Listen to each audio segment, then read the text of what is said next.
Chapter 13. Visiting Wiz's shop next day was a given, since after most of our troubles have been dealt with, it was time to get back to work. I wanted to see the rest of the artifacts Wiz has brought before, but since I went to Keel's dungeon to help Kazuma, I missed such opportunity. With a sigh, I pushed the door to the shop open, waving my hand to Wiz, who was managing the counter. "Wiz, I'm back. Good morning." I walked closer, walking behind the counter to go to my table with documents, but stopped when I felt familiar aura. "Wiz, where is he?" As I looked at Wiz, everything clicked together. With a mental push, I made Blade of Extermination appear on my wrist, and with a glare, pointed it at the disguised Vanir.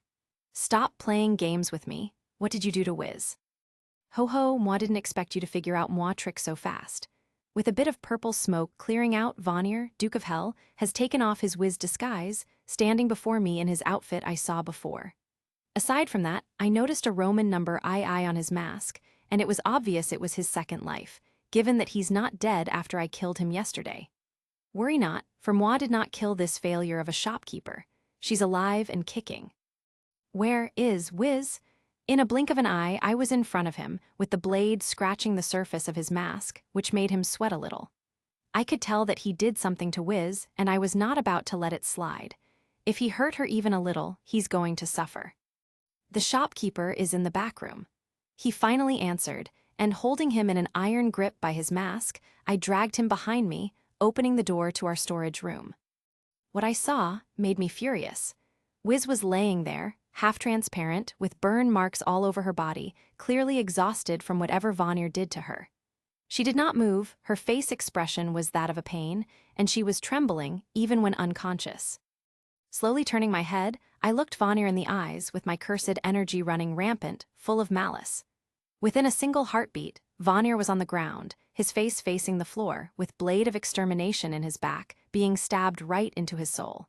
He screamed from pain, with his scream being full of agony, because you can endure physical pain when getting tortured, but being hit directly to your soul? That thing is unbearable. I slashed his soul millimeter by millimeter, aiming to make him endure as much pain as he can before he becomes dumb from it. The entire time I did that, he screamed, begging me for mercy, but I did not listen.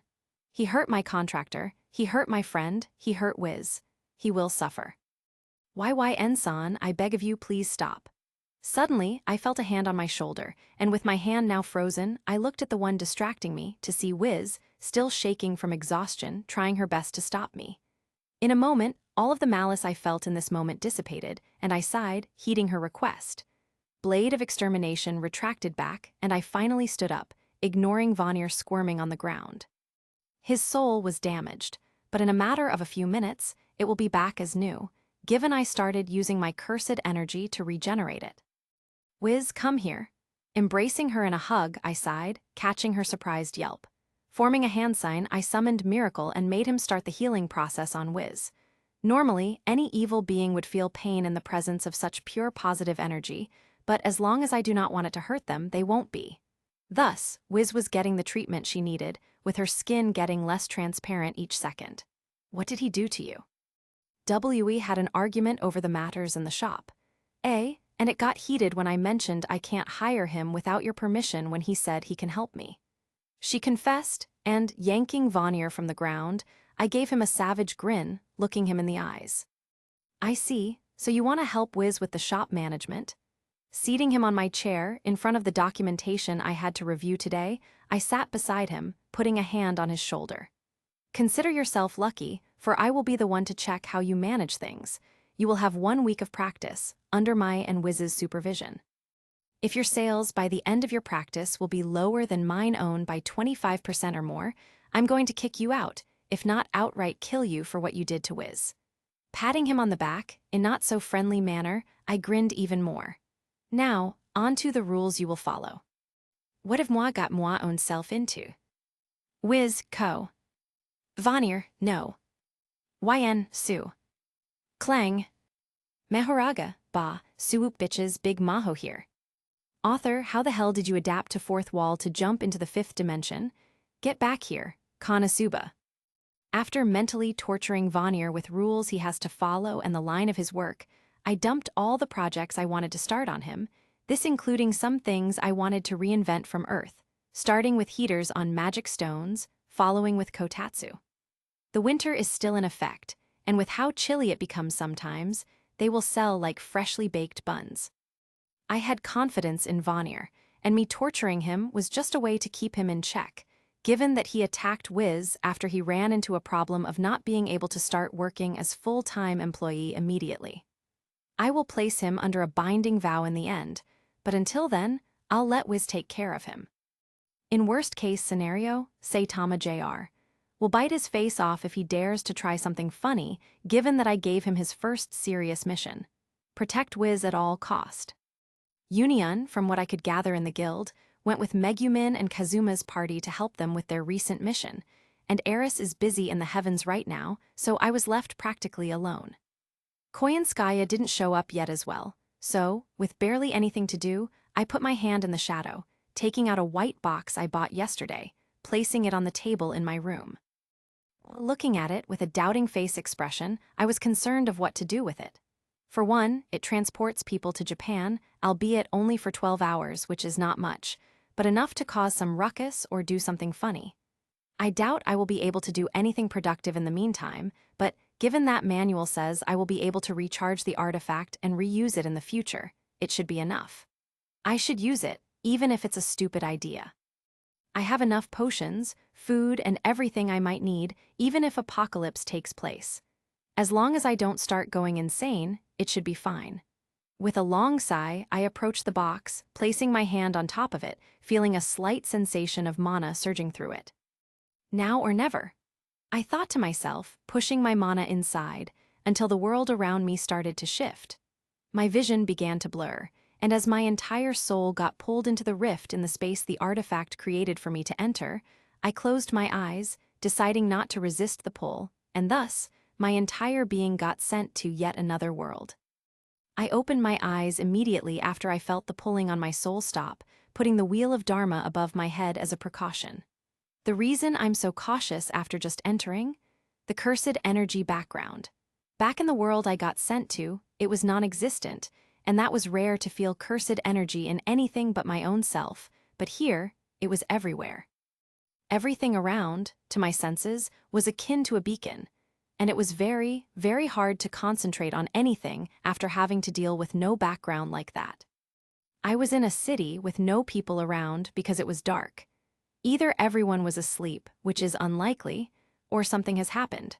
Thus, I started getting higher, jumping from the smallest to the highest building until I reached the top, seeing something I did not expect. Thus, I started getting higher, jumping from the smallest to the highest building until I reached the top, seeing something I did not expect. First of all, the city itself was empty from people, no one in sight, as if they just disappeared entirely. Second, amount of cursed energy concentrated in different points of the city clearly showed me that this is Shibuya. Some streets had signs of battle, destruction, or a little slaughter. That's right. I have arrived just in time to witness the Shibuya incident. That is interesting. I was both excited and terrified at the same time. Excited because I can affect the outcome of this incident, see the characters I love, and maybe even fight them, and terrified specifically because I might fight them. I never had to fight any other sorcerer, let alone of the grades present in Shibuya, but given that I tamed Mahoraga, I should have barely any troubles with any other grade but special grades, not including cursed spirits, due to their grade mostly being lower. You see, special grade curse, most of the time, is equivalent to a grade 1 sorcerer, sometimes even grade 2, since Megumi defeated one by himself. This is because cursed spirit, while being of the same rank as a sorcerer of the same rank, will be weaker than they are. This doesn't imply that grade 1 sorcerer will definitely beat grade 1 curse, but their chances are bigger, depending on cursed technique or abilities they have at their disposal. Right now, seeing no veil above Shibuya, I knew for sure. This is the second phase of the incident, maybe even after Gojo was sealed. Thus, smiling, I jumped off of the building, heading to the building that had the most sorcerers in, with the amount of cursed energy either giving high reads due to special grade curse, or because sorcerers inside were just that malicious. When I was near the building, I realized which one was it. This is the exact building where Dagon was fighting Maki, Nanami, Megumi, and Old Man from Zenin clan. Storming through the halls of the building at blinding speed, I finally reached the source of the cursed energy, seeing a black sphere formed inside. Specifically, it was a domain, and it was domain formed by Dagon himself. Their fight must be in progress. There's a lingering feeling of cursed energy much like my own, so Megumi must have entered just a bit ago. I hummed in satisfaction, approaching the barrier of the domain. Time to infiltrate it. My domain, Chimera Shadow Garden, is able to infiltrate domains of other sorcerers from inside without troubles, and they can't do anything about it. So, clasping my hands together and taking Gojo's teaching into account, I open my domain to make an entry. Domain expansion, Chimera Shadow Garden. Once the territorial mark of my domain touched the wall of the domain, I slipped inside, grinning to no end. The situation is critical. I can't hold my domain for much longer. If I fail and my domain gets closed, everyone will die. The sure hit effect of this octopus is only nullified because I'm fighting against it, and if it gets back at full power, not even our numbers will save us. Fighting inside domain of your enemy will never get in your favor, unless you're 10 times more powerful than the user, and even that may not be enough if the domain gives the user an ability to wipe him out in a single move. Nanami-san, Maki-san, Neobito-san, all of them are fighting for us to get out safely, but I can't hold much longer if this keeps going. They're making progress, but I will fail faster than they will deal with it. I have to make an exit. Escape from domain is our only option. Megumi Fushiguro, grade 2 sorcerer, and the only one present except the disaster curse to have a domain expansion, was their trump card at winning. But even so, it was not enough. He spends a lot of cursed energy just to maintain this little piece of land he had conquered inside of the domain, but he knows he has no chance to win the tug-of-war against it. If his domain was complete, he might have had a chance, but his cursed energy reserves were always lacking. With domain expansion taking so much and mentally and physically tiring him, his nose started to bleed. When he was about to ask Nanami, a grade 1 sorcerer beside him, to call everyone so he can make an exit, something unexpected has happened. Another hole has appeared inside the domain, and a figure of an unknown sorcerer, in full glory, has appeared.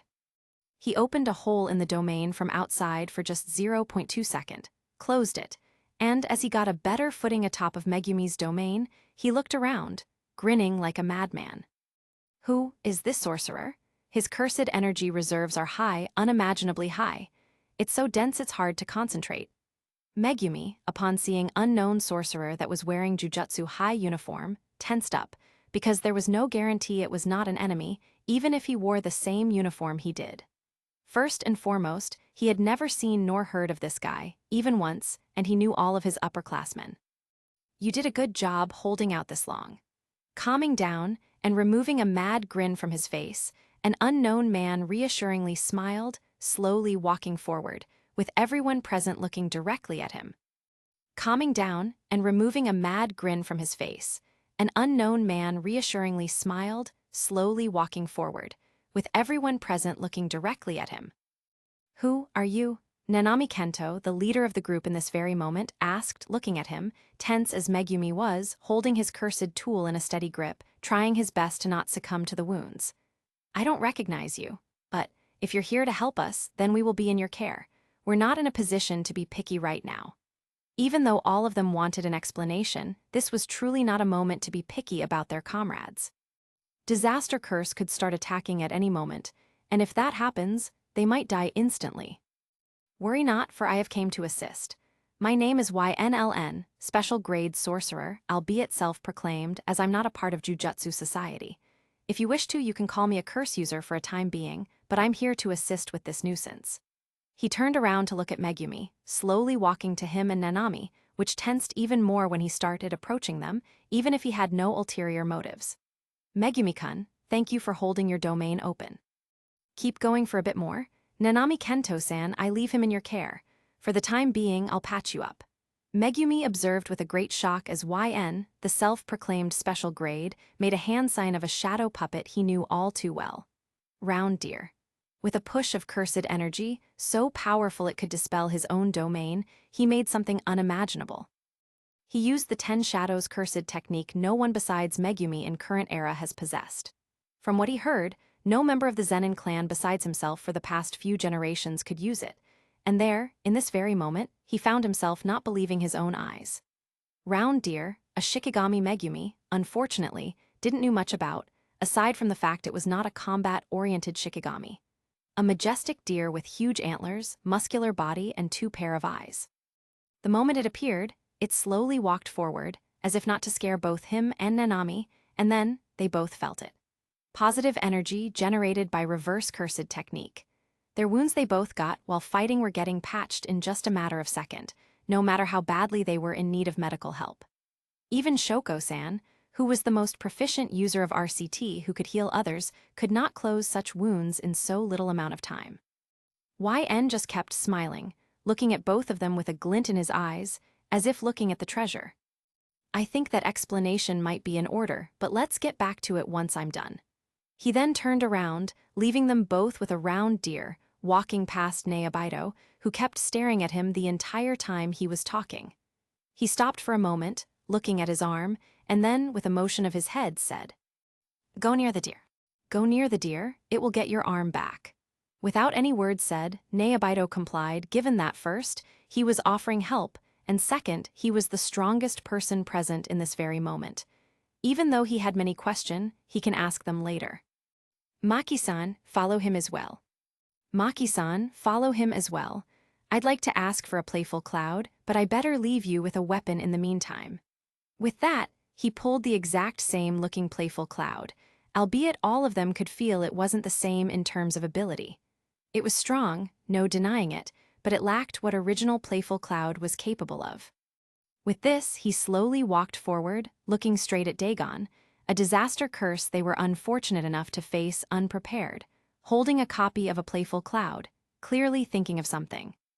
With this, he slowly walked forward, looking straight at Dagon, a disaster curse they were unfortunate enough to face unprepared, holding a copy of a playful cloud, clearly thinking of something.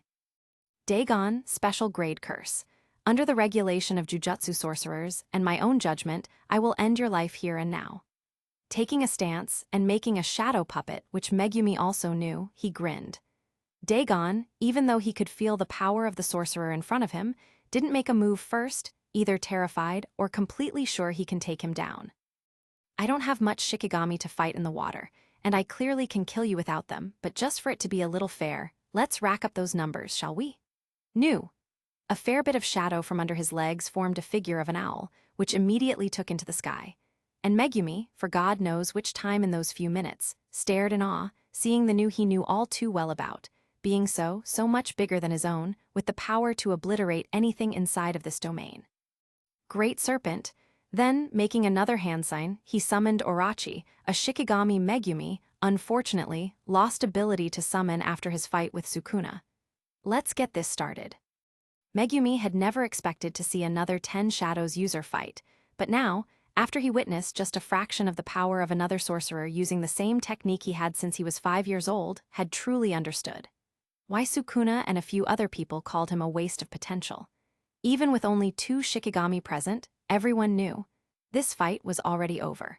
The Great Serpent, which was underwater at the time, was at least 150 meters long. This was unimaginable for Megumi, because even his own could barely reach 70 meters in length. From now on, if he survives, no, he will definitely survive, he will keep training in order to reach his full potential. Dagon was silent, taking into account my presence. Even if I'm inside his domain, it doesn't matter to me, because for now, he has no sure hit effect. I can't use simple domain, hollow wicked basket, or domain amplification to fight against it, but with Megumi holding his domain open, and me not needing to open my own, I was completely sure I will win. Not because I use Blade of Extermination or Mahoraga to fight, not because I have so many Shikigami at my disposal, but because I went through hell to subjugate all of them to reach this point. Even if I'm nervous to the point, I went full main character mode just now, mumbling all this nonsense.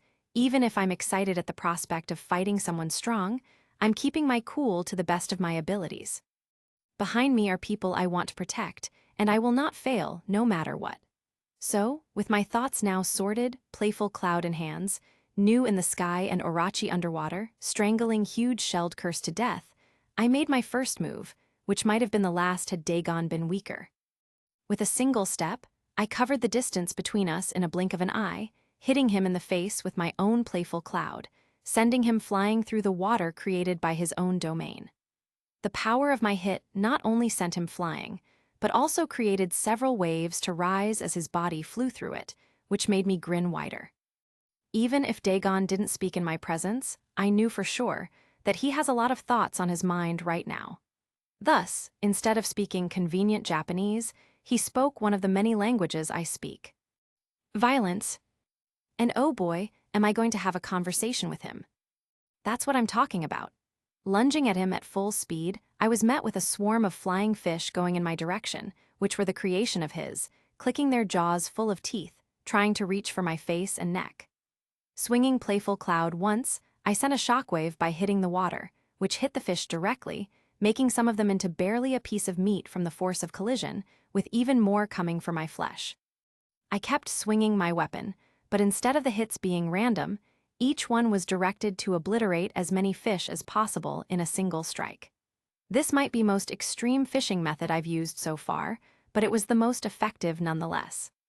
I kept getting closer to Dagon, who tried to get as much distance from me as it was possible, trying to stall the fight until Megumi can't hold his domain anymore. When I got bored of endlessly slaughtering the fish he kept sending after me, I made a silent gesture for Nu to bring him down to the ground, since he was floating, but the nature of his domain was far too inconvenient for me to start floating as well, given that there is no wind for me to move around, as I can only float instead of truly flying. Nu, upon charging its wings with electricity, lunged at Dagon at blinding speed, hitting him head-on, sending him back to where he belongs, that being in the water. There, Orochi finally dealt with his shelled curses, which were almost the same size as he was, and seeing a new prey underwater, lunged at Dagon, biting into his flesh with his fangs, piercing him in a single bite. Given that Orochi understood that Dagon actually poses a treat to his life, he released him after making sure he was unable to fly anymore, throwing him in my direction from beneath the water. There, when Dagon's body was within my reach, I hit him in the chest, producing yet another shockwave from the impact, and before he flew away, I caught him mid-air, punching him in the face with full force. When I was about to do it again, an eel formed from his stomach, wrapping around my hand. But before it tried to drag me under the water, like it did with Toji, I ripped it in two with my other hand, and chased after Dagon, who started running from me on the surface of the water.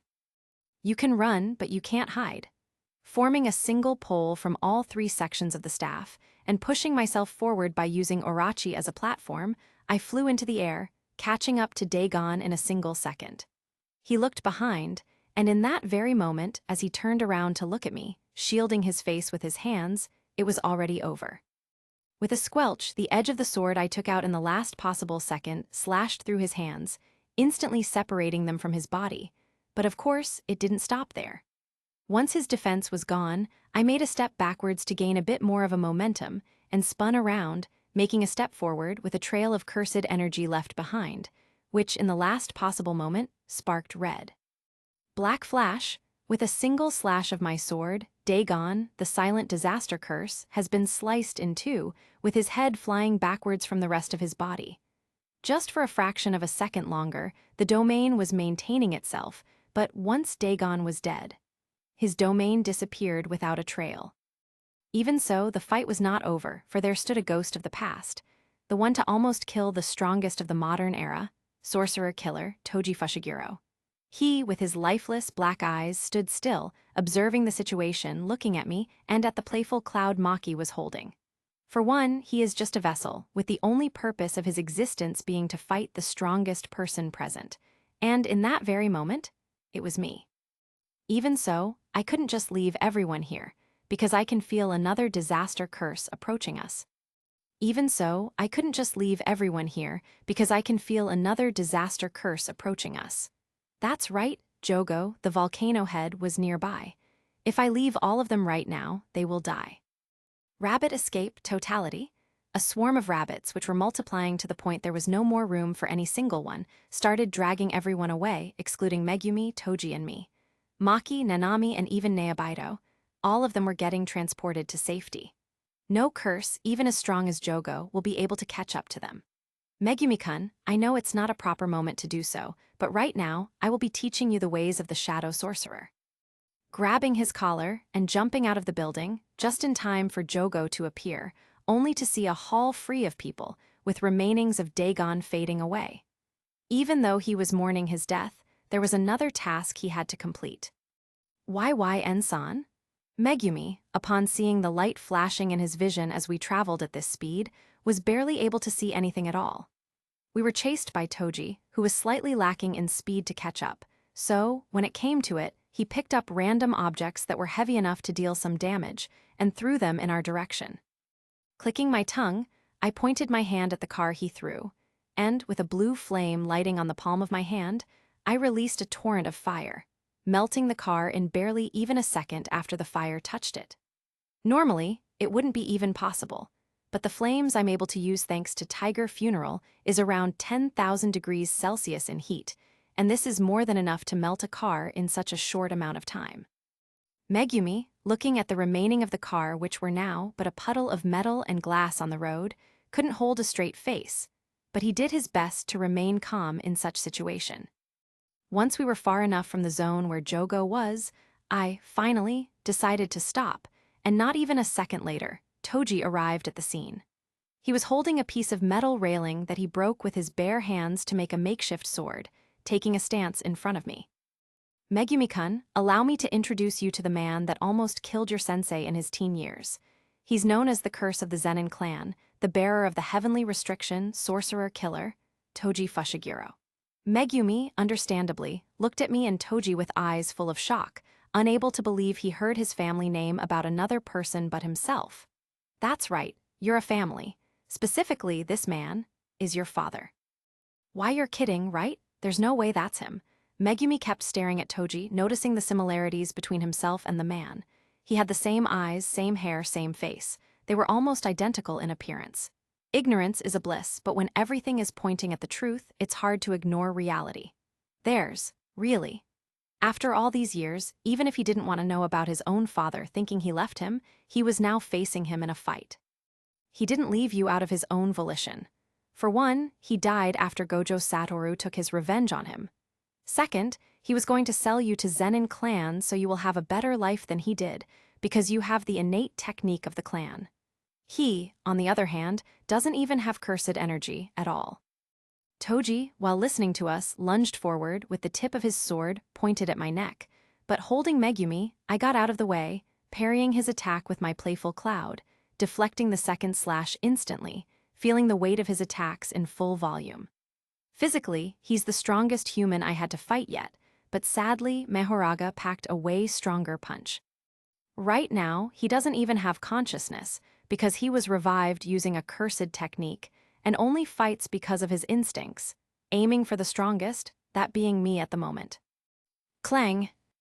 Ah, it seems it's getting used to his fighting style. As the wheel of Dharma spun, I could only smile, seeing Megumi's face only getting more confused each second he was with me. I'm not a fan of close combat with weapons, because I'm still getting used to using them, so let's teach you what it means to use your Shikigami. While talking, I did my best to dance around Toji, with Megumi in hand, while I kept talking about everything I wanted to say to him. Tell me, how much do you know about totality and merging? Throwing Megumi in the air to avoid getting hit by Toji's slashing attack, I jumped in the air, catching Megumi yet again, retreating to the heights of the buildings behind us. We needed a bit of space to maneuver, so it was the best bet. When Shikigami dies, their ability can be transferred to the other Shikigami, as far as I understand. Megumi, even though concerned about his own safety in this chaos, decided to believe in the special grade sorcerer and left himself in his care. He didn't want to be useless in this moment, but seeing this man, his own father being this strong, he knew he couldn't even land a single hit on him. I'm not sure about merging, but I can merge Toad and New without them dying for that. Good, at least you know the gist of it. Now listen, the possibilities of totalities are vast. Same goes for merging. Merging requires you to fully understand what you're trying to do, or have at least a gist of understanding to try and merge any of the Shikigami. But those merged will be weaker than totality versions of them due to their powers not being fully transferred. Totality, on the other hand, while requiring Shikigami to die to use in for other purposes, gives much more power as a final output. Even if your Shikigami is alive, you can merge them if you understand what the final result will be. Dodging yet another projectile thrown, that being a darn truck, which I burned to the crisp once it flew past me as a revenge for killing me, I landed at the highest point in Shibuya, forming Hansen of New. There's a drawback in using merged Shikigami. While they don't require you to kill them, if the merged Shikigami dies, all of the Shikigami merged into it will die as well. So let me show you what it really means to understand your Shikigami. With a push of my cursed energy, knowing full well what I'm doing and kicking Toji's leg in order for him to back off, I grinned, jumping off of the building, with the shadow figure flying from under me. With a sound of electricity, a shadow formed a beast with a mask on its head, feet of a tiger, tail with a snake on the end, antlers on the head, feathered arms with claws, and a current of electricity running through its entire body. That's right. This is merged beast Ajido. With a roar, Ajido, which punched Toji, who was forced to block attack charged with electricity, flew forward, grabbing Toji's weapon, throwing it away. Look closely, Megumi-kun, because in just a matter of minutes, you will learn more from me than from the entire Zenin clan and Jujutsu High combined. Forming another hand sign with a single hand and summoning Orochi, I landed on his back, catching falling Megumi, and making him stand near, made Orochi rise higher, seeing as Toji was exchanging attacks with Ajido. Look closely, Megumi-kun, because in just a matter of minutes, you will learn more from me than from the entire Zenin clan and Jujutsu High combined. Forming another hand sign with a single hand and summoning Orochi, I landed on his back, cat. Ajido, blocking hit from Toji by creating a barrier of electrical currents, circled around him, punching him in the back with a flaming fist, parrying attack Toji through as a counterattack after Ajido landed the first hit, sending Toji flying in the air.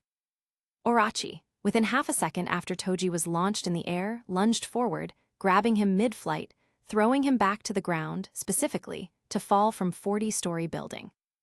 In a fight that includes your Shikigami, you need to combine their abilities to create a combination that counters their own abilities. Orochi is able to freely move around and has the strongest bite force of all Shikigami. Ajido is a combination of Orochi, New, Round Deer, and Tiger Funeral. New and Tiger Funeral counter his close combat, which is all he has. Round Deer is a way to heal even if he gets hit, and Orochi on his tail prevents him from attacking from behind. Even if he is strong, fighting both of them without any preparation or weapon is impossible for him. Smiling, seeing how Megumi was absorbing the information I gave him, I kept going, while Ajido was fighting Toji faster and faster. You may think that your main goal in reaching the full potential of your own technique is to subjugate all of the Shikigami. But the truth is, the only limit is your imagination, or, using slang, is how hard you can ball. Jumping from Orochi, landing on the ground, I observed with great interest. As Toji Fushiguro was tightly held by both Ajido and Orochi, unable to move a single muscle. His vessel was getting cracked, and since he can't heal it, he will be gone very soon. As me and Megumi walked closer, we both felt it. The most malicious energy I had ever felt, strong enough to reach us all the way here, at the edge of Shibuya. This was what every single sorcerer knew about. Sukuna has finally awoken. Me and Megumi exchanged glances, with both of us knowing full well what had happened. Toji, feeling that as well, turned his head to look in the direction the feeling came from, but as he looked at Megumi, he froze, with a glint of consciousness appearing in his black eyes. He, referring to Megumi, looking at him with sympathy, asked the question I knew all too well. What's your name? Fushiguro. Megumi, hearing the question from his father, was stunned, but nonetheless he answered with his voice trembling. Not Zenin, huh? With that, Toji Fushiguro, father of Megumi Fushiguro, smiled, looking at his one and only son. He was relieved to know that his son didn't have to endure the curse known as Zenin family. Good for you. After that, Orochi, while holding Toji's body with his tail, bit his head off. which, while gruesome, was the most painless way to end the life of a vessel for a person known as Sorcerer Killer. Farewell, Toji Fushiguro. With a short prayer, I lowered my head, dismissing both Ajito and Arachi. May Eris give you salvation you seek. What do we do next? Sukuna has awakened. Megumi, looking in the direction I can see explosion from, looked back at me, clearly wanting to learn more, but also being concerned over the safety of the people in Shibuya. Sukuna is fighting a special grade curse right now, so as much as I want to go and look, interfering in such a fight might be dangerous. Sukuna will be done in no time, so the best we can do right now is help evacuate whoever is still in the area. I can feel a few sorcerers still being nearby. That includes you. With a single step, I covered the distance between myself and the blonde kid hiding around the corner, grabbing him by the neck, lifting him in the air, and planting a clear hit in his stomach, making him vomit from the force of the punch. The person hiding is Haruta Shijimo, also known by aliases given to him by the fandom. Femboy, Taylor Swift, piece of crap, you name it. His cheeks had marks on it, which were already depleted. A single strike would be all I needed to end him. If his technique still had a few spare chances, I would have killed him a few times to be sure. Right now, however, this idiot, with snot all over his face, looks at me with eyes full of horror, holding his hands on mine to relieve the pressure and make it easier to breathe. Now it's your chance to pick your fate. Tell me, who do you like more, astronauts, scuba divers, or miners? I grinned, looking at his face, waiting for his answer. You a miners? He stammered. Grinning wider, I turned back to look at Megumi, nodding as if to say, observe. With that, I ran at my maximum speed, dragging his face through the concrete, asphalt, and dirt. His skin peeled away in layers, revealing raw muscle and bone beneath. The trail of blood became a river, splashing against my legs as I pushed him harder into the ground. His face dug a trench from the force I exerted, pulverizing his skull with each meter. Teeth shattered, embedding into the dirt, while his eyeballs burst, leaving streaks of viscous fluid. His screams were muffled by the ground, turning into wet, gurgling sounds. By the time I stopped, I was holding a mere stump of his neck. His brain, once housed in a shattered skull, was a smeared mess of gray matter and blood. Bits of scalp and hair clung to the ground, mingled with fragments of bone and flesh. The trench stretched far behind me, filled with the remnants of his face, now unrecognizable. My, you're such an excellent hoe. Look how big of a trench you dug with your face. Every miner in the world is so proud of you. Grinning to myself, witnessing the horror I just caused, I looked back at Megumi, who was terrified of what I just did, and I can't blame him. I just murdered this guy in cold blood, and even if Megumi would have done the same given the chance, it was different when seeing it and doing yourself. I'm sorry you had to see this, Megumi-kun. At times like this, seeing idiots like him, I become a bit violent, just a little bit. Clang. I'm not sure what it just did, but it did. Looking at the wheel of Dharma, I approached Megumi, who, looking at the wheel, raised his eyebrow. What is that exactly? Cursed tool artifact. As we ran through the streets of the city, in order to evacuate whoever was still in Shibuya, he started this conversation. This, Megumi-kun, is what you tried to use several times by now. He was confused, but as gears in his head clicked, I saw a horror of realization on his face, because, when I grinned, seeing his face, I kept going. That's right. That's the Wheel of Dharma, artifact possessed by the one and only, 8-handled sword Divergent Sila Divine General Mahoraga. How? He couldn't believe his eyes or his ears. No one in the history of 10 Shadows users ever managed to subjugate it. It's impossible. Very much possible if you know what you're doing. As we kept going, the fight in the distance was only getting closer, and it was just a matter of time before we see Panda and Kusakabe. Tell me, how many Shikigami do you have at the moments? Nah, don't answer, it's only 6. For once, before I even fought it, I had 9, and I knew of all their abilities to plan my way around it. Piercing Ox is the reason I won in the end, but to reach this point, I had to use every single Shikigami, open my domain, waltz around it until Ox was ready, hit 9 fucking black flashes, breaking every existing record and the record that will be broken in the future, and then made them collide. I will explain later what happened, but what you need to know. is that Mahoraga is subjugated. As we turned the corner where I felt several cursed energy signatures, I pointed my hand upwards, shooting a torrent of flame at the curse users that were about to attack those we came to save, burning them to a crisp in a single moment. Kyusuke-san, Panda-senpai, move, Sukuna and special grade curse is running rampage. Evacuate before it's too late, we will deal with the rest. Megumi yelled, getting their attention, and without a word, Kyusuke ran first, with Panda stoppin'. Kyusuke-san, Panda-senpai, move, Sukuna and special grade curse is running rampage. Evacuate before it's too late, we will deal with the rest. Megumi yelled, getting their attention, and without a word, Kyusuke ran first, with Panda stopping for a moment to observe me, and then looking at Megumi. Kyusuke-san, Panda-senpai, move, Sukuna and special grade curse is running rampage. Evacuate before it's too late, we will deal with the rest. Megumi yelled, getting their attention, and without a word, Kyusuke ran first, with Panda stoppin'. Good luck, Megumi-kun, keep yourself safe. And, with that, they ran, evacuating as fast as it was possible. Toge must have already finished evacuating civilians and is now with them, keeping guard. Maki, Nanami and Neobaido is out of range, and now, the only thing left is to wait for Sukuna to finish with Jogo. Looking up, I saw a meteorite forming in the air, and before Sukuna arrived to our position, I grabbed Megumi, jumping from building to building to avoid the explosion caused by the maximum meteor. Just when we were out of the range, the explosion that caused the entire Shibuya to shake, with debris of buildings flying all around, happened, and extending my hand in front of Megumi to keep him safe, I kept looking forward until I saw another trail of fire forming. This is getting out of hand, he said in a rather worried tone, looking upon the destruction caused, tilting his head to look at me. If you both were to fight, who would win?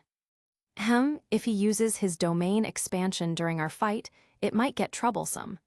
I answered, picturing the possibility of that happening. But would you lose? With the faithful question asked, I couldn't hold myself from smiling, with a face full of determination. Nah, I'd win. The silence ensured, and, as the surrounding got louder, I looked back at Megumi, pointing my hand in the direction where Sukuna and Jogo fought. Megumi-kun, have you ever seen two special grade sorcerers fight between each other? Smiling, watching as the pillar of fire rose where meteor has landed, I knew for sure. Sukuna has finally finished the battle. No. Would you like to? I looked at him, pointing my gaze at the direction Sukuna was in, and both of us could feel it. He was coming closer. Oh, yes. With my smile getting bigger, I ruffled his hair, making him grumble for a second. With that, as I dropped to the street so familiar to me, exactly where Sukuna versus Mahoraga battle took place, and, keeping Megumi close, stood silently, feeling the aura of absolute malice and terror mixed into one approaching us in a slow pace. The steps reverberated through the silent Shibuya, and Megumi tensed, which I did as well, albeit not as noticeably as he did. Clang! The wheel of Dharma above my head spun yet again, but I was not sure what Mahoraga was adapting to. I thought that in my brawl with Toji it adapted to his fighting style, but since adaptation process keeps going, it has to be something else. When the steps stopped, a figure was already close to us, just barely 50 meters away, looking at us with interest. A judging gaze of the King of Curses swept through both of us, examining the people he had faced, with his gaze now lingering on me. And who might you be, brat? His question was directed to me, and so, as a polite gentleman without any mental problems that I am, I responded. And who might you be, brat? His question was directed to me, and so, as a polite gentleman without any mental problems that I am, I responded. YNLN, leader of the Helldivers party and the strongest adventurer of another world. What an honor to witness the King of Curses himself. I said, smiling upon seeing his face, and stopped Megumi from trying to move backwards, keeping him close. Don't worry, I'll do my best to keep you safe. Just stay close to me, or just jump into my shadow and look from here. Following my advice, Megumi, jumping into my shadow, stuck his head out just a little, so he can see what is happening. And then, when I made a step forward to slightly approach Sukuna, I had to instantly take out my blade of extermination, slicing the air in front of me, only for the buildings behind me to get split in half from the dismantle Sukuna had used. You can see it. Sukuna, emotionless before this very moment, instantly changed his mood upon witnessing the action I just performed. His grin widened, his cursed energy levels rose, and I deflected yet another wave of dismantle, leaving buildings behind me to collapse after they got sliced until the very foundation. You can see my cursed technique. He started laughing, seeing the first ever sorcerer that could perceive his invisible slashes. The reason I could see them is very simple.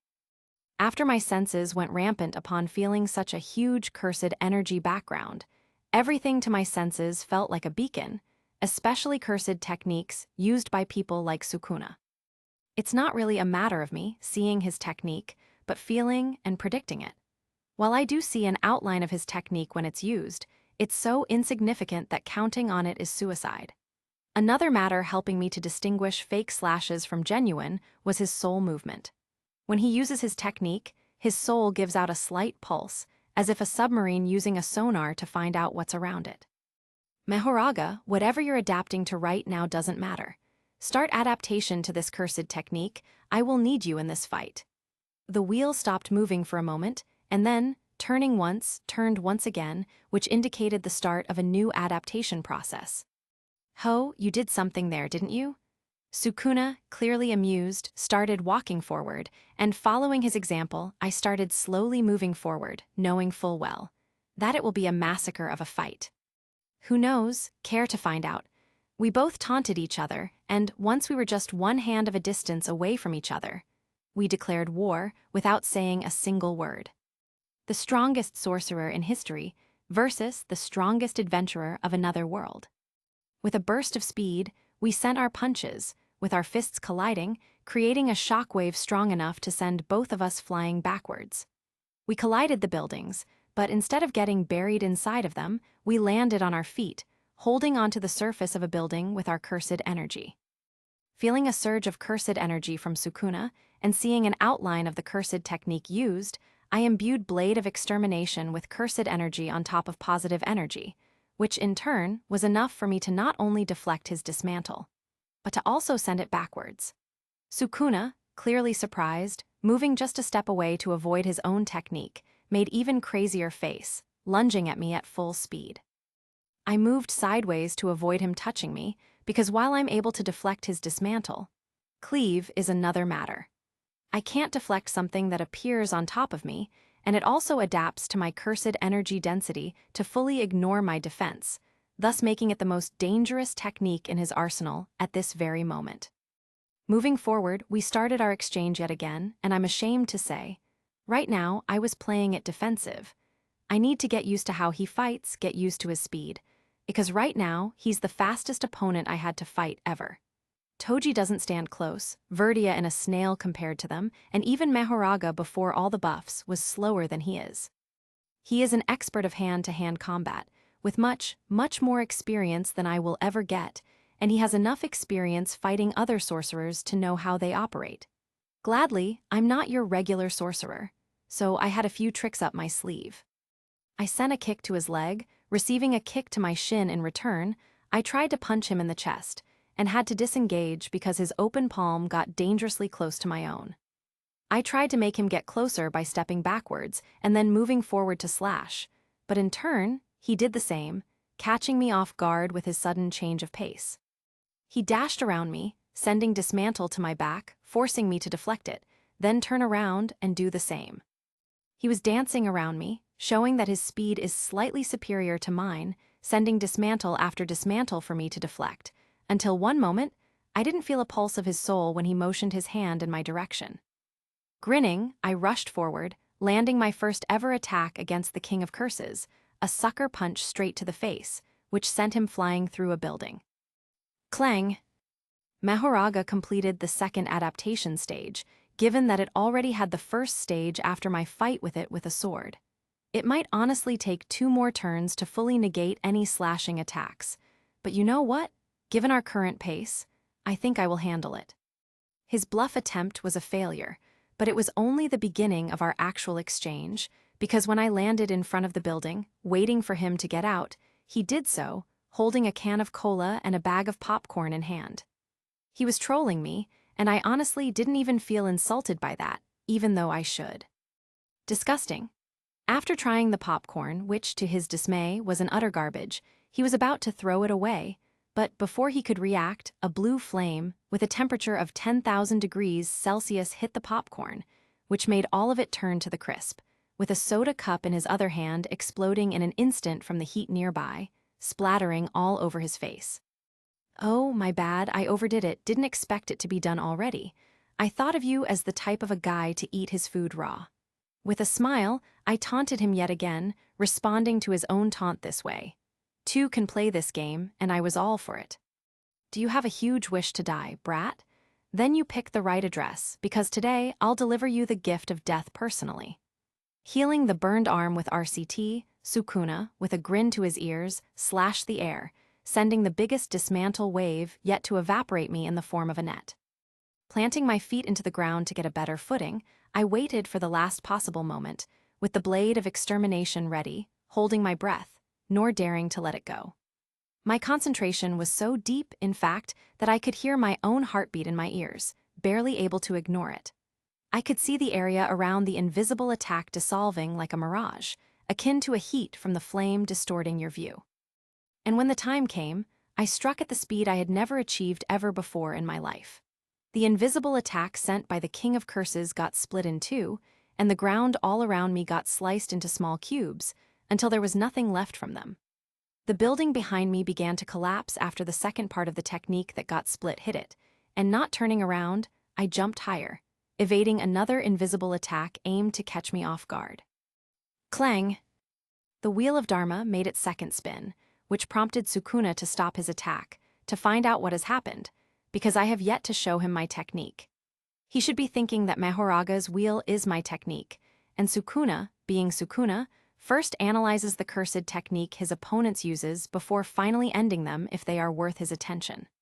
Until then, I was going to fool him by pretending that the wheel spin gives me new abilities. "What's your game, brat?" he asked, unsure of what keeps happening with the artifact above my head. "It seems like you're all bark but no bite.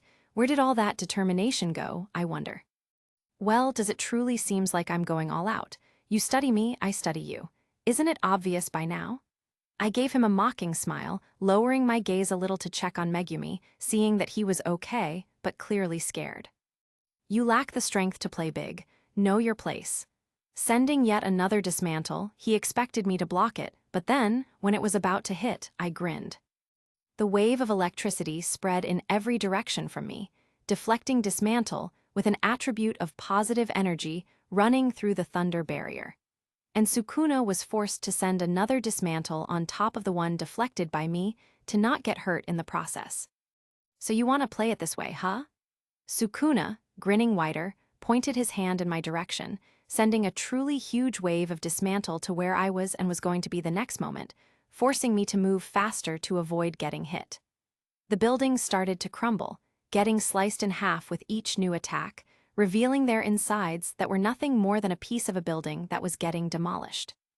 Instead of running away this time, I used Nu's electricity to my full advantage, getting to Sukuna's side with a thunderclap, punching him in the block he had set to avoid taking damage.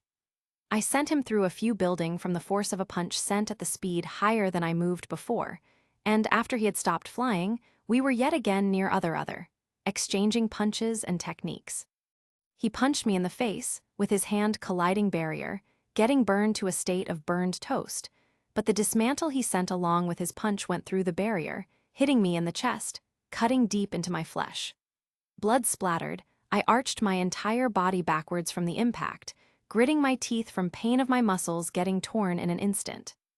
It didn't cut deep enough to reach my ribs or lungs, given that I had a layer of cursed energy on top of the barrier to help with stopping attacks, and not even a second after I got cut horribly, it was gone without a scar. Sukuna, clearly amused by my proficiency with healing my own self, repeated the attack, this time, however, aiming to my gut. I blocked his punch myself, which, with my footing ruined by the previous dismantle wave cutting the ground, I stood on to no more than a piece of dirt, was forced to jump backwards to avoid getting sent flying, and let the barrier deflect the dismantle he sent after me. After I made a backflip in the air from the leftover energy of the punch, I was face to face with Sukuna, who tried to grab my hands after he disabled my barrier of thunder by sending a sphere of dismantle to attack me from all sides. But instead of letting him get a hold of me so he can perform cleave, I grabbed him by his own arm, spinning rapidly and gliding through the air with my ability granted by New. Threw him as high as I can, way above Shibuya's highest building, and barely even aiming. Sent a rapid series of fireballs after him, seeing him grin in the air. The battle was getting hotter and hotter. Streets, districts, allies, and overall the entire area around us was getting destroyed to barely recognizable state. But we didn't care, given that our current battle was taking all our concentration, and even if we were checking our surroundings with our senses between punches, it doesn't mean we would instantly notice any outside intervention. Not like there would be any to begin with. Dozens upon dozens of scorching blue fireballs got sent into the atmosphere. Some were cut in half after approaching Sukuna, some flew past, but the results were the same. None had hit him, with some getting close enough to melt his upper clothes and damage his face and hands that were the closest to the heat of the fire that was twice as hot as the surface of the sun. He was clearly in ecstasy, because even when attack itself didn't land, he was hurt, even if it didn't affect him much, with RCT healing all the damage he sustained. When I stopped sending any more after him, I jumped to him, and we threw our strongest punch to each other, with our fists colliding and creating a sonic boom, sending both of us flying backwards. It didn't matter how far both of us were sent after the impact, because a second later we were already back near each other, this time, closer to the ground, exchanging a barrage of punches. Sukuna, while having an upper hand in close combat, was now the one lacking in speed from the fact that coating myself in layer of cursed energy and electricity gave me a boost in speed to match his own. While both of us were in disadvantage in something, we both held our ground, with each our punch strong enough to destroy a building. Each attack was sending us flying, and the next attack would happen in the next building, repeating the process for as long as we kept exchanging our attacks. Buildings were collapsing, with rubbles flying all around the deserted area of Shibuya. Anything around us that didn't get destroyed by the force of our attacks was getting split in two by dismantle that he used after every attack, or by getting melted by the flame I coated my hands in like Tiger Funeral did in our fight. I decided against covering my feet in flames first because Megumi was still in my shadow, and second, in would mean I will burn the surface I'm standing on to the ground. After the last punch, he didn't approach me and instead pointed his hand in my direction, and I prepared for the worst. He decided to go all out, not holding back the power of his slashes anymore, and so I had to take it head-on. I stopped moving entirely and took a stance with my blade of extermination, coating myself in layer of electricity to help with deflecting his attacks. One miss, a gushing wound on my leg. Another, and I lost my right arm. Heal it with RCT. Blocked and parried many more, and yet I still kept missing some parries due to the issues with my senses getting numb from pain. Yet again, I missed the parry and lost my footing, which forced me to jump in the air, making myself vulnerable. When Sukuna noticed that, he used the building he was on as a jumping platform, lunging in my direction at the speed of sound. I met him head-on, and, as our palms met during exchange, he used the technique I hoped he wouldn't have the time to use in this entire fight. Cleave, he uttered, and I felt my insides sunk from the wave of cursed energy he used in order to use his technique. The first slashes that appeared on top of my skin were met with electricity layer, creating an explosion comparable to a bomb going off. But Sukuna, even when the left side on his body got instantly charred from the explosion of electricity, still held to my hand, keeping the flow of his technique. The next slashes, which were met with a layer of cursed energy, didn't do anything. But then, a second later, they started adjusting to the density of my cursed energy, and then I felt pain. Pain so unimaginably strong it was a miracle how I hadn't screamed. The surface of my skin had a spiderweb of slashes on top of it, and my insides didn't feel any better. My liver was sliced in 4 equal parts. My stomach got torn open, and I had to instantly slice open my skin to let all the liquid from it out of my system. My heart, which I protected at all cost, didn't get damaged, but my lungs, in turn, received the most damage out of my entire body. They got torn to shreds, and I couldn't breathe anymore, with some leftover oxygen traveling through my undamaged blood vessels, and whatever oxygen was still in my brain. Clang! Immediately after the wheel of Dharma made a turn, I closed my palm, directing the hole between my thumb and forefinger to his face, with a surge of water sent at high pressure. Sukuna, after hearing the wheel spin and seeing my new technique, couldn't react fully, and instead of having his brain cut open by the stream of high-pressurized water, only hand the arm he held me with cut off, which finally released me from this torture. We disengaged to heal the damage we sustained, and immediately used RCT to get it over with. With the damage I sustained, I barely got to heal my lungs in time before my brain shut down from the lack of oxygen, and then, after the most essential organs in my body healed, I was able to sigh, healing any other damage that I got. The surface of my skin was good as new, but all the blood on top of it was still there, and essentially I was covered in my own blood. Finally, once the wheel has spun, I knew it was time. Mehoraga's adaptation works pretty easily. When it gets hit with an attack or experiences a phenomenon, it starts the process of adaptation, and the more it experiences the phenomenon, the faster it adapts to it. The more complex the attack is, the longer it takes to adapt, but since Mehoraga already had a basic level of adaptation to slashing attacks from the time I used my sword to fight it, it only took 3 turns for it to get fully adapted to all slashing attacks in general. In the manga, it took Mehoraga just a single turn to adapt to slashes, cursed energy, and to heal itself, all in a single rotation. Here, Mehoraga needs more time, but is generally stronger. Now, when I was sure Mehoraga can stand his ground against King of Curses, I grinned, turning my head a little backwards to look at Megumi, who was white as a chalk. Now, Megumi-kun, what you saw was but a little brawl. Sukuna is the only one to use his true CT, but now, after the process is completed, it's time for me to get serious. Taking out a playful cloud, with Blade of Extermination still visible on my hand, I hit Sukuna in the face as he approached, sending him in the building he just destroyed, with the building crumbling on top of him akin to a card house. With a sigh, seeing as Sukuna was getting annoyed by me, which was a feat by itself, I retracted the blade and got playful cloud back into my shadow, standing on top of the building that was about to collapse. Listen closely, Megumi-kun. The 10th Shikigami, the one which was not conquered by everyone but me, is not just a convenient suicide tool. It's a powerhouse on its own. Some people even say that Divine General is the only reason 10 Shadows is any good, and I disagree with them.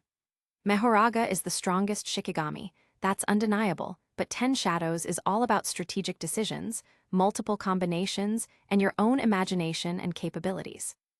We both differ in how we operate, we have different circumstances, and even different set of abilities because I'm literally built different. Even then, people that told you that you have a potential to become one of the strongest are not wrong. Right now, you have no way to defeat your own Mehoraga, let alone the one I had fought. But if you plan around what you will see today, if you subjugate all the rest of your Shikigami, you will become a special grade capable of bringing the biggest threats to the ground if you try hard enough. Deflecting a dismantle wave sent by Sukuna with a wave of electricity, I grinned wider, as he finally got out from the building, facing me by standing on the building opposite of mine, holding his hands in his pockets. Your games are over, brat. If you don't stop messing around, your loss will be much quicker than it already is by this point. You provided me with entertainment, but if that's all you've got, then you're no more than a jester in a fool's house. His arrogance knew no bounds, but in this moment, I didn't really care. Oh, you might have misunderstood something, King of Curses.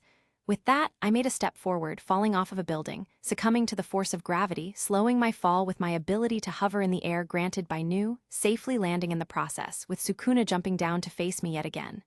You're the strongest sorcerer of Japanese history. I'm the strongest sorcerer of another world entirely. You think I'm losing? I started laughing, pointing at the wheel of Dharma. No, bitch. You're losing. Holding my hands in the pockets, I started walking closer, no longer afraid of getting hit by any of Sukuna's attacks. Here's how we're gonna do this. Roses are red, weapons against me won't prosper.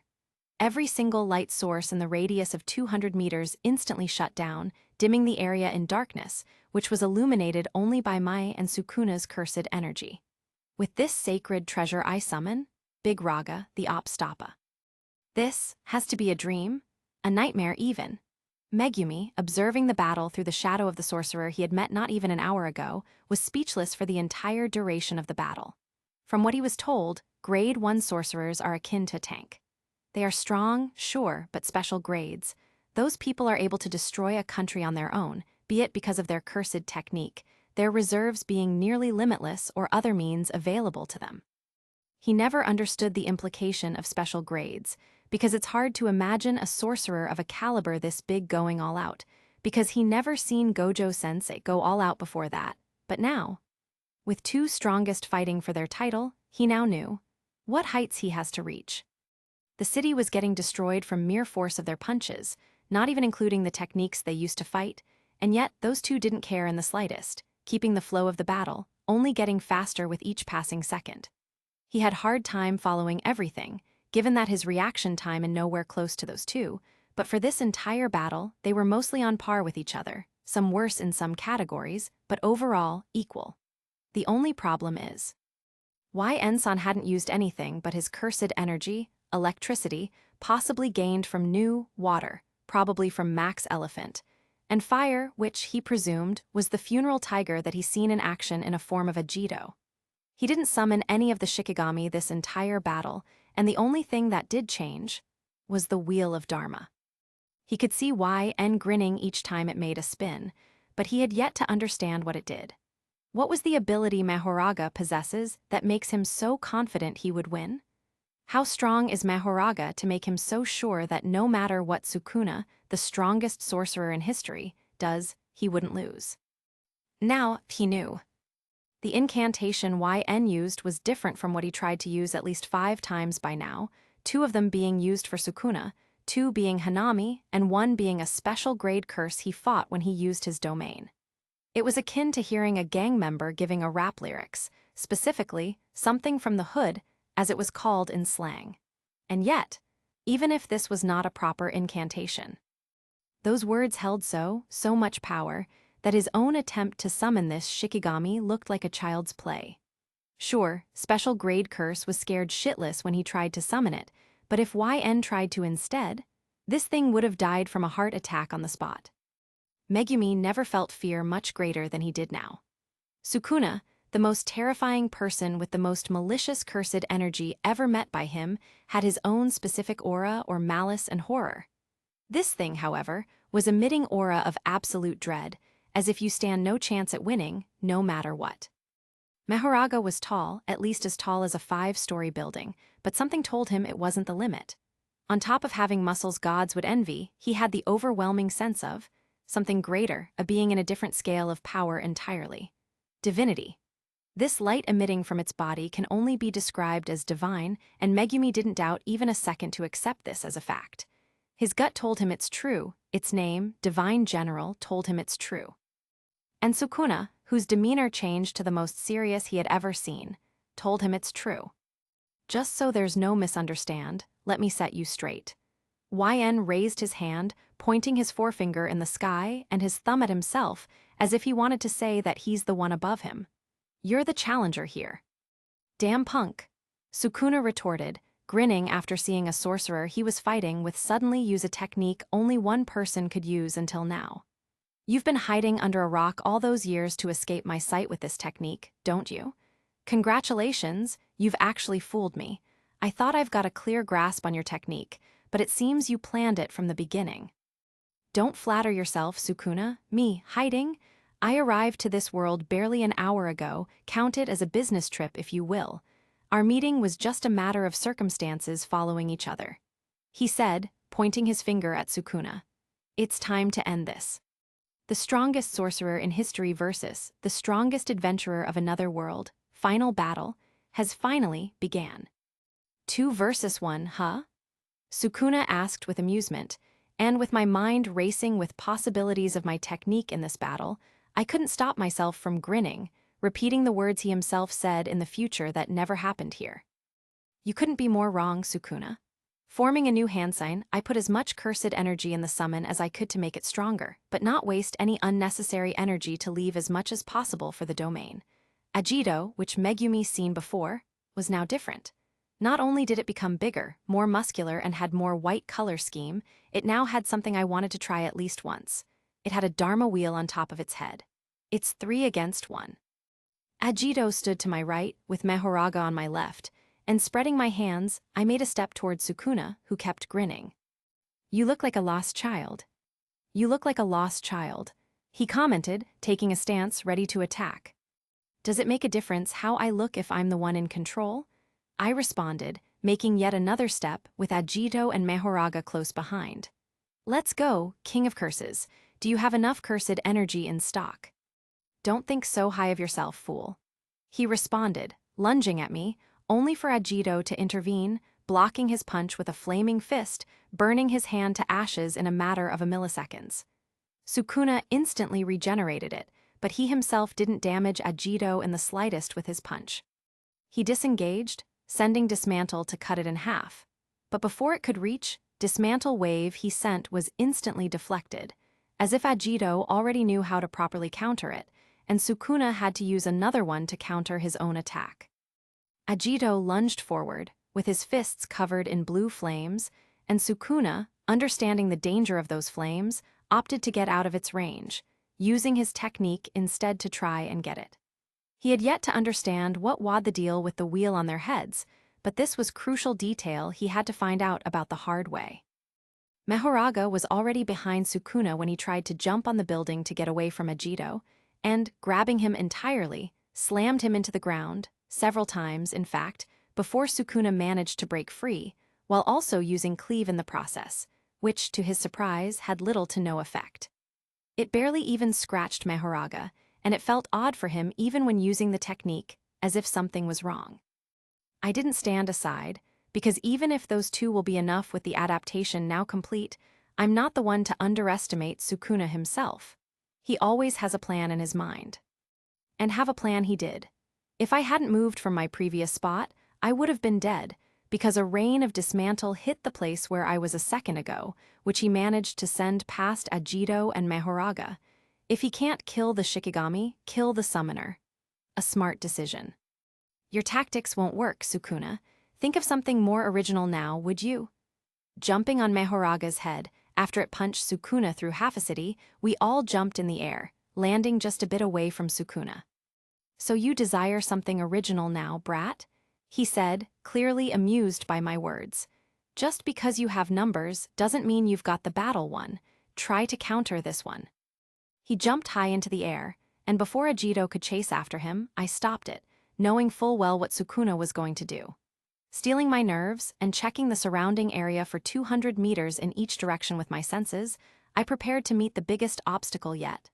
The sky darkened, the air was dense with cursed energy oozing from Sukuna, and it was getting harder to breathe.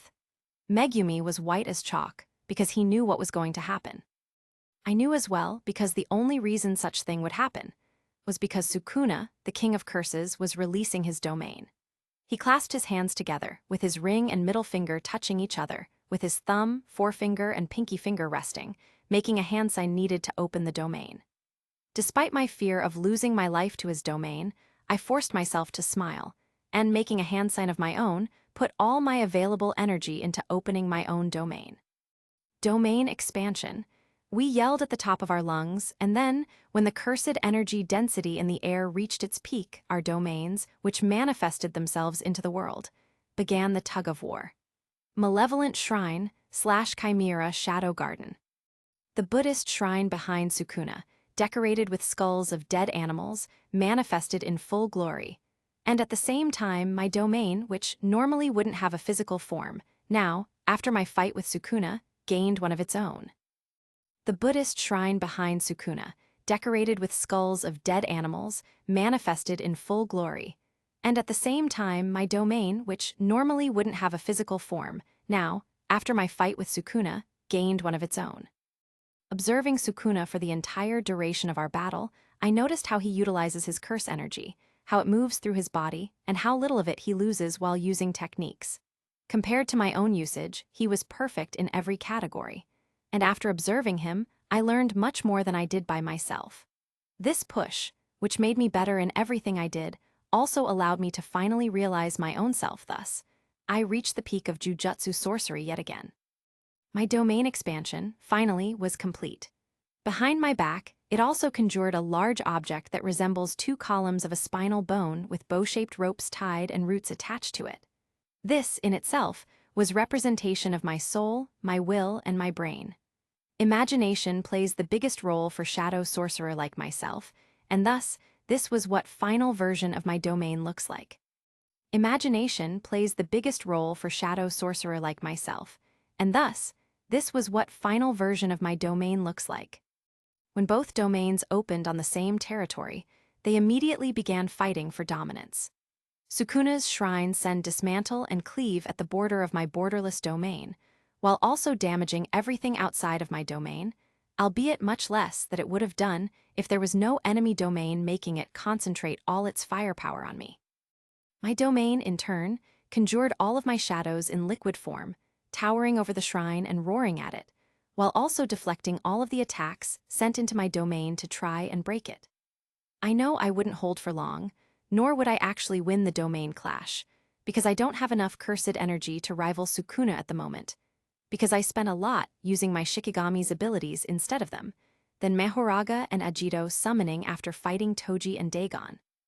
As much as it would stroke my ego winning this clash, I just knew that I couldn't rival it, but it didn't mean I will close my domain, my own pride, to immediately lose. No, I will not. Mahoraga stepped out of the range of my domain, and immediately after, cleave and dismantle rained upon it, dealing the most minor damage ever seen from technique as strong as Sukuna's, specifically in a full-powered domain. Walking towards Sukuna, Mahoraga, with a smile on its face, stopped just before reaching him, and Sukuna, unsure of what to do, just stood there, either thinking if he should use fire arrow or do something else. Before he found an answer to that question, the wheel of Dharma on its head spun, and so did Ajido's. Then, raising its hand, Mahoraga swung the blade of extermination downwards, not even touching Sukuna or the shrine, and the space itself got distorted for a moment, with the sound of a glass breaking afterwards. Sukuna's domain was broken in a single strike, and Mahoraga fully adapted to any kind of slashing attacks, as well as to Sukuna's domain. Even if he opens it again, it will be immediately broken. Sukuna, seeing this, finally understood what Mahoraga was able to do. Even so, he was not going to stop there. He disengaged yet again, gaining just enough distance from me and my still open domain, and said something I couldn't hear, followed with fuga, and flames appearing in his hand. He disengaged yet again, gaining just enough distance from me and my still open domain, and said something I couldn't hear, followed with fuga, and flames appearing in his hand. Brat, no, YNLN, was it? I admit it, you're strong. You're the first sorcerer since Heian era to push me to my limits. Let's have a contest of firepower then. I don't mind, I said, and keeping my domain open made Ajido disappear with Mahoraga standing behind my back. I would advise you to aim upwards, because it won't do you any good to aim here. With that, from the open domain, a huge shadow of new totality made its way to the sky, forming my SES version 2. Just like Ajido, it had a wheel of Dharma on its head, aside from other attributes it had before. Now, it was even larger thus, making it even more dangerous to anything in the range. Let's end our fight with Explosion, King of Curses. Sukuna, forming a fire arrow, taking my advice, aimed upwards, straight at Nu, who started forming a beam of blue fire from its underbelly. I was far enough to not get hit no matter what, so I could go as wild as I wanted to. Attack boost, magic power boost. I changed to myself, buffing Nu to give it much power as I could, and then, when its output reached 150%, with both attacks almost completely ready, I started another chant. You see, there are a thing called extension technique, and those are original abilities derived from innate techniques. Innate techniques cannot be changed or altered, but they can be trained and expanded on through creativity to maximize their applications into extension techniques. For example, while Merge of Wells' unknown abyss is still a merge, it's more akin to an extension technique. Now, with me being able to use most of my Shikigami's abilities, I can amplify their own, and this is what I was doing. Charge, Impact, Fire Pillar. Extension technique, maximum output. New, finally reaching its own 200% output, finally finishes charging its strongest attack, and Sukuna, done as well, released his arrow, knowing full well that I was done as well. Orbital laser. Two strongest attacks launched almost at the same time, traveling through the air at the speed fast enough for both attacks to reach each other immediately. Fire arrow, colliding with the pillar of blue flame, exploded, creating its own pillar of fire, which was fighting for dominance with orbital laser used by New. In a struggle against each other, the ground itself was getting scorched, being melted to lava, and everything not in range was getting incinerated from merely being nearby. Fire arrow, finally losing all the cursed energy imbued into it, has lost the struggle, and orbital laser, finding its way through the attack, reached Sukuna, who shielded himself with the strongest defensive technique he knew. His skin was getting constantly burned and regenerated, his cursed energy output was dropping, and his reserves were being depleted by each millisecond he was enduring the strongest attack I had ever used. The radius of the orbital laser was a little bigger than 100 meters, and everything, and I mean everything, in that exact radius was destroyed, melted and evaporated up until the ground. Nothing was left standing, and the only figure that actually stood was Sukuna, whose entire body was burned, slowly regenerating from his usage of RCT. It was clear that he was exhausted, and so I closed my domain, with New disappeared moments after, and Mahoraga following me close behind. As I approached Sukuna, being only a few meters away from him, I gave him a smile. Albeit I know you're not currently at your full strength, it was a battle I will remember for as long as I live.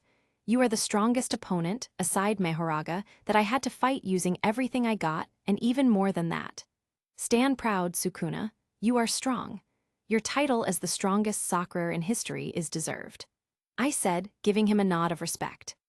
Heth, didn't expect you to be so generous with praises after all you've said before.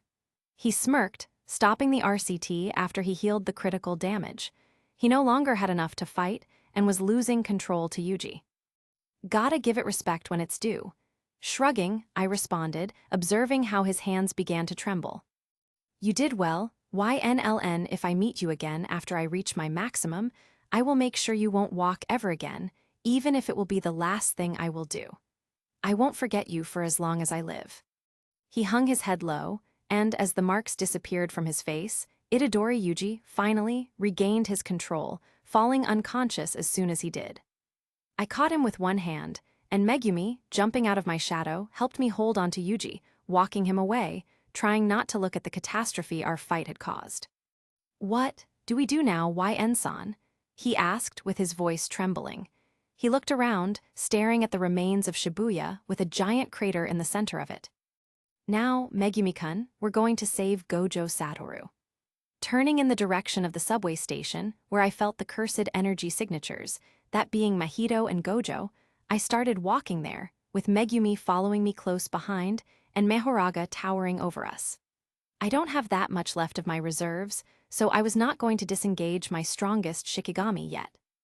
The Shibuya incident is still in progress, but a lot of death has now been prevented. Time to bless this wonderful world. YN, Ko.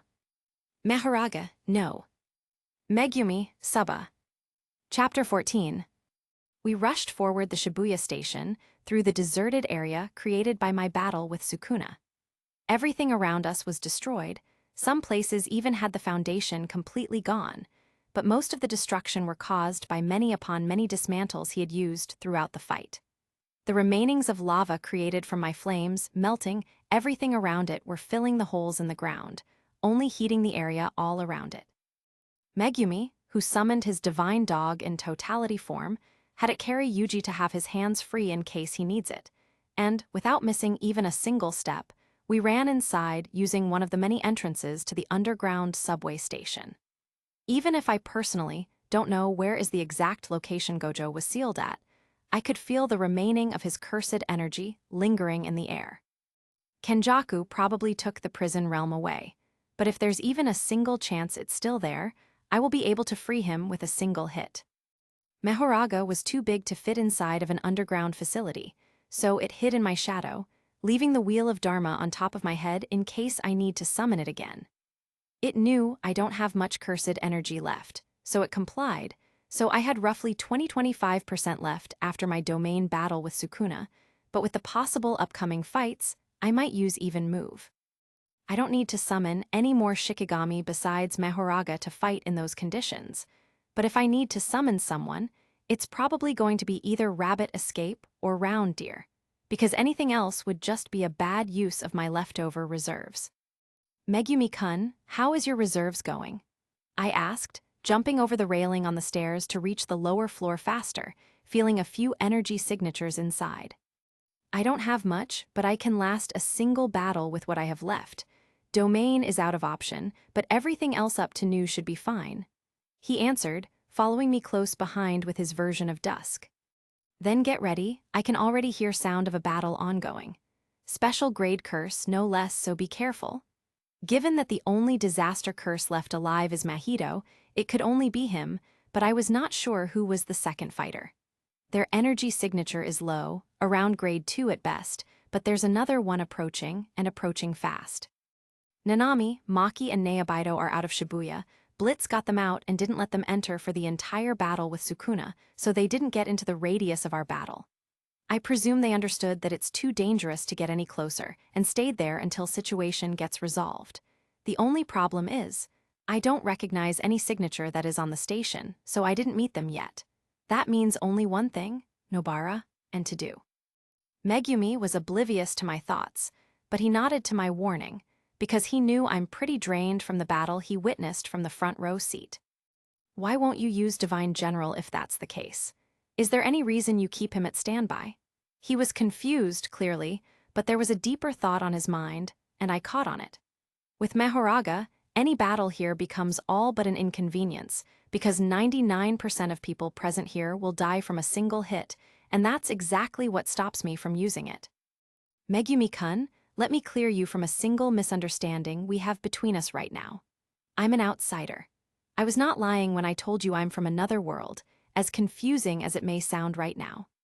I won't be here in the next 11 or so hours, because Artifact I used to come here only sent me to this world for 12 hours, and all the time I spent already is getting shorter and shorter.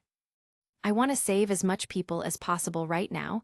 I know you care about all of your comrades, but allow me to be very blunt. I'm what you call a battle maniac, a person who wants to fight strong opponents and experience new things while doing so. As we kept running, dodging humans they were in semi-comatose state after getting hit with Gojo's domain, I could see Megumi's face expression change, from confusion and anger to understanding. Even though I'm different, he understands what I'm trying to say. My battle with Sukuna ended earlier than I expected, because I kept testing the waters and waiting for Mahoraga to be done with his adaptation process. But if I could, I would have spent more time fighting one of the strongest sorcerers to ever exist. If I use Mahoraga in each and every battle, it will end in under a minute 99% of the time, and this is what makes me reluctant in using it. Believe me, I know you personally would use your own Divine General at each and every inconvenience that stands in your way if you subjugate it right now, but by doing so you limit your thought process. If you keep relying on it all the time, you won't find a way to use your other shadows, you won't grow as a sorcerer, and you certainly won't reach your peak. He wanted to retort me about the fact I've stated, but he bit his tongue, clearly understanding he's the one in the wrong. If you beat Mahoraga, you're immediately a special grade. Do you even need it at this point? Yes, but only in situations where it's required, like my battle with the King of Curses, strongest sorcerer in history. Before I fought him, I was an amateur in using my cursed energy. I had many upon many flaws, but this was exactly when I learned to use it to close perfect, and it was exactly when my domain was completed. I'm a sorcerer for roughly half a year, and look at me right now. I kept experimenting. I grew stronger because I imagined the day when I will be able to fight on par with the strongest people to exist. And now, I'm near the top of the food chain. Doesn't that mean that you're currently the strongest? He asked, trying to understand my next train of thoughts, but as we turned around the corner, getting closer and closer to the battle that is already taking place, I smiled. No, not currently. If Sukuna regains all his power, I might have to use everything I have, because this bastard is unpredictable. Same can be said with your Gojo-sensei. He's the strongest of modern era, and I have a solid chance to win. Theoretically, I can win as soon as Mahoraga adapts to his infinity. Practically, we shall see how that goes. You can count me as one of the 3 strongest to exist if you want to. One last turn made, and we finally saw the cause of the noise that was going through the station. AI to do, grade 1 sorcerer, Yuji's named brother, and one of the few Chads of Jujutsu world. Along with him, fighting nearby, is Kujisaki Nobara, Megumi's teammate. Megumi, better sit this one out. Get Nobara out of here and keep her safe. Get Nobara out of here and keep her safe. Understood. Understood. Please keep yourself safe. He rushed ahead, summoning Toad to get Nobara out of the battle, and before I could hear anything from her, I jumped over the railing To-Do jumped towards, landing on the lowest point of the subway station. Situation down below could only be described as chaotic. Lots of dead people, most having been cut in half, torn to shreds or splattered, but some were getting turned into nothing but an object by the hand of the special grade curse. Lots of dead people, most having been cut in half, torn to shreds or splattered, but some were getting turned into nothing but an object by the hand of the special grade curse. That's right. For the first time, I finally encountered the one I had so much hate for. Mahito, who has idol transfiguration as his cursed technique. A very powerful technique when used in the right hands. Basically, he is able to manipulate souls of any person he touches as much as he wants, with a few exceptions there and there. To-Do was stuck between his attacks once Nobara was out of the battle, and he barely had any room to move through, given that Mahito was creating walls to block his way, as well as many upon many weapons to fight. The latest attack left To-Do unable to move his hands, because he would be slices in 2 if he did. But if he didn't move them to clap, he would be dead from idol transfiguration. Before any harm could come his way, though, I grinned like a madman, running forward at my maximum speed to get enough momentum, and then jumped forward, with my legs set in positions for the best dropkick ever delivered to any living being. Gotcha, I roared.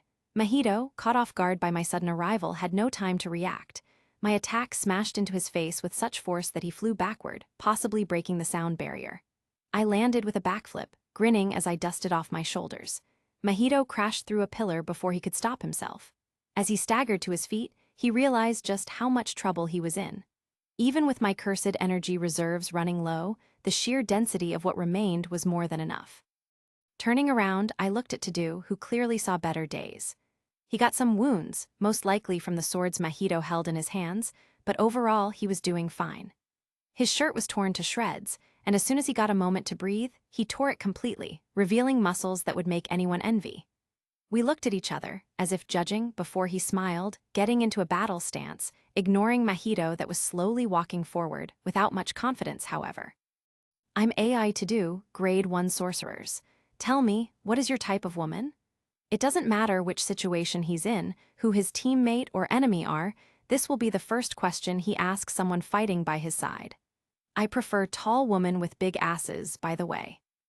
I like muscular women that are slightly smaller than me, with toned legs, nice hips, thick thighs, and abs. As soon as he heard my answer, his face lit up in recognition, because even though we don't have the same answer, he can appreciate good tastes. I'm YNLN, special grade sorcerer. Don't count on me using much techniques. I've spent around 70% of my reserves beating the crap out of Sukuna, but I can still kick ass just fine. Megumi already got Nobara and unconscious Yuji out of here, so we're free to do anything. Getting into a battle stance, seeing as Mahito was already close enough to reach us, I smiled to To-Do, who prepared as well. I'm counting on you. Let's do it. He responded in kind, flaring his cursed energy once to show me how much of his reserves were left. Mahito sneered, seeing such show of camaraderie, but didn't react otherwise. One more, one less, what difference does it make? Mahito spat, summoning several transfigured human figures. In the end, you're just flies I want to swat. Soul multiplicity, body repel. From his hands, a swarm of worm-like creatures surged toward us.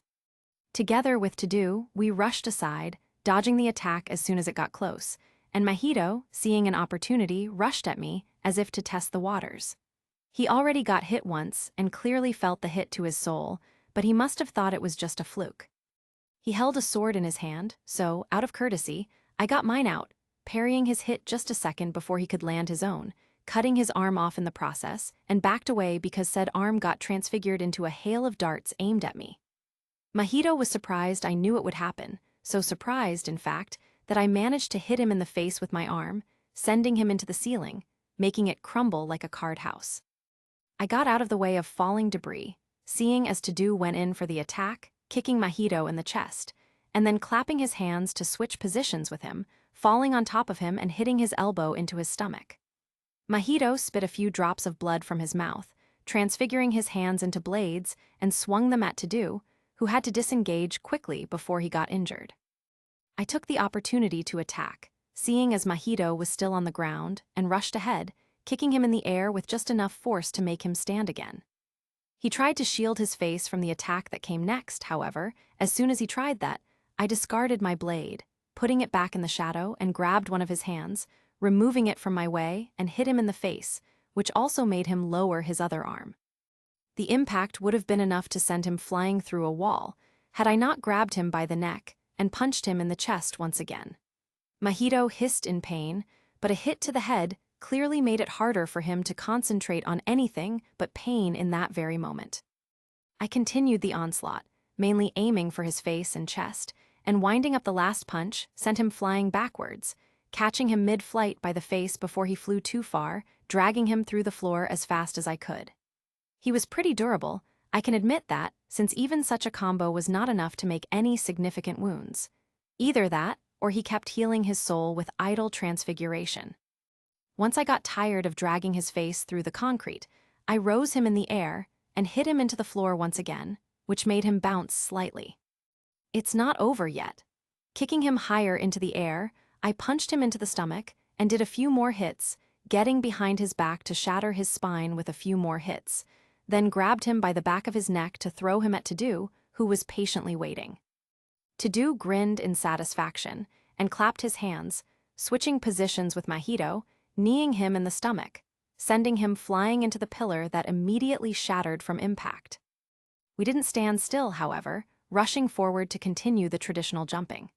Tgthegood clapped his hands, switching Mahito with a rock he threw in the air and punched him in the face directly to me, which made me smile as I bent down to deliver a winded-up kick to his face, sending him a few meters into the air, just where Tgthegood was waiting. He elbowed him into the stomach, with shockwave of the impact breaking the ceiling above us. Getting out of the way, we saw Mahito resurfacing from all the debris that fell on him with a pretty pissed-off face expression, spewing wave of curses made from human souls at us. Tgthegood got a bit of distance away from me so as not to interfere, literally tearing apart the first curse that got to him, clapping his hands to get behind the other curse. I stomped the ground once, raising smaller pieces of concrete around me akin to a force field, but instead of it acting as my shield, I noted the location of tens of curses rushing at me from all directions, cutting off my escape routes, and started flicking the deadly shrapnel into them, smiling like a madman. This was actually getting good. Adrenaline was rushing through my veins, and I felt delighted. Sure, I was heavily holding back, given that Mahito is nowhere near close Sukuna's power level, and beating him is just a matter of a few strikes or a really powerful black flash. Mahito tried to slip past me, aiming for Tgthegood. But as he passed, I grabbed him by the neck and slammed him into the ground with enough force to crack the floor like a spiderweb. The entire underground level shook from the impact. Tgthegood, finishing his skirmish, arrived in time to deliver a punch that set Mahito back on his feet, then landed a sucker punch to the face. I followed up with a strike to the back of Mahito's head, then repositioned for an uppercut to his jaw. Tgthegood hit him in the stomach, hard enough to hurt but not enough to send him flying, giving me the opening for another attack. Fight back, nigga, fight back. Remembering the meme, I just had to say it. It was just like the time Nanami and Yuji jumped Mahito. The only differences were Tgthegood's boogie-woogie preventing any counterattacks and me being far stronger than Yuji and Nanami combined. As Mahito gathered cursed energy for a domain expansion, I delivered a roundhouse kick that sent him crashing into a pillar, which collapsed along with the ceiling it supported. The more we fought, the more this place resembled a catacomb. We regrouped, readying ourselves for another round. I exchanged a glance with Tgthegood, and we nodded in unison, charging forward as Mahito emerged from the rubble, transforming into a spiked ball. We hesitated momentarily, keeping our distance, but I picked up a rock, infused it with cursed energy, and hurled it at Mahito with all my strength, catching Tgthegood's smirk. A single clap echoed through the ruined station, and Tgthegood was now speeding like a bullet train, winding his leg for the nastiest kick ever delivered to a cursed spirit. His cursed energy flared, rising in volume, and I saw a few sparks of rainbow before he reached the spiked ball that was still yet to disperse. Just before the hit connected, Tgthegood's energy flashed black, which meant only one thing. He finally reached 120% of his potential. Black Flash. Tgthegood's Black Flash was beautiful, and the force with which he landed his attack was enough to shatter Mahito's defense, blowing up inflated ball like a balloon, revealing actual Mahito, who had to transform his hands into long claws to stop himself from flying any further. Unfortunately, even a nat 20 hit of Black Flash, no matter how strong, will not do anything because he can't hit his soul. Tgthegood can wear him off because he has more experience but winning a fight. Unless he gets grasp of Soul's split katana and learns how to attack the soul, he's not winning it. Well now, YN, it seems we're going nowhere with this. Nah, we're doing just fine. His cursed energy is running low after that failed domain attempt. All those attacks I landed wore him down pretty badly. After all, I can attack his soul directly. Smirking and spreading my hands, I slowly walked forward, glaring at Mahito that was slowly standing up, wiping the blood off of his lips. Ah, what a shame. I didn't expect you two to be such a pain in the ass, he said, scratching his chin with his hands now back to normal. He most likely contemplated what to do, given that none of us lets him through and he can't even touch us. It seems I have to do something drastic, he whispered, but given my hearing, I still heard him clearly, which can't be said about Tgthegood. Soul multiplicity. Spitting out several more human souls, Mahito instantly transformed them into two walls, which moved exactly where he wanted them to, and that was his plot to separate us. Tgthegood, seeing this, tried to swap places with a rock I threw in the air, but he had to stop mid-clap to block an attack coming straight at him. Clicking my tongue, I dodged a punch aimed at my face, grabbing an arm Mahito used for that purpose, but I had to let it go, given all the spikes it grew the moment later. Mahito is not a great close combat fighter, but given his ability to change anything in his body, he posed a threat even to people like Yuji, who is a master of that craft. I ducked down, sweeping his legs off of the ground, moving sideways as soon as I saw that he transfigured his arm into a hammer, attempting to turn me into a fine tortilla. He landed beside me, changing the shape of his legs to something akin to kangaroo's legs with several blades sticking out of it, attempting to slash my insides open with a flurry of kicks. I put my hand in front of my face, tanking the damage, which was barely anything noticeable, aside from the torn piece of clothing. But after my battle with Sukuna, they needed repairs anyways. Now that I looked closer, his soul power became lower than it was before, and I understood what was happening. He cloned himself to chase Tgthegood and kill him while I'm busy with the clone that can't even transfigure souls of other people. Once I realized that, I stopped holding back, worried over Tgthegood more than I was before. Jumping backwards out of the clone's reach, I kicked the ground while infusing my leg with cursed energy, with enough precision to shatter a plate under Mahito, sending him in the air, and the next moment I was already onto him, with my palm pointed at his chest, my fingers slightly loose. The time itself seemed to stop in that moment, but it was just an illusion for my focused mind. Airborne clone, which didn't even realize what was happening, looked dumbfounded at my hand, which stopped right before making a contact with his chest. Flaring my cursed energy at the right timing and breathing a sigh I was holding, I clenched my hand into a fist, delivering a 1-inch punch. Black Flash. From a strike this powerful, infused with Black Flash, Mahito's clone never stood a chance at survival. Maybe Original has a chance to survive, even if barely, but a clone that is not even a 1/4 of what he's capable of, not a single chance. Hitting his soul directly with my Black Flash was too much for this vessel, and moment after the hit, he exploded into chunks of skin and blood, slowly dissipating into nothing. With this done, I didn't even turn around to check if he's truly dead, running to help Tgthegood. Tgthegood knew it'd be hard to fight a special grade curse alone, but he didn't expect it to be this hard. Mahito wasn't really a good fighter, often relying on his technique to do anything, but this was exactly what made it harder for him to fight. One touch, and he's done for. Boogie Woogie can get him only so far as to dodge and deliver counter attacks once in a while, but if even those deal no damage to him, it's more of a stalemate than anything. Mahito can't hit Tgthegood, and Tgthegood can't damage him even if his hits can end other curses easily. His black flash was so powerful it could have ended that other cursed spirit that he and Yuji fought back into the exchange event, but it had no effect on this one. Situation was getting tricky. His cursed energy levels rose after he hit a black flash, but it was not enough to fight on equal grounds, no matter how hard he tried. Mahito was getting slower, but not slow enough to run away without troubles. If he did try to, he might succeed, but Mahito will most likely catch him a few minutes after. "Why don't you stop running and accept that you're done for, huh?" Mahito yelled, taunting him, but he didn't fall for it, being better than that. He's hot-headed, sure, but in a battle where his life is on the stake, he knows when to be aggressive and when he needs to be defensive. I need to regroup with Y, and he must be already done with whatever that curse threw at him. As sad as it is, I can't win this fight by myself. Even his regular attacks had better effect than any of mine own did. He can't use his cursed technique because of his curse reserves lacking at the moment, but if it comes to it, I'm sure that he will use it. That wheel above his head is not just a decoration. It radiates just as much, if not more, power as Gojo-san did when he used hollow purple. Tgthegoods' brain, working overtime to come up with a better way to evade whatever Mahito threw at him, was thinking of any backup he might get at this point. Mahito knew what he was doing, separating them from each other to corner Tgthegood, so his best course of action was just stall for time. Clapping his hands once again, Tgthegood had to jump in the air to avoid a spike trap Mahito set up for him in case he did switch places with him, clinging to the ceiling that was slowly collapsing from everything that was happening around. Mahito clearly saw an opportunity, seeing as Tgthegood was in no position to evade, extending his arm like a rope to reach Tgthegood.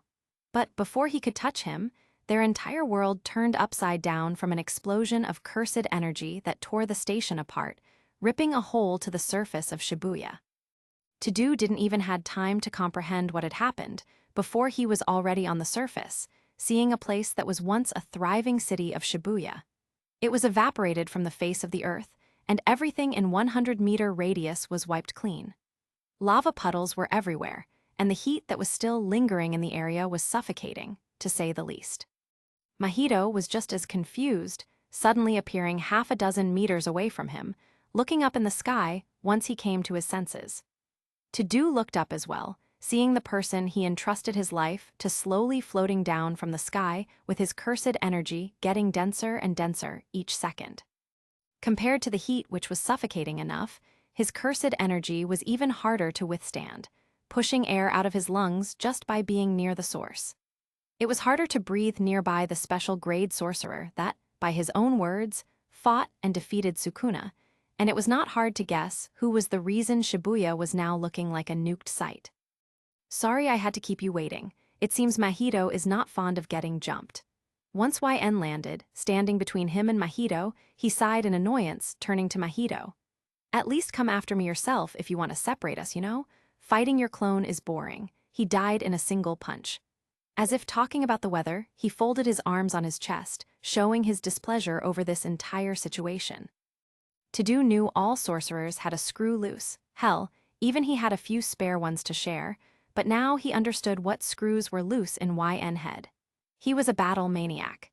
Maybe it was an actual reason he didn't use his techniques. It was hard to believe his cursed energy levels were low when it was this dense to begin with. But even though such thoughts passed through his head, he was glad to know he was finally getting help, especially from a special grade that was getting serious. "Well then, Mahito, this is your last chance. Come at me with everything you've got and I'll end you faster. This cat-and-mouse chase is getting us nowhere," I said, approaching him, motioning Tgthegood to back off, which he did without a second thought. "Ah, it was just getting good. You had to ruin all the fun, you know?" he replied, holding his chin in thoughts, hiding his fear behind a bored face expression. "You know what? You're right, I'm tired of this." He threw his hands in the air, covering them in a layer of cursed energy. He gave me a crazy smile, opening his mouth to make a hand sign with small palms that he made inside his own mouth. It was disgusting, but it is what it is. Domain expansion. Domain expansion. As we both made our hand signs, ready to open a domain, I grinned, and instead of actually opening my domain to enter a domain clash, I extended my hand forward, with blade of extermination sliding from my wrist, and did a single step that covered all the distance between me and him. Who needs a domain for trash like you? With a single slice, I separated his head from his body, and before he disintegrated, I smiled once more, looking him in the eyes as his head was slowly falling to the ground. Here's your shortcut to the afterlife. Tell Satan I sent you. With that, I made blade of extermination disappear back into my wrist, letting out a loud sigh. Even though I preserved every bit of cursed energy I could, I still spent a little more than I initially expected. Although, given how much time was it since, my cursed energy levels only regenerated. After a black flash, especially, its regeneration rate rose to a new level. Before the battle, I was around 30% of reserves. Now, it's about 40–45%. I'm good to go. That was effective. Tgthegood muttered, more to himself than anyone else, looking at the aftermath of both battles. Shibuya Station beneath us was in ruins now, but given that none of the people under us were alive, this was just a natural occurrence. After that, Tgthegood started looking around, taking every ounce of detail that he could gather.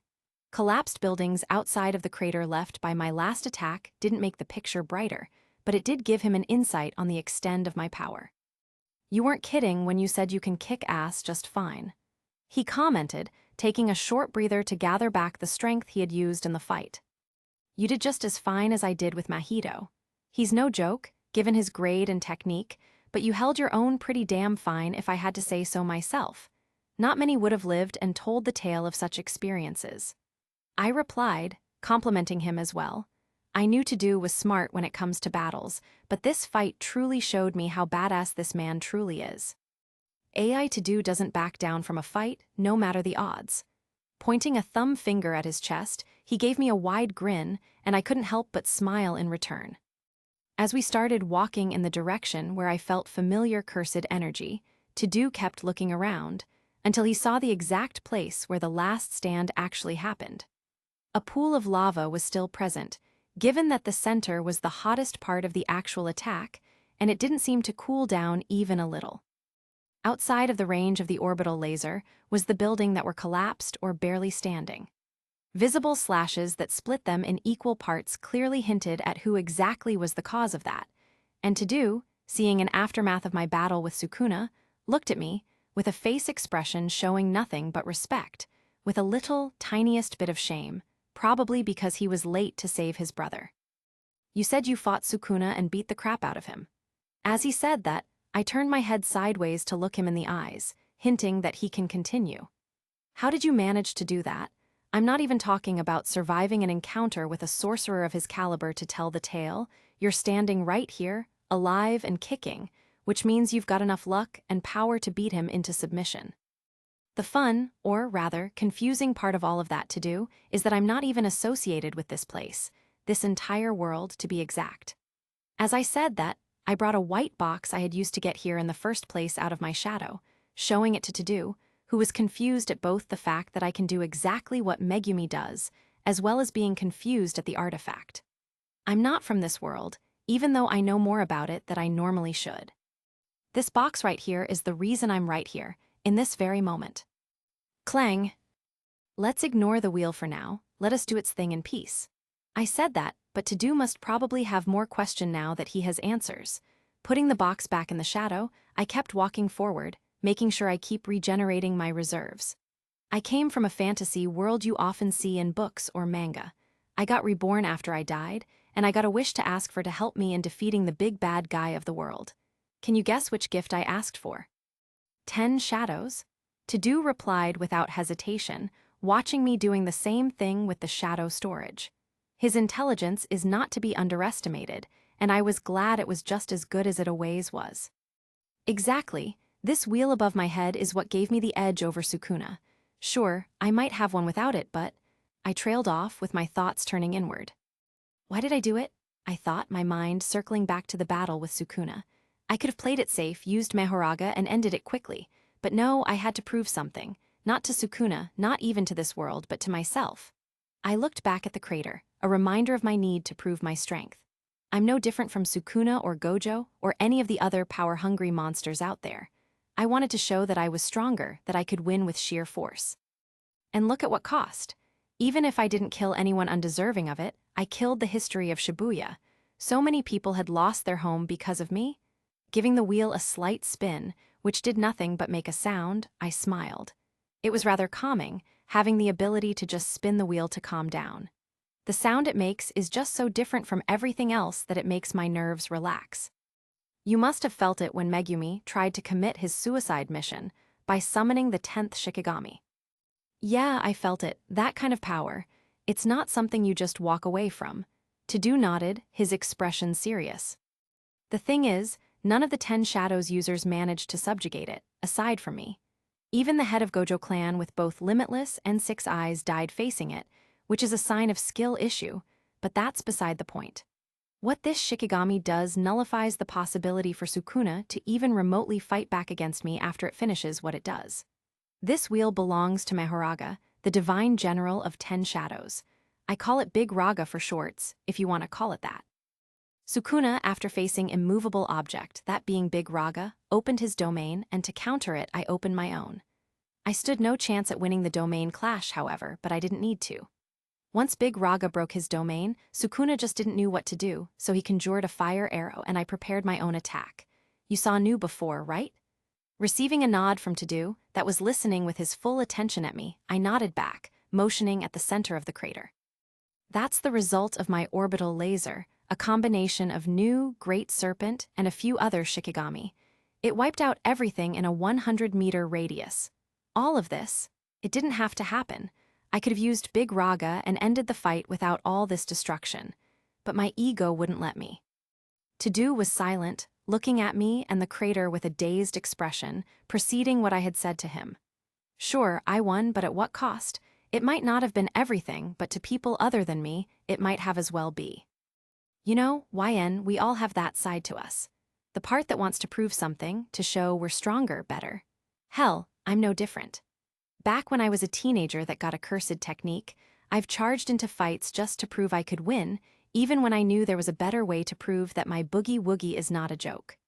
We want recognition, we want to show that we're strong, that we are the alpha and the omega of this world to impress someone or our own selves. He stopped for a moment, looking at my face, seeing an understanding in my eyes. I fully get what he means and he knows it. But here's the thing, recognizing it is half the battle. The other half is figuring out how to control it. You've got power, YN, more than most. But if you let your ego drive you, you're just setting yourself up for the same downfall as those monsters you're trying to fight.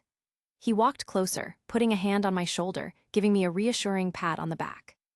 But don't beat yourself up too much. You did what you had to do, and you're still standing. That counts for something. In that moment, my shoulders felt lighter than ever, as if the weight of the world had finally been raised from me. Tgthegoods words struck a chord, and I realized that it's time to finally perceive myself as who I am instead of who I wanted to be. I want to be strong, but I don't have to be like Sukuna, the strongest sorcerer in history, or Gojo, the strongest sorcerer of today. I can be YNLN, the strongest sorcerer to ever exist. I'm not just a kid with a toy anymore, I thought, glancing at the wheel above my head. I've got responsibilities now, to my friends, and to myself. I nodded to Tgthegood, and, in a comfortable silence, we regained our breath completely, running forward to help deal with the last obstacles in Shibuya, Kenjaku and Uram. God knows how many times today Megumi finds himself in a situation where he is almost incapable of anything. First Dagon, then his own father, rising from the grave, and then the battle with Sukuna himself. If not for YN, he might have already been dead, and, just as YN said, he, most likely, would have just used Mahoraga if that was the case. Megumi is not stupid. At least to an extent where it's just not normal anymore, but even he knows that he was completely right. He relied too much on his trump card, instead of exploring his own technique further. Fusion, totality, other Shikigami. He did not consider the possibility of using them in battle to an extent where it actually matters, only relying on Shikigami that was strong, in his opinion. Don't get him wrong, new, divine dog, totality, max elephant. All of them are powerful, but he did not consider to use anything beyond them in battle. Sure, he uses Rabbit Escape and Toad, but after what YN showed him, he doubted that he himself is even 10% as strong as he is currently. His great serpent died, and he never, ever considered to use his power for any other Shikigami. This gigantic, truly monstrous new YN used to completely obliterate Sukuna. He wished he found out about it way earlier in his life. Because right now, it would be very, very useful. Megumi, behind you. Megumi turned around, slashing his sword at the curse that managed to get behind his back, splitting it in two, but instead of sighing in relief, he had to immediately back off from said curse, because after he cut it, dozen more of the same ones, albeit smaller in size, started advancing to him. His divine dog, noticing its user having trouble, immediately switched targets from a bigger curse that it stopped from moving, to a wave of smaller curses slowly getting to Megumi, slashing its claws at them, instantly killing them in a single attack. Thanks, Megumi, even though concentrated on surviving this battle, had to thank Yuji, who, thankfully, was now conscious after Sukuna lost control. Nobara was too busy chasing the source of their troubles to notice their struggles, but once she got hit square in the face, she had to regroup with her team. This bastard is getting more annoying by the second. No matter what I do, he just shrugs it off. She complained, looking up at the man that was using a stingray curse as his transport, looking down on them. Of all people they could have encountered after attempting to evacuate from Shibuya, they had to run into Gido Suguru. Or, specifically, someone that was occupying his body. Megumi had many talks with Gojo when he was a kid, and he certainly knew that Gido was dead, and this someone was just a puppeteer using his dead corpse as a marionette. Megumi had many talks with Gojo when he was a kid, and he certainly knew that Gido was dead, and this someone was just a puppeteer using his dead corpse as a marionette. You tell me, it's like his curses are limitless. No matter how many we kill, more and more appear. Megumi agreed with her completely. It must have been at least 50th curse he killed in the last 15 minutes, and he was getting more and more tired. His cursed energy reserves were regenerating, but he doubted this would be enough to survive, let alone defeat this man. True to his past self, he could have just summoned Mahoraga to deal with it and die like an idiot by doing so, but now he reconsidered everything he thought of his previous self. He was an idiot, a big one at that. What's the point of self-sacrifice if it won't achieve anything? His teammates will get dragged into ritual while being so close, and they will die together with him. That's stupid, and he knows it. That's why, this time, he will be different. He might not have enough cursed energy left to fully support his team to lead them to victory, but he has just enough to stall for time until reinforcement comes. Only deaf and blind won't notice everything that was happening in this part of the city, will all the curses screaming, exploding, and even causing earthquakes. Maybe YN would deal with Mahito in time to save them, maybe Kyoto students would arrive to help them out. Many people came to his mind, but only one truly stood out from them. YN proved to be strong enough to deal with anything in his way. He defeated Sukuna going all out, and he was fine after that, albeit he was almost drained later, but he could still fight at his maximum. Mahoraga in his arsenal was nothing to scoff at, but even without it, dealing with this imposter would be a piece of cake for him. Any idea how to swat this fly off of the sky? Nobara asked, looking at both Megumi and Yuji, trying to find support. Any at all? Come on, Megumi, your stupid plans worked most of the time, rack your head a little. We're losing here, you know. I already know that, you don't have to remind me, I'm trying my best. Megumi scoffed at her, and even though their situation was critical, they tried to keep the morale high. He racked his brain for solutions to their problems, but not much came to mind when they were so overpowered. Scatter, Yuji, noticing a new wave of curses approaching, screamed at them to get out of target zone, and after they did, a large amount of centipede-like curses smashed the ground to fine dust. He didn't want to imagine what would have happened to them if they didn't react in time. Resonance, Nobara screamed, hitting her nails with a hammer, killing the curses that tried to take their life in one swoop. He was glad YN told him to take Nobara with him. Without her, it would have been much harder. Come on, we can't keep doing this forever. Can it already? Megumi responded, placing his hand on Divine Dog's side, as if to reassure it and himself that everything will be fine. I think I have an idea. He won't come down? All right then, I'll smash him from above. Before he did what he wanted, he released a long sigh, gathering his cursed energy to concentrate it like YN did back then. I need you to hold him from coming any closer to me for 1 minute. I need to concentrate. I can't fight back before I finish, or we'll be dead. Are you kidding me? Nobara was clearly displeased.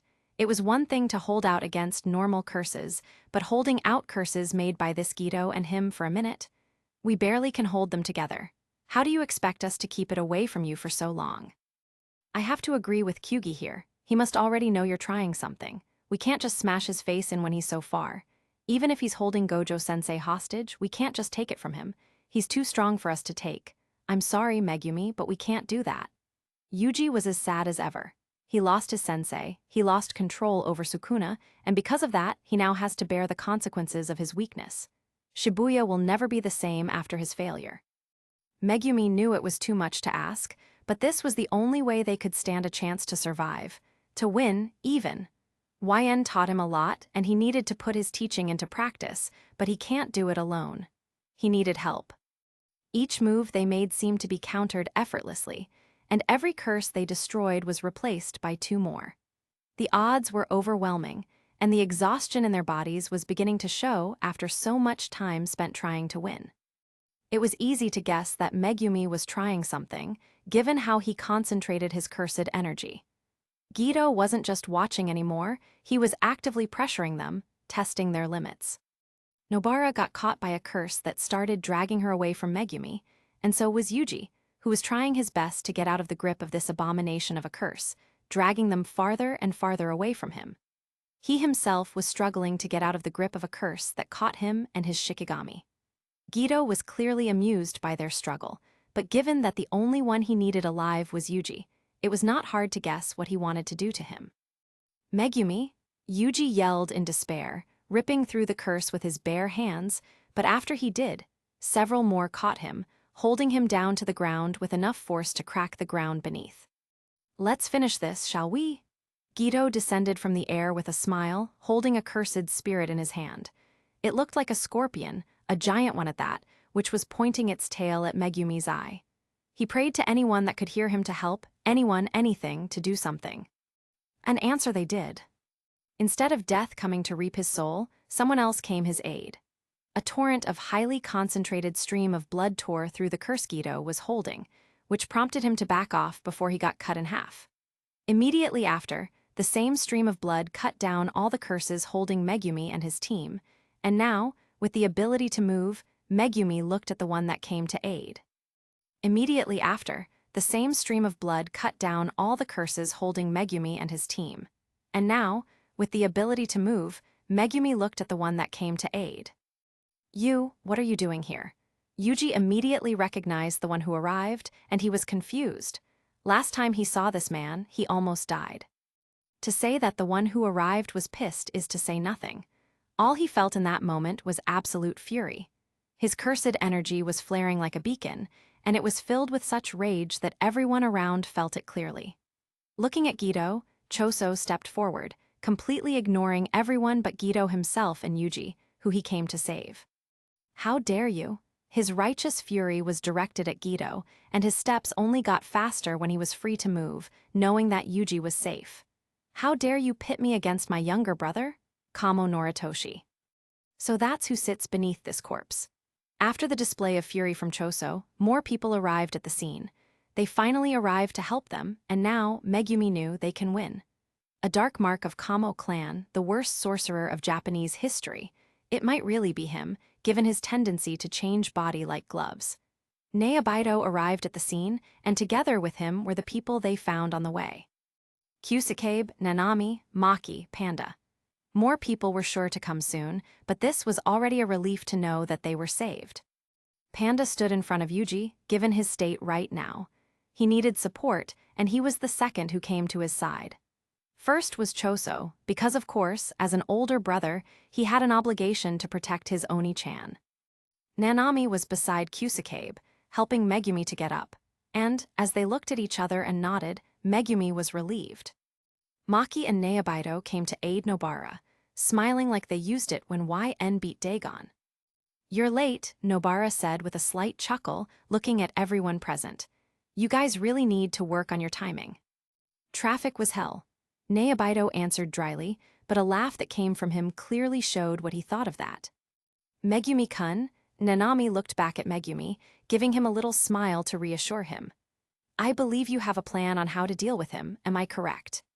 "Yes, I do. I need a minute to get done with it, then we will have a solid chance to win. With this many people, we can do it, I'm sure." Megumi confirmed his words with a nod, starting to concentrate his cursed energy once again. "Then I'll leave it to you. Don't worry, you're in the right hands." Getting an answer he expected, Nanami raised his cursed tool, flaring his cursed energy to get ready for battle. "You're going against me now, Choso? Didn't know you had it in you." Guido teased, standing still at some distance away from the group. He clearly saw that Megumi was doing something, but he was curious at what he was going to do. "Shut up, I won't forgive you for what you did." He was getting closer, but as he did, a new figure arrived. Uram, a person he knew of, stood in his way. "Out of my way, Uram!" He clasped his hands together, wasting no time to attack, concentrating the blood between his palms to release his technique faster that Uram could react. Blood Spear, his signature technique, launched at the speed of sound, caught Uram off guard. In the last possible moment, he managed to block it, but given how he was struggling to hold it, it won't be for long. In the last possible moment, he managed to block it, but given how he was struggling to hold it, it won't be for long. Choso directed his attack at Guido, who jumped out of the way before he got hit, and Uram now was on his way to attack him. Before Uram got to that, however, he was intercepted by other sorcerers that were present. While Choso chased after Guido, Panda, Maki, and Neobito were now in front of the ancient fossil of a sorcerer. "You're not going any further," Neobito stated, already in a battle stance, ready to move at any given second.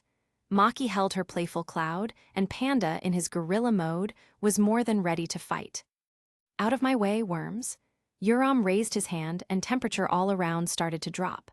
Almost in an instant, everything around felt like it was freezing, and the next thing they knew is that they dodged an attack that might have been their last. Ice form, deadly silence. Breathing out, Uram instantly formed a large iceberg that could have easily captured all the sorcerers, trapping them in a cage, but alas, he was too slow. Old fossils like you need to lay low and see the new generation do their things. Neobito taunted, already behind Uram. His projection sorcery was handy when it came to speed, and gladly, his hand was back after YN healed it. He kicked Uram in the face, and, although he managed to block it, he still got sent skidding backwards, right where Panda was waiting. A large paw descended on top of Uram, almost squashing him like a bug, but High-Era sorcerer knew his way around battlefield. An iceberg rose from under him, rising him in the air, punching Panda in the stomach with enough force to send him flying. Maki smashed Iceberg to pieces with the playful cloud and hit Uram square in the face, and although the hit was strong, Uram tanked it, only flinching his head sideways after the hit itself. He covered his hand in ice and smashed Maki right in the face, sending her after Panda. It would leave a mark. Megumi was struggling. He did say he needed a minute, but time was coming, and he still didn't finish the preparations. Had his reserves been full, he would have did it sooner, but with his reserves lacking, he could only hope it would work. YN saw potential in him, he taught him a lot in such a short amount of time, did everything he could to show Megumi how to properly use his Shikigami. How two special grades fight, protecting him from any harm all the way through. He couldn't fail him, he can't blow the expectations he must have had on him. Sweat was running down his forehead, people fighting in front of him, protecting him at all cost. He can't fail, and he won't. Bottomless shadow, reflection of the moon, between darkness and light. With treasures 10 I summon. Megumi knew, watching YN and Sukuna fight, he found exactly how he should use his cursed energy. The chants, the hand signs, he had to use everything he got taught, everything he knew before, to do something that should bring them victory. Choso struggled to land a single hit on Guido. Nanami and Kusakabe were now fighting with Uram as well, not letting him get any closer. It was time. Time to show the world, to show himself, that he's not a waste. New totality. Almost every single drop of his cursed energy was used for this one summoning. Could he do better? Maybe. Was it worth it? Definitely. This was the first time where Megumi felt himself at peace with his own mind. He stopped blaming himself for being weak, he stopped whining or relying on Mahoraga to win the battle. From now on, he's only going to do better. He will not revert to his old style, where no matter what, he would lose every battle he had fought. Because the chick that once hatched will never return to its egg. Looking up in the sky, where clear signs of a huge battle were happening, I couldn't hold a smile that was on my face. It was the widest, the happiest smile I've had in ever. I finally saw what I wanted to for so long. The time I spent teaching Megumi, showing him all I could in such a short time frame, it was all worth it. You crazy son of a bitch, you did it. Seeing new, totality in the sky, raining lightning into the flying figure in the sky. A few bolts of lightning found its target, and Kenjaku was now falling to the ground, no longer supported by his cursed spirit. To-do, we need to hurry, they are almost done. To-do nodded, and we sped up even more. I couldn't miss such a moment in Megumi's growth. I felt proud, as if I'm a real father that taught his own son. We jumped over a hill of destroyed buildings, speeding to the battlefield like bullet trains. Finally, after the last rush, we landed just before the biggest attack from the enemy team took down our allies. Maximum technique, Uzumaki. Kenjaku was getting desperate enough to use it, and if it keeps going, he will more than likely use his gravity manipulation technique. To-do landed behind me, and I landed just in front of a horde of cursed spirits that were going forward. With a slight mental push, Blade of Extermination was now on my wrist, as I cut through Uzumaki with a single swing. What kind of fight is this, and without me? I won't let you get away with that one, Kenjaku. I smiled, walking forward with all the gazes now pointed at me. Some people recognized me, some didn't, but all of them knew one single thing. The balance of the fight shifted immediately. So you're the one messing up with all of my plans, Kenjaku said with his ever-present smile. I hoped Mahito would live long enough to crawl back to me, but it seems he died by your hand. He stated, feeling the remains of cursed energy of Mahito on me and To-do. Now, who might you be? Good question. Before I answer, enlighten me about one thing. And what is it? He asked, with a little curiosity in his voice. What could he possibly ask from him? The last body you have used, have you liked the backshots that the man gave you? I couldn't stop myself from asking this question. The moment I did, his face finally changed. His expression darkened, but he was still smiling. It was hard to faze him, but I did. I would rather leave some things private. Asking such question out of blue, you're a curious one, are you? He laughed, putting a hand on his forehead. How unfortunate. If not for your interference, I would have been done by now. Probably, I said, shrugging my shoulders. Although, in the next moment before anyone had a chance to blink, I was behind him with my face close to his ear. It would have ended the same nonetheless. He turned around to end me, holding a curse that was acting like claws in that moment for him, but I was already back where I was moment ago. Tell me, would you release Gojo Satoru if I let you go? Now both Yuram and Kenjaku was glaring at me, and it felt so good that I just couldn't stop smiling. I'm afraid I will have to decline your offer. If I do, all my plans will simply fail. He said in his usual tone, although, as he put a hand on his sleeve to take out a prison realm, his face was that of confusion and shock. He looked back at me, seeing something that he guarded as if it was his own life. Looking for something? I smirked, holding a cube with blue eyes all over it, which was exactly what I came here for. I wonder, what happens if I open it? Pray tell, would you? A moment later, I was high in the air, dodging a literal waterfall of ice, cursed spirits of the highest grade available to Kenjaku, and all possible attacks they could have thrown at me. Kenjaku was desperate enough to get Prison Realm back to the point. He stopped caring about revealing his other technique, trying to get into my personal space for it to activate. Laughing like a madman, dodging Yuram's attempt to catch me off guard, I got far away from the group I didn't want to get harmed in our little brawl. And then, when I landed, Yuram and Kenjaku was by my sides, using their techniques on me to stop me from doing something they would suffer from. Taking To-do's teaching into account, as well as collecting my own thoughts about my ego, I let out a sigh, letting my Shikigami do what was expected of it. Clang! Mahoraga, Both Kenjaku and Yuram were thrown away from me at the speed-breaking sound barrier, crashing into the remains of a building that still stood. Kenjaku's eyes were bulging out of his skull, seeing a godlike being towering over me, now holding the prison realm in its hands. Open. With a single motion of its hand, Mehoraga swung down the blade of extermination, slicing prison realm in two. And then, the entire world of Jujutsu felt the shift of power that was released from it. To be fair, Kenjaku set a lot of traps in case prison realm would ever be opened. I lot of fail-saves, plan B, C, D, and up to Z, but none of them worked. Because now, standing side by side with the strongest sorcerer of another world and low-tier god Mehoraga, was the strongest sorcerer of today. Gojo Satoru was free. Chapter 15. I stood between the collapsed buildings, the remains of a battlefield between me and Sukuna. Nothing had remained intact, flames were yet to be extinguished, and among all of that, 5 figures stood unscathed. I spread my hands, laughing like a madman, catching the confused gaze of the sorcerers from Heian Era, Yuram, and Kenjaku, while Gojo Satoru, staring at me, emotionless, only expressed his confusion through the glistening of his blue eyes. He had yet to understand what is happening, who am I, and what is the god of Shikigami was doing here. Ha ha ha ha, ha ha ha ha. I couldn't stop laughing. This entire scene was making me go crazy. I stood on top of remains of a city I destroyed, freeing the person this entire operation was meant to contain, being on top of the food chain. Kenjaku's plan was in shambles, Yuram is as useful as a piano to a goat, and Gojo Satoru, modern era's strongest, confused as he was, were all looking directly at me. Ah, this has to be a dream. Such a beautiful scene cannot be a reality.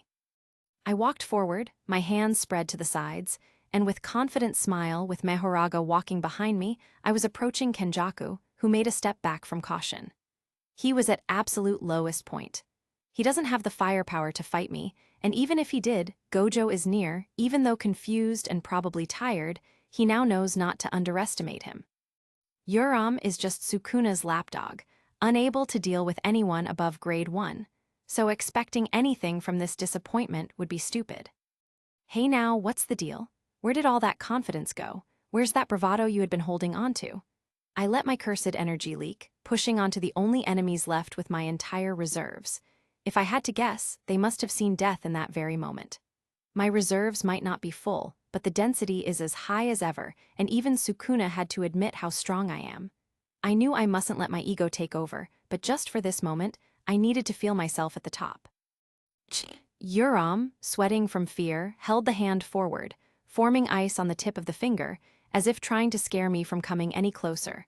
But instead of attacking, I saw the mist of ice slowly forming, which was probably an escape plan they had in mind. Who said you could leave? With just a flick of my wrist, I formed a wave of fire from my open palm, striking Yuram head-on, sending an ancient sorcerer stumbling backwards, who was trying his best to extinguish the flames that set him on fire. Mehoraga stopped right behind me the moment I decided to stop moving, looking at Gojo, who was looking at both me and Mehoraga. The feeling I got from his intense gaze was akin to a wolf looking at another wolf, trying to measure the level of power he held in his body. He had no blindfold, so his 6 eyes were working at full power, and he actively analyzed me and my strongest Shikigami. For some reason, I felt an urge to gouge his eyes out.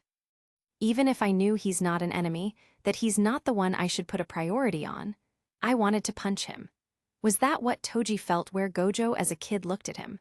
Was that what Mehoraga felt when it was gnashing its wheel that one time when I used artifact in Wiz's shop?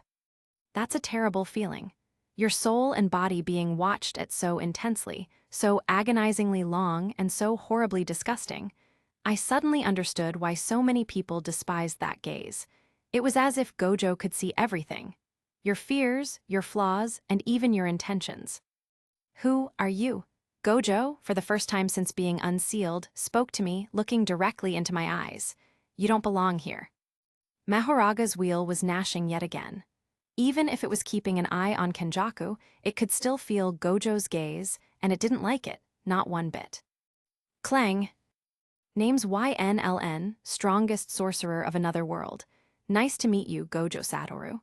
I found strength to smile, even if this smile looked strained, since I basically forced myself to give him a kind one instead. He knew it, based on his facial expression, but he didn't seem to care much. I'm here on a trip, and you just so happen to be a local celebrity. Can't pass by and not say hello, can I? Joking was my way of getting over my frustration, and it was slowly, but surely, working out. Gojo hummed to himself, slowly floating back to the ground, standing near me, focusing his gaze on Kenjaku. I shall put this matter aside, for now. His focus shifted entirely onto Kenjaku, who braced himself, readying for a fight. You, on the other hand. Gojo put one hand in front of the other, with a purple light being emitted from the tip of his fingers. You have to die. No, I don't think I do. Before Gojo could release the attack, a swarm of curses streamed from Kenjaku's sleeves, obstructing our view. Snap! Gojo snapped his fingers, sending an imaginary mass that obliterated the cursed spirits in an instant, but just as I predicted, Kenjaku and Yuram had escaped. Just like Hanami did when Gojo first used hollow purple. It was frustrating. We had them pinned, they had no way to get out of this situation, had I just dealt with them instead of letting Gojo sort this out. He would be dead, plain and simple. I grit my teeth in anger, suppressing it as much as I could. I shouldn't be so angry. But I am, and I don't like this feeling. I don't hate Gojo, I never did. But right here, right at this moment. I wanted nothing else but to end him, and he must have felt it too. Gojo, as calm and composed as ever, didn't seem fazed. In fact, he looked back at me with an almost indifferent expression, as though he had anticipated this exact outcome. Something bothering you? Gojo asked, placing his hands on his hips, those piercing 6 eyes analyzing me like I was some sort of puzzle. You just had to let them go, don't you? I said, letting out a long sigh of frustration that the entire city must have heard. You had them served to you on a silver platter, ready to be dealt with, and yet you had to let them go. What's your deal, Satoru? Gojo sighed, almost as if I were a student who just didn't get the lesson. He placed one hand on his forehead, as if dealing with a headache that was about to come. You think it's that simple? Kenjaku isn't just some run-of-the-mill curse user. He has backup plans on top of backup plans. You don't catch someone like him in one moment, no matter how strong you are. Even if I threw a domain at him right now, I'm pretty sure the outcome would have been the same. I wanted to retort, but for a moment, I understood he was right. Sure, Mahoraga could have easily dispatched of Kenjaku, but what if the body he uses right now is just a puppet? What if it's not even real, and just a copy made by cursed technique he stole ages ago? I could only click my tongue in response to that. Mahoraga, seeing my frustration, decided to get into my shadow, as if to reassure me that everything is fine, and, surprisingly, it helped. Even though I was frustrated and angry, it was slowly going away. Moreover, Gojo hadn't finished, giving me a serious gaze once he responded to my jab. You confirmed my words before, you're not from this world. Your cursed energy, your technique, they're not from this world. And yet, you're standing here using the 10 shadows. How? HN, I used an artifact from my world and it ended up sending me here. I'm here for exactly 12 hours, perhaps 10 by this point, which is the limit for the duration. I explained the first question, and then when time came to 10 shadows, I couldn't help but smile. As for 10 shadows, it's my prized possession for my birthday, let's call it that. I've mastered it, taken it further than anyone before me. Further than anyone? Gojo's smile returned, but it wasn't a kind one. You're saying you've surpassed every previous user of the 10 Shadows technique. How much 10 Shadows users in history had subjugated Mahoraga? How much of them know about merging, totality, tiger funeral, for example? I responded with a mocking tone, walking in the direction where Yuji, Nobara, and other sorcerers were waiting. With Kenjaku now gone, staying here was no longer needed. I'll give you that, you're not wrong here. He finally smiled like he usually did, walking beside me, taking a look at my shadow where Mahoraga was waiting, and then looked at the people waiting for us, some running in our direction to greet Gojo that was finally free. I, on the other hand, set my gaze on Megumi, who was standing aside from everyone else, looking at me, with a gaze of someone who was finally at peace with himself. But don't get it over your head. We still have a lot to talk about before your timer hits 0. I want explanations about what happened. What about reports? Why do you specifically need me to tell you about what happened? I asked, stopping for a moment to look at him. Do I look like someone who reads reports all day long? He asked with a smile, turning to look at Yuji, who was the happiest of the sorcerers that gathered here. He witnessed death, a lot of gore and agony, and yet, seeing Gojo back put him at ease so much he must have forgot about everything that happened. I better ask someone who knows. Less time spent reading useless information. You have 6 eyes, dumbass. Reading is one of your strong points. I pointed out, but he ignored my remark, walking to Yuji, eager to calm down his student. Whatever. I could only sigh, shaking my head at his actions. Who am I to lecture him? Instead of wasting efforts, I walked to Megumi, ignoring everyone else, with the most interested in my persona being old Zenin, and when I finally reached him, I stopped just a step away from him, with a huge smile on my face. Megumi had a neutral face expression on his face, but I could see it in his eyes. He was overjoyed beyond normal. It reminded me his gaze when he finally figured out his domain expansion, but this one was more pure in contrast. Without any words, I put a hand on his head and slowly rubbed it through his spiky hair. You did well, Megumi. I couldn't contain the joy in my words. Megumi was always known as potential man, bum, Mahoraga's simp, and so on.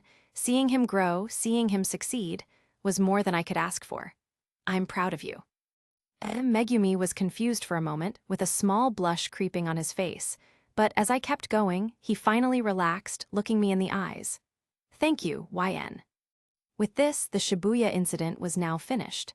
I prevented the worst outcome, and I did what I wanted to. It's time for my aftermath. The aftermath of the battle with Kenjaku left Shibuya in ruins, but life, as always, went on. I had about an hour left in this world before I'd be pulled back to my own, and I wanted to make the most of it. Around 9 hours of my limited time here was spent talking shit to higher-ups of Jujutsu Tech, who couldn't do anything against me, given that I'm strong enough to beat 15 Fingers powered Sukuna, with Gojo on my side. What can they do? Send another special grade against me? Who? Yuki, don't make me laugh. Yuta might stand a chance, but he's not winning against me, I'm sure of that. Speaking of Yuta, he's pretty chill, but neither he nor I wanted to spend time talking to each other. We had our own matters to attend to, so we just bid each other farewell and moved on. Now, with just an hour left, I had something that needed to be done, because I might not get another chance to do it. The world is constantly changing, and I might not even see Megumi again, no matter how hard I try to see him again, to see his progress. All I could do is make sure he has the foundation to become the strongest. Standing in a clearing just outside the Jujutsu Tech, I faced Megumi, who was already in a fighting stance. His breathing was steady, but his eyes betrayed his focus.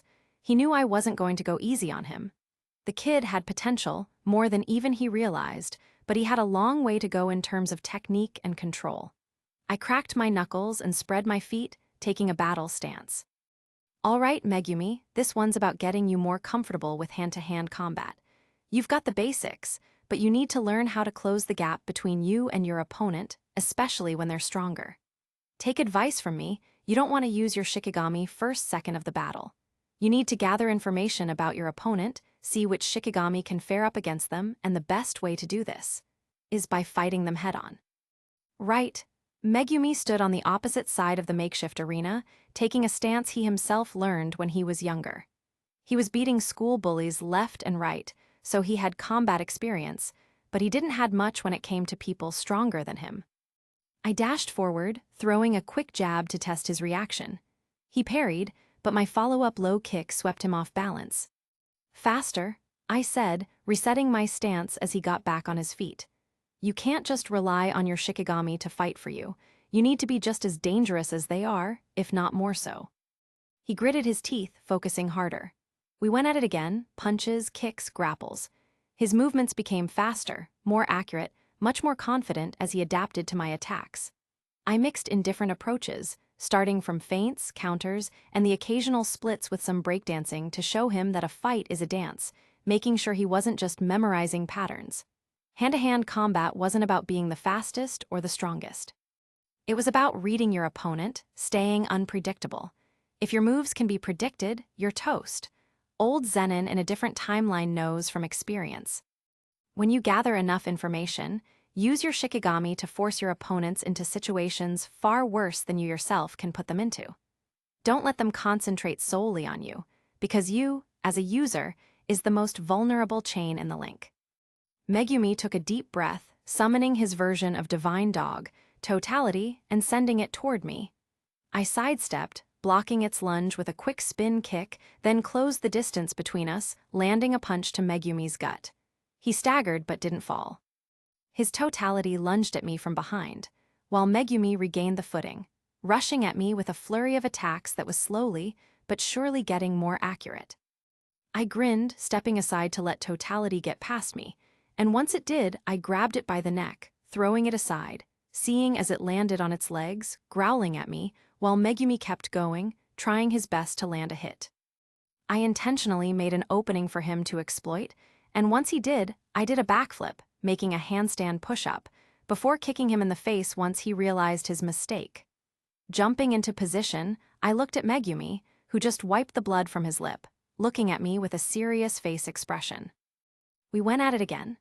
This time, he summoned Nu to disrupt my footing with lightning, using the opening to swing the sword he got from his shadow at my legs.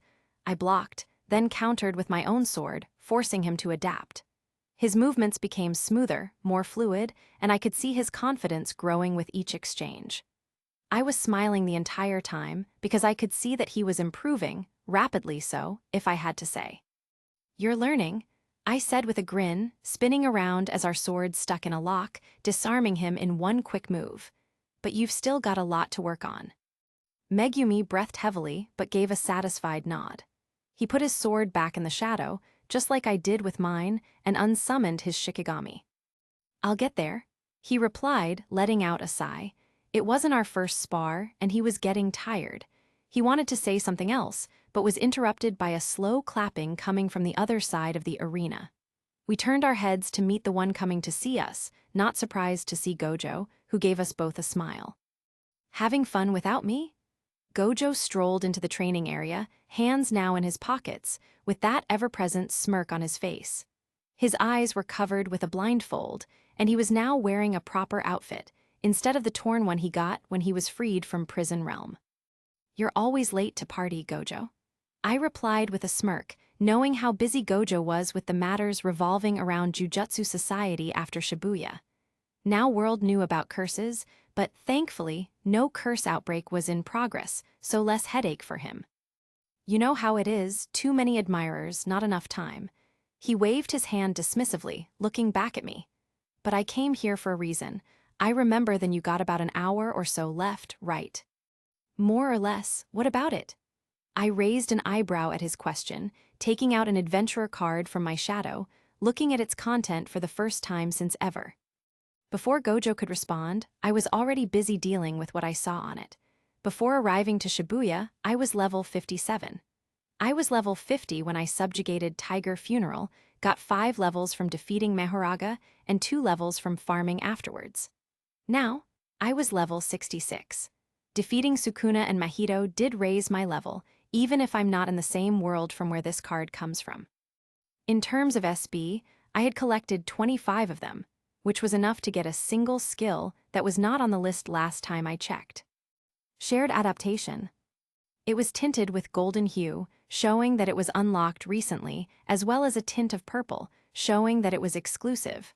Perhaps it unlocked after I defeated Sukuna. That would explain it. The self-control it takes not to freak out right this instant is immeasurable, and it took all my willpower just to stay silent so Gojo and Megumi don't think I'm insane. This skill was what every single 10 Shadows user wished to have if they knew what Mahoraga was capable of. Unfortunately, this skill only allows to use one adaptation at a time, which means that I can't become an army-slaying machine that can't die, but it still means I can do insane things no one could normally do. I immediately bought it for all of my remaining points, smiling like a madman. Only then, when the feeling of upgrade left me, did I notice Gojo's and Megumi's stare. Ahem, I coughed in my fist, dropping adventure card back into my shadow before looking back at Gojo. "Sorry, had to check onto important thing. So what did you wanted to say?" It appears me ignoring Gojo irked him, given a tick mark on his forehead, but other than that, he didn't show any outside reaction. Where was I? Of course. He lowered his blindfold, looking me in the eyes with a smile you can't forget. How about we make that last hour count? A duel, just you and me. Megumi's eyes widened from fear. He did not expect to hear something like that from Gojo, especially after what happened before. You can't be serious, right? We already saw what happened when two special grades fought. The city is gone. Of course, Gojo grinned, turning his gaze toward Megumi. Of course, it's been a while since I've had a proper duel with someone who's not trying to kill me, and besides, he turned back to me, his expression softening slightly. You deserve a proper send-off, don't you think? You want to send me home with cheers, huh? I couldn't help but chuckle. Something like that. Gojo shrugged, his smirk growing wider. He walked closer to me, putting a hand on my shoulder. Within a moment, we were already far enough from civilization, where no one would disturb us, and where we won't destroy yet another city. Let's make it a fight to remember. I rolled my shoulders, feeling the adrenaline beginning to pump into my bloodstream. A duel with Gojo Satoru? This was a once-in-a-lifetime chance. With my newest skill addition, I was itching to test it out. Are you ready? As Gojo went some distance away for us to get some space to move through, I took the wheel of Dharma from the shadow, giving him a grin. Always has been. We took a battle stance, getting ready for a battle that would have been recorded in history had anyone but us witnessed it. The wind instantly subsided. All nature around us seemed to have ceased to exist and decided to pretend that it had never existed so as not to interfere with our fight. Everything around us now had no value because all we needed to focus on was each other's movements and actions. I took the first step forward, ready to rush forward to begin our fight. Gojo did the same, with a smirk on his face, and before we knew it, we were already in front of each other.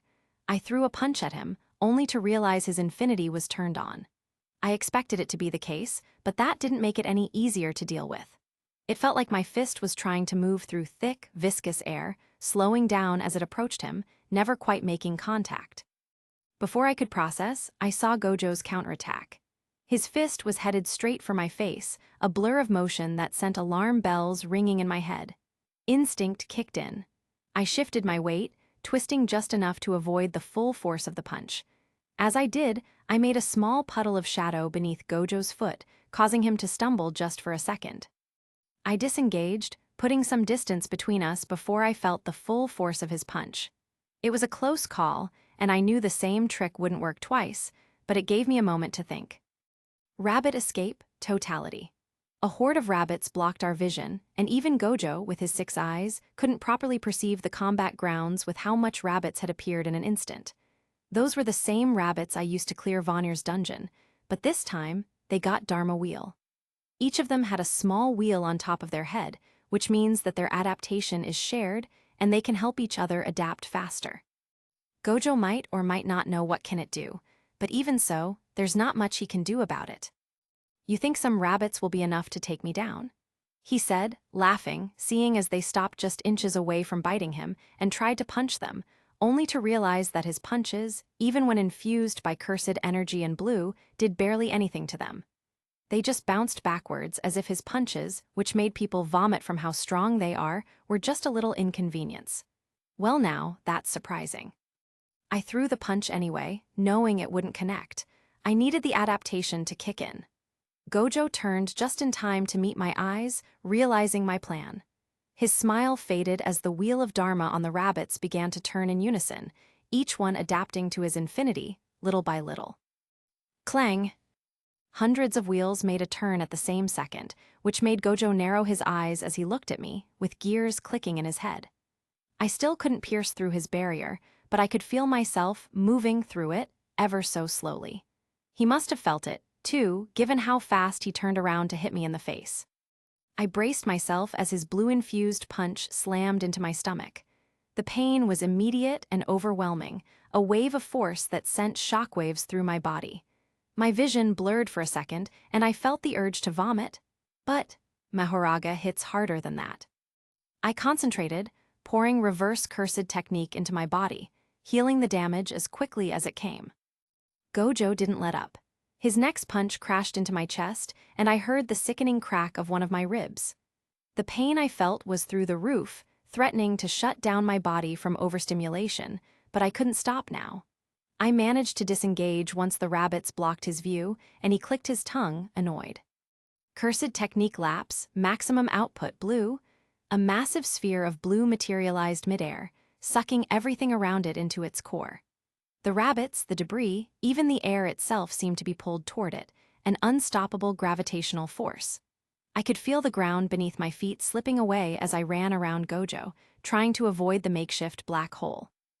I understood how Toji felt now, since the feeling of losing your ground to gravitational force was nothing to scoff at.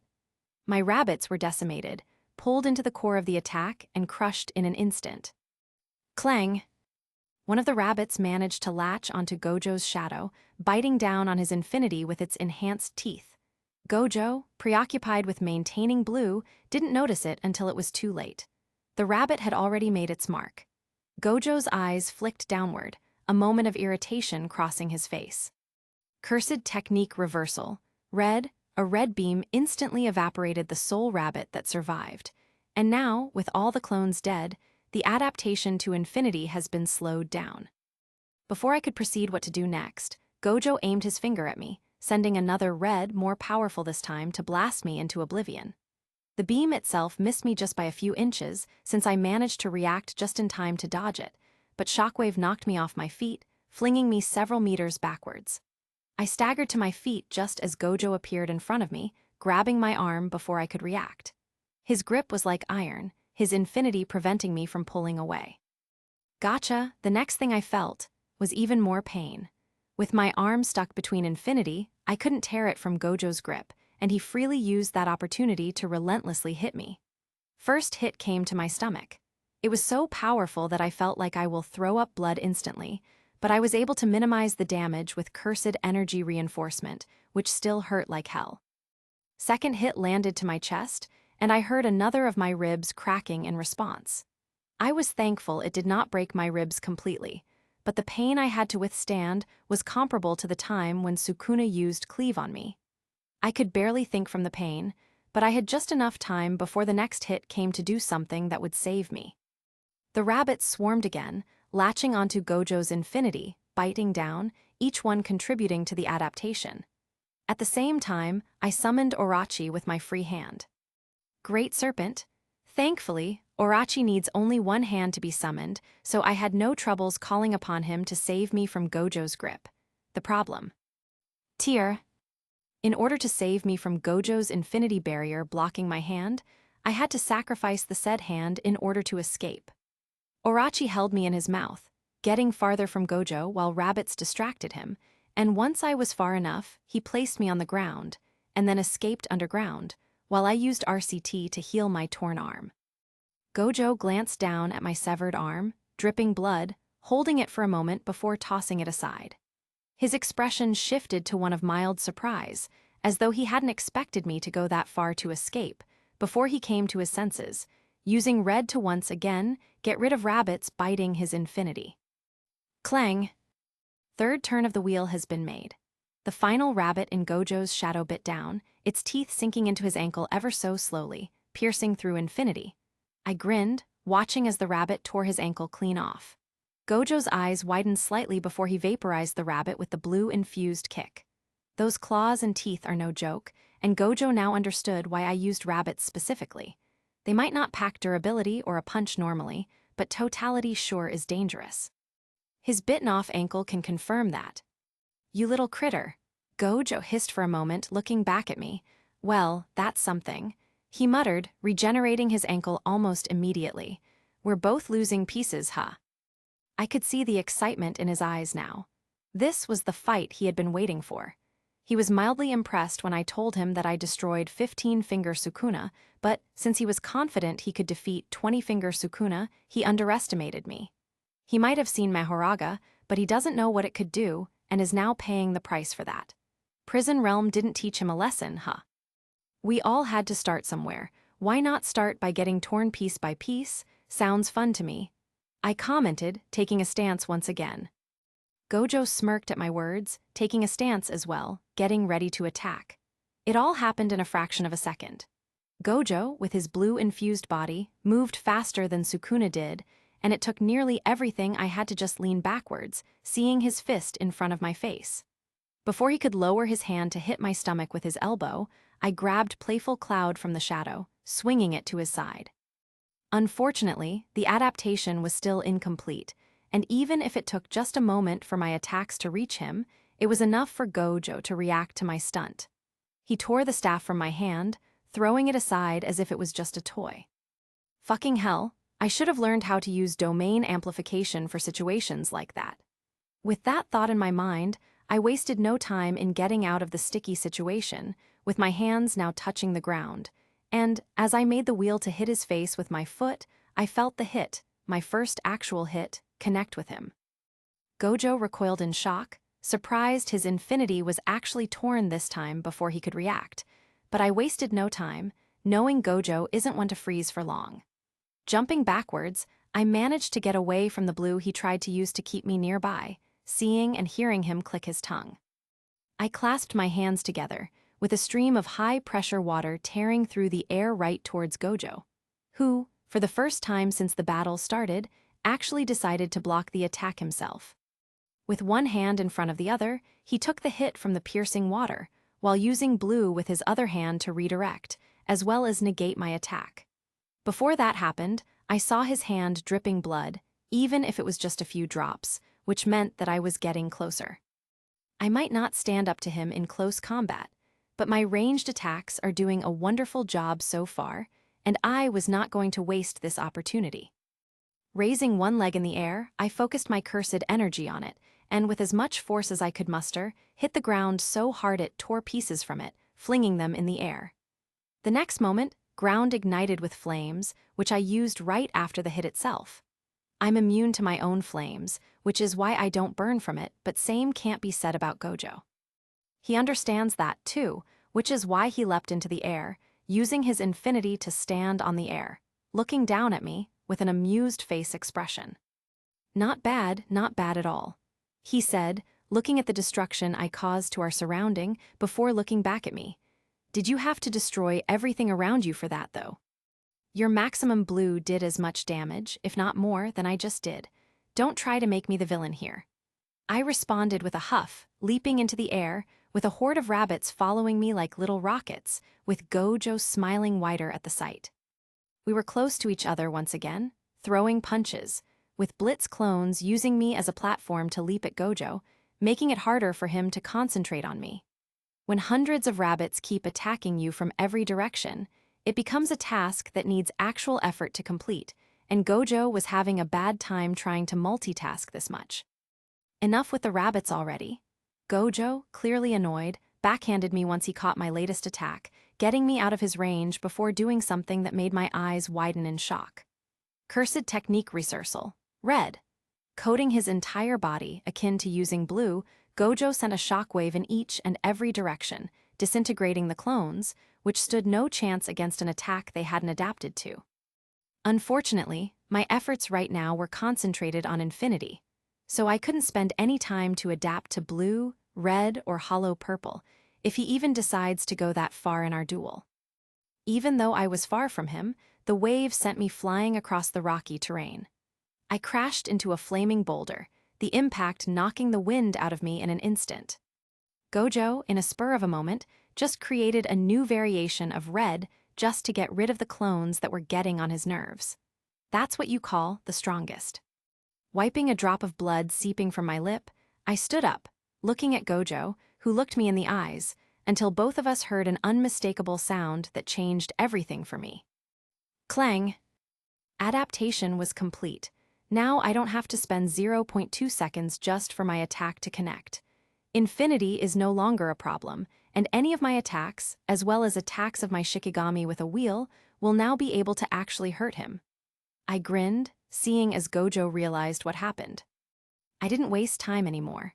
I jumped high into the air, with purple lightning coating my body like a shield, and appeared on top of Gojo, who crossed his arms to defend, but the sheer force of the blow I threw sent him hurtling toward the ground. Gojo crashed into the flaming ground, splitting apart the area he landed in, freeing it from my flames. He stood up instantly, blocking my punch THSD I aimed to hit his face, resisting the purple lightning with the cursed reinforcement and a cloak of blue. With infinity no longer being a problem, and my only obstacle being blue coating his body, I held an upper hand in our next exchange. Gojo grunted, deflecting one of my strikes and delivering a swift counterpunch to my side. The impact was enough to rattle my ribs, but I shrugged it off, pivoting around him to land a spinning kick to his midsection. The kick connected, sending Gojo skidding back across the rocky ground. He winced, hand going to his side where blood was beginning to seep through his torn clothing. Gojo grinned through the pain, blood trickling from the corner of his mouth. He was starting to finally take damage, even if it was getting healed by RCT, with his near-limitless cursed energy being a key factor in this. He blocked my next punch, sidestepping and throwing a swift elbow to my ribs, but I took the hit and countered with a powerful punch to his face. Gojo stumbled, the impact sending shockwaves through his body, but he was still far from finished. He recovered from the sucker punch to the face, but when he tried to go into the offensive, I backed away, shooting a lightning bolt to his face, seeing in slow motion as he barely dropped down, avoiding getting his brain fried. "Hey, you're not trying to fry my brain now, are you?" he asked, almost offended, and I still had hard time understanding how can he be that cheerful in the middle of battle. Sure, I have my moment as well, but he's like that all the time. I might as well try, seeing as your reserves are near limitless, and your RCT is better than mine. I shot my line as well, getting close to engage in another exchange of blows. My fist slammed into Gojo's chest, and I felt the satisfying crack of ribs breaking. He grunted, but his expression remained calm. He twisted in midair, grabbing my arm and flipping me over his shoulder. I hit the ground hard, but before he could follow up, the ground beneath him split in million pieces, and the Shikigami I summoned before, who, like a predator, was waiting for the perfect opportunity, bit into him like into a chewing toy.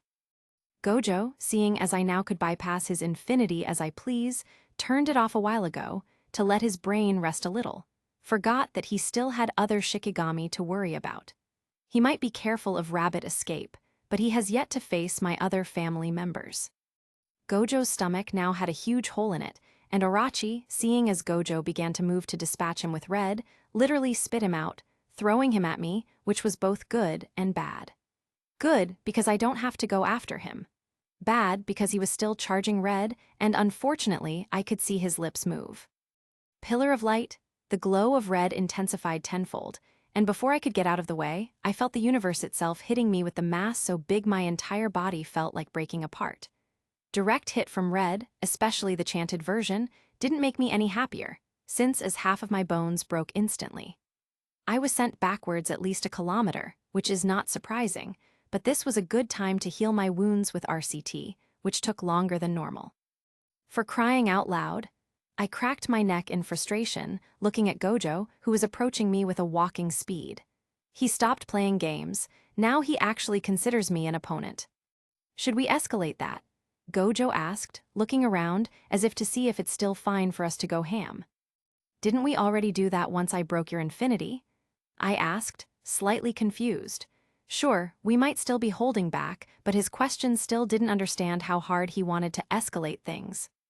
"Sure, we certainly did," he said, looking at the flaming ground behind and the destruction his red caused just now. "But I mean it in a different way." His face got a serious expression that I saw once I freed him from prison realm, as if he was ready to kill me. "How about we go for the actual battle of the strongest? You're actually challenging my title now, aren't you?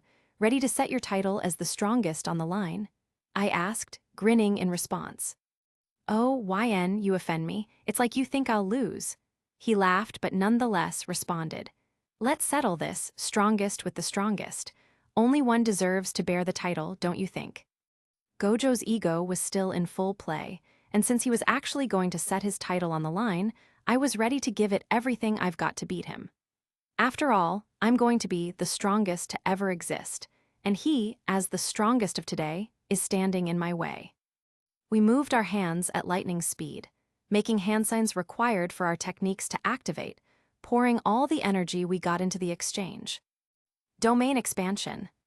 The forced release of cursed energy in such massive amounts in the short amount of time made the ground around us crumble to dust, and the shockwave from the domain's opening flung all the debris and rocks away from us, signifying how important this exchange was. I was putting everything at stake here, knowing full well what would happen if I lose this exchange. My adaptation to infinity doesn't signify that I can resist his domain sure hit, and I'm sure as hell it won't save me from it. But I was willing to gamble because I knew that I would come at the top, one way or another. Unlimited Void Chimera Shadow Garden. Our domains, popping into existence, began the clash. Shadows began to swarm the area, while the representation of unlimited void made its appearance, sending waves that rippled the reality, enclosing both of us in a barrier. The darkness from my domain and light of his domain clashed. Shadows of my Shikigami appeared to fight off the effects of unlimited void, attacking the borners of his domain from inside and outside.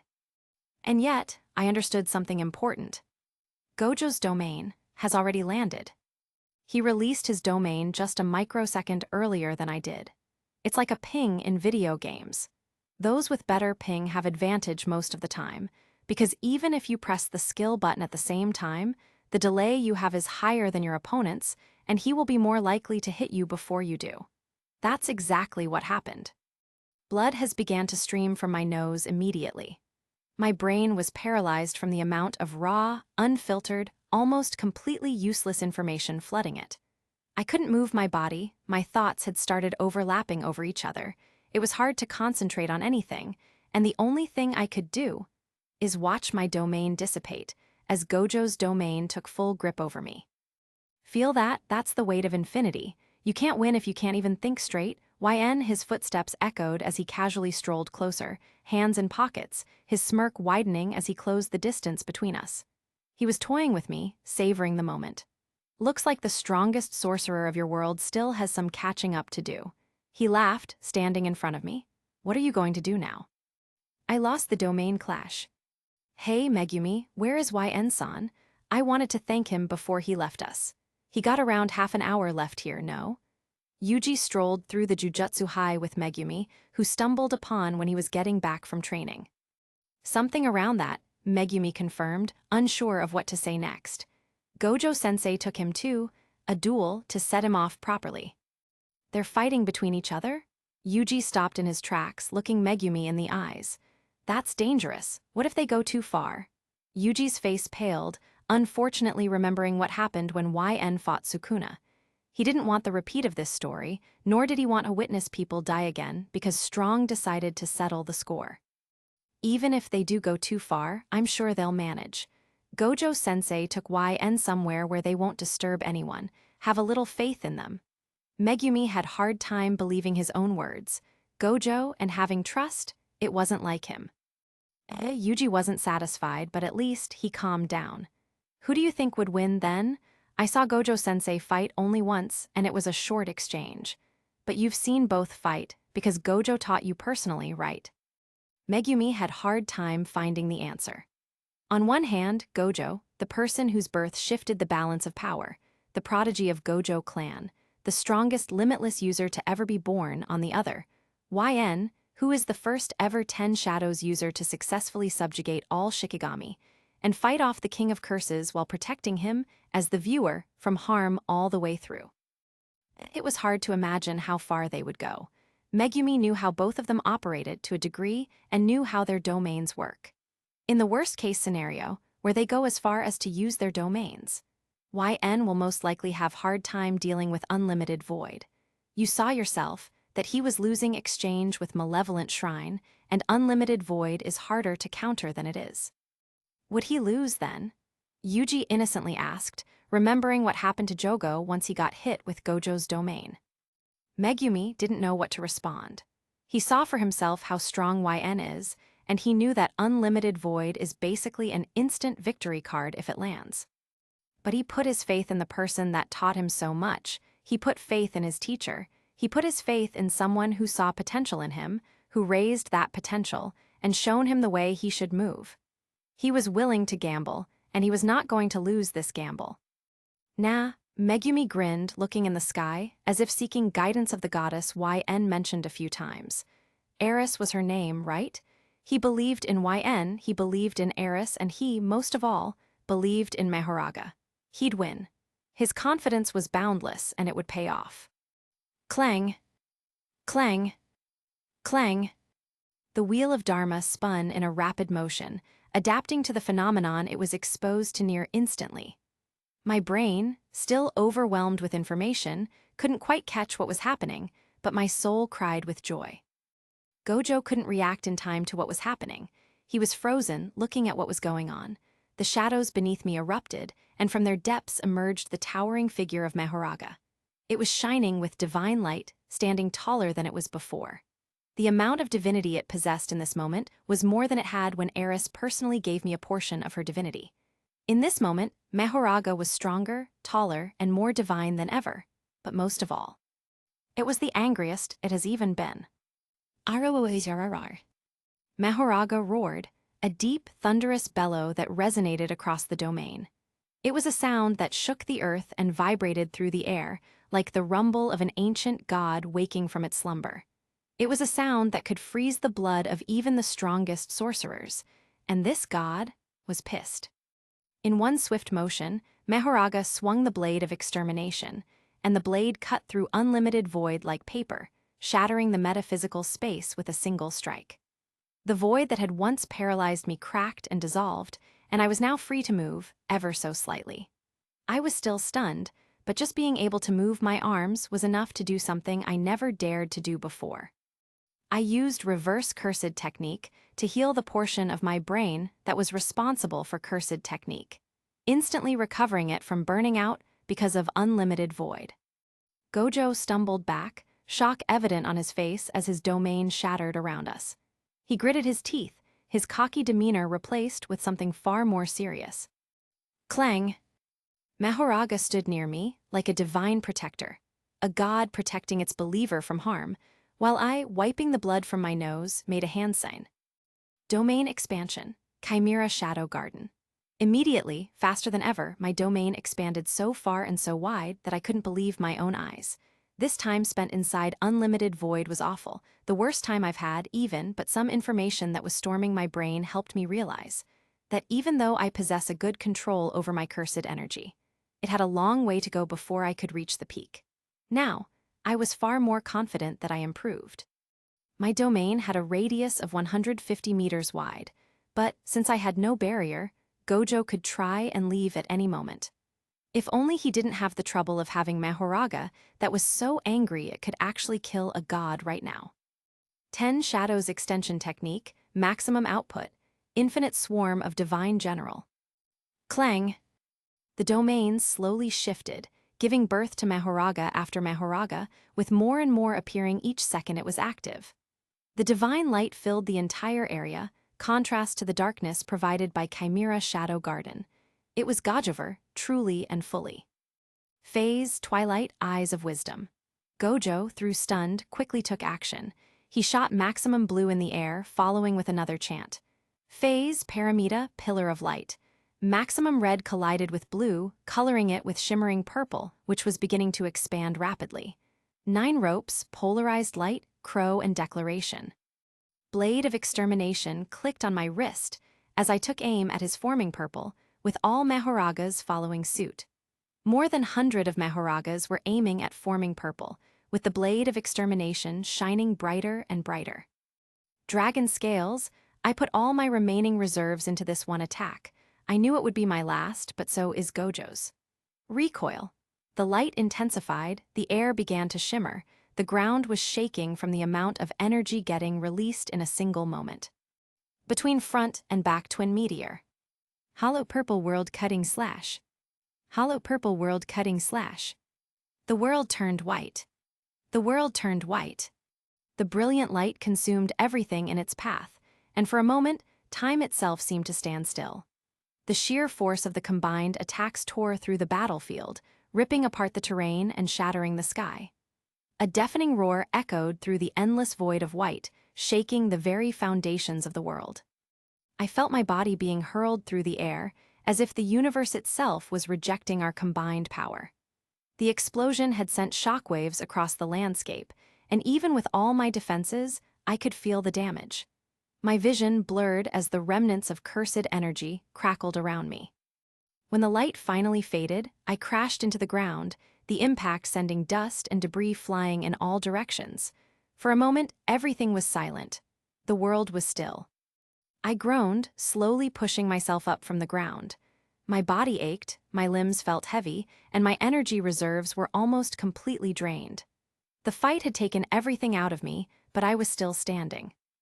Mahoraga, which was miraculously unhurt, picked me up from the scorched ground, walking in the direction I felt Gojo's cursed energy.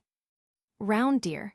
Summoning miracle to patch me up, which I couldn't do myself because of the lack of energy to do so, I sighed in satisfaction, standing up after I got the treatment I needed. Jumping from Mahoraga's hand, I saw Gojo, lying on the ground. He was looking awful, and you could certainly say that he was half of a man he was before. I walked closer, seeing his eyes turn in my direction, satisfied with the outcome. I wasted no time, letting miracle dig him out from the tight grip of death, mending his body in two in an instant. He was slowly breathing, unable to say a word, with blood still staining his mouth. "You were magnificent, Gojo Satoru," I said, quoting the one who achieved the same feat as I did. "I shall never forget you for as long as I live." He gave me a weak smile, too exhausted to do anything about his situation.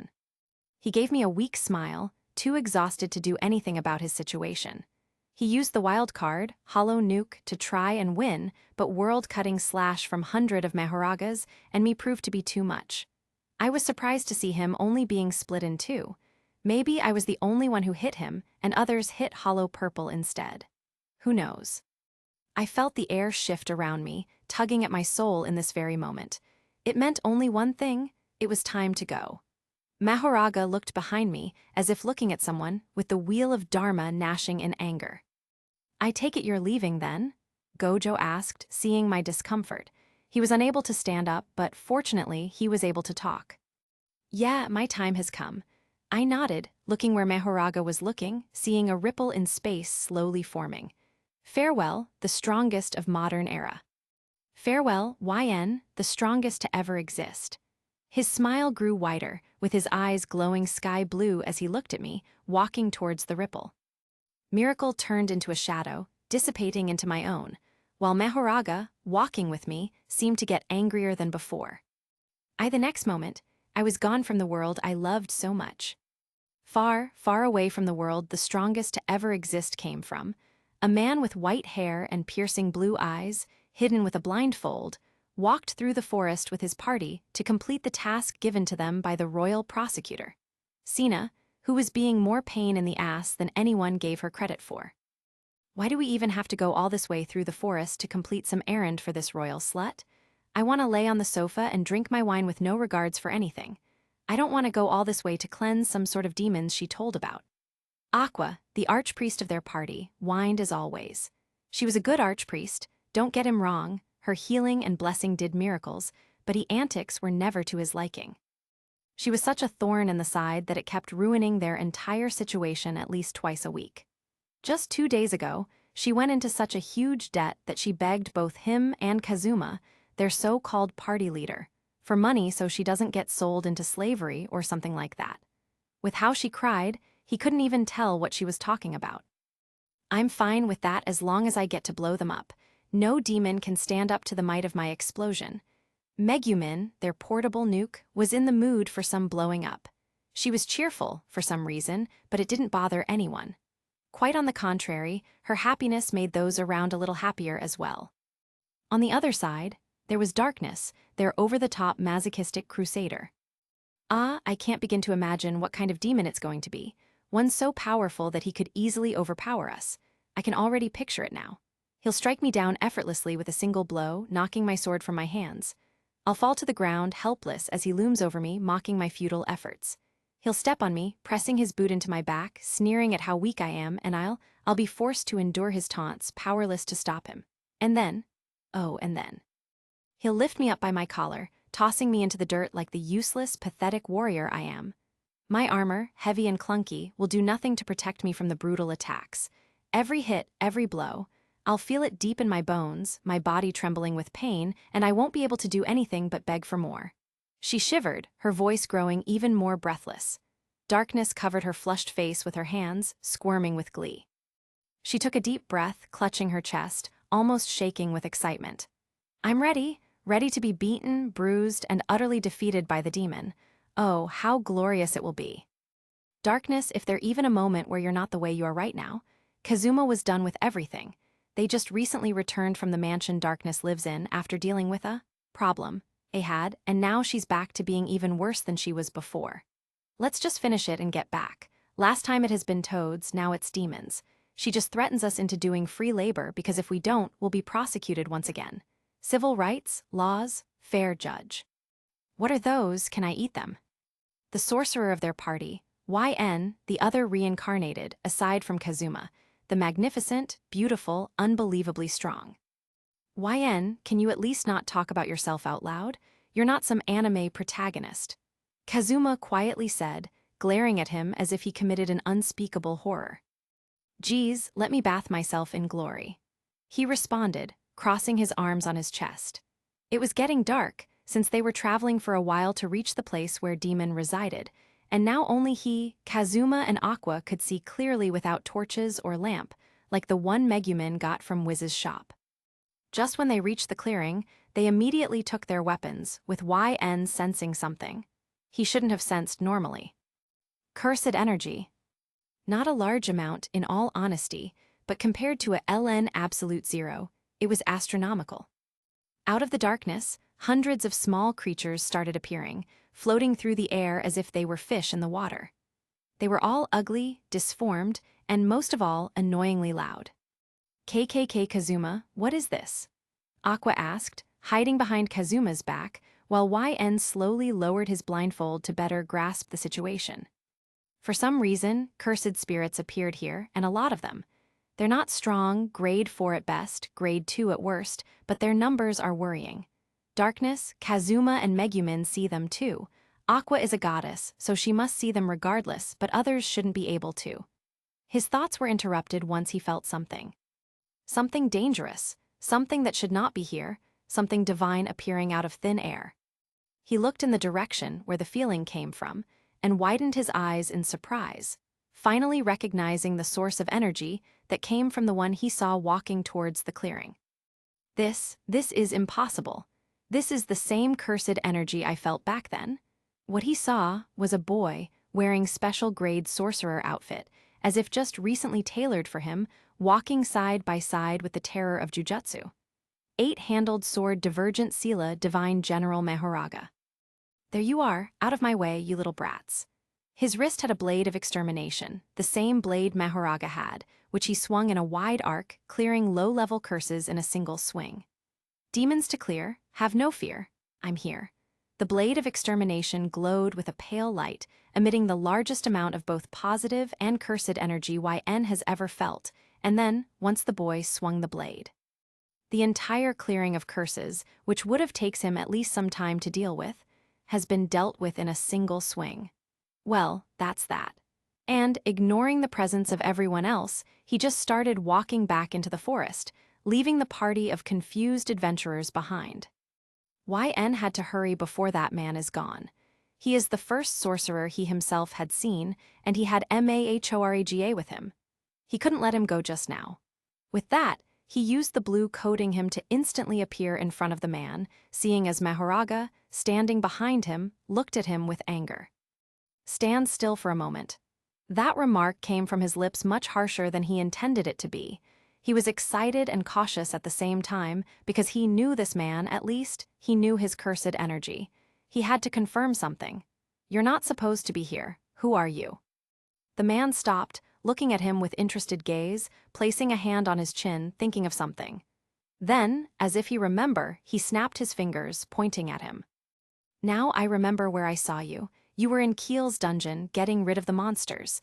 I thought you're just reincarnated guy like me with Gojo's cosplay, but nope, I can feel limitless around you. He grinned, walking closer. That's so fortunate. Wanna know what I'm doing here? YN nodded because he needed to know the answer. I don't know either. He was confused. Big Raga here had adapted to the artifact I had used before. It threw me to another world, it adapted to the time limit, and space-time continuum on top of that. So, when it was time to get back, it just messed with the transportation, and now I'm here. Thinking for a moment, he hummed to himself. Maybe you're the reason, actually. And how so? I don't remember messing with time and space that much. Limitless technique did indeed work with time and space, but not this much. He had no idea how he was at fault. Remember I told you I saw you in Keyless Dungeon? I used artifact from Wiz's shop that allows to find a soulmate or a love of your life by looking at it, and I saw you through it. You used your 6 eyes to look at me, and Mahoraga is still angry. You know. He went silent for a moment, only to brighten up the next one. I just came from Shibuya incident. Gojo here also looked at me, like you did back then, and it made me angry as well. Having your soul being stared at is infuriating, and Big Raga here can vouch for that. Understand? Not really, but let's pretend I do. YN answered, sighing. What are you gonna do now, though? I'm trying to figure out how this new adaptation works to get back to my Axel. My party and friends are waiting, can't keep them longer, can I? He sighed, scratching the back of his head. Honestly, this adaptation was so complex it took like 4 hours to finally get done. Now I have to figure out how to travel between alternate worlds and get back to mine. Big Raga here probably chose this place because you're here. Let me get this straight. Your Mahoraga is so angry at me for looking at you that it adapted to spacetime just to come to me and make sure I know it's angry. Maybe, kinda, perhaps, I don't know. Are you Toji or what? YN couldn't help but ask. I've been called that on occasions by higher beings called readers. When you use Playful Cloud, move at the speed of sound, and have the same mentality from time to time, it's hard to notice. After all, I'm using 10 shadows. He said, with a little laughter. On a brighter note, I finally got to meet you. It appears we might grow to be friends. I'm slowly getting grasp on that adaptation, so I might visit you on occasions. Sounds good, no? No, not really. You'll steal my thunder if that's the case. Oh, don't be such a party killer. I'll just come every so often to chat with you. After all, soulmates are meant to be together, right? Oh, YN couldn't quite grasp how this guy was thinking, but he saw no harm in that. As long as he doesn't intend to attack him or his friends, that is. Sure, let's give it a shot. Name's YN, by the way. No way, my name is also YN. We really are soulmates. You have to be joking. I wish I could. He laughed, putting his hand on Mahoraga's arm, letting it pick him up. Well then, YN, good luck. I'm off to my world, maybe I'll get it first try as well. Good luck, YN, may we meet again. In front of his eyes, a vortex of light has appeared, slowly absorbing a duo of sorcerer and Shikigami, who soon ceased to exist, as if they had never been here in the first place. It was a nice meeting, and, through uncertain, YN could see this being a beginning of a new friendship. YN Fushiguro, Kono. YN Gojo, Suba. Chapter 16. The city of Axel was at peace after the winter neared its end. All of the monsters in the area has been defeated, most dangerous quests were dealt with, and only the low-level quests remained hanging on the quest board. Luna was, as always, managing the counter with her colleagues. Adventurers were as active as ever, if ever slightly more laid back than normal. With no immediate threat in sight, they were minding their business, either drinking, flirting with waiters, or constantly annoying her. After going through yet another pile of documents that needed one final review, she noticed a small group of people walking in her direction. She wouldn't have given them much, though, but this case was a little special. Ah, Chris-san, Union-san, you're back. She welcomed them, putting the documents aside and leaning forward on the counter. Any success on your case? Nothing came up. Chris shook her head solemnly, sighing in the process. We raided several dungeons, explored most of the areas we could get to, but it's like he just vanished. Why yeah, YN just suddenly disappeared, and no one knows what happened. Union agreed, lowering her head to look at the bear cub, which was standing nearby. His one-punch bear also seems to be down lately. He's been following us since the moment he saw me. Said bear, Saitama Jr., whimpered slightly, as if agreeing with her words. He was almost half the size of Union at this point, entering the stage of rapid growth and will, no doubts, outgrow her height soon. Anything on your side, Luna? Chris asked, leaning on the counter. It was evident that she was tired with how sluggishly she moved. It had been almost a week since he disappeared. I fear for the worst, but knowing him, he should be fine, no matter what. With yet another sigh, she hopefully looked at the residents of the guild, as if looking for him. I can't help but worry anyways. I'm sorry, but no one has seen him. I asked everyone I know, but nothing came up. Luna shook her head, giving them a sad smile. I agree that YN-san has to be safe, but given how reckless he can be, there's a chance he's got into some trouble he must be solving right now. She clasped her hands, as if apologizing for her inability to help more. Why don't you two take a break? I'm sure both of you had been doing your best to find him, but why En-san wouldn't want to see you so tired? Maybe you're right, Union admitted, placing a hand on her stomach, which gave an audible reaction to her hunger. We might need it more than we realize. We definitely do, Chris agreed, covering her own belly to suppress the rumbling of her stomach. I'm so hungry I could eat a. Suddenly, the group felt a cold wind creep down their back. Go on. Slowly, all eyes turned toward the guild's entrance. Standing in the doorway, majestic and completely out of place, was a horse. It tilted its head, looking right at Chris with an almost smug expression. He/ah/gruel. Chris grabbed the dagger from her back, Union held a wand in her hand, and Saitama Jr., for some reason, was excited. Luna, despite her surprise, remained silent. Her confusion was overwhelming her fear, and instead of screaming like two girls in front of her did, she could only stare. No one in the guild, aside from them, heard or saw it, as if everything was just an illusion. It confused her the most. A horse, Chris exclaimed, pointing her dagger at its face, visibly shook. Union stood by her side, shaking, trying her best no to immediately cast her spell, because of the possibility of stray spell hitting other people in the guild. Saitama Jr., growling in delight, moved forward, hugging the horse with its paws, licking its muzzle. For a moment, everything was still, until a horse snorted, bursting in laughter so loud the guild seemed to shake for a second. When Luna was about to speak, a wave of viscous black liquid rose from the ground, covering the horse, slowly shifting shape to a humanoid form. With their eyes bulging out of their sockets, Union, Chris, and Luna stared at the miracle in front of them. As a horse, which was the reason of their combined shock, revealed a figure of someone they had been looking for so long. If that's the case, then I'm treating all of you to a dinner. YN, the one they were looking for, has suddenly returned, more cheerful than ever. He was smiling, hugging his bear cub, lifting him in the air with no trouble, and spinning around with him in hands. I'm back, everyone. YN, Chris and Union jumped at him without hesitation, dragging him to the floor with their weight, which he didn't seem to resist. My, what a warm welcome. It has only been a day since I went on a mission. Why do you react like you didn't see me in a week? He looked confused, staring at their eyes, which were wet from tears they were shedding. Because you were gone for almost a week, you idiot. They screamed, drawing the attention of everyone in the guild, halting all conversations that were going between the adventurers and guild staff alike. YN, if he was confused before, was even more confused now. It was a genuine face of confusion, and, even though his party was angry, they couldn't bring themselves to be even more furious because of that. I spent only a day where I was. How long has it been since we last saw each other? 6 days, roughly. Chris, sobbing, released her grip on him, standing up from the floor they were laying on. We were looking everywhere to find you, with no clues present. It's like you vanished.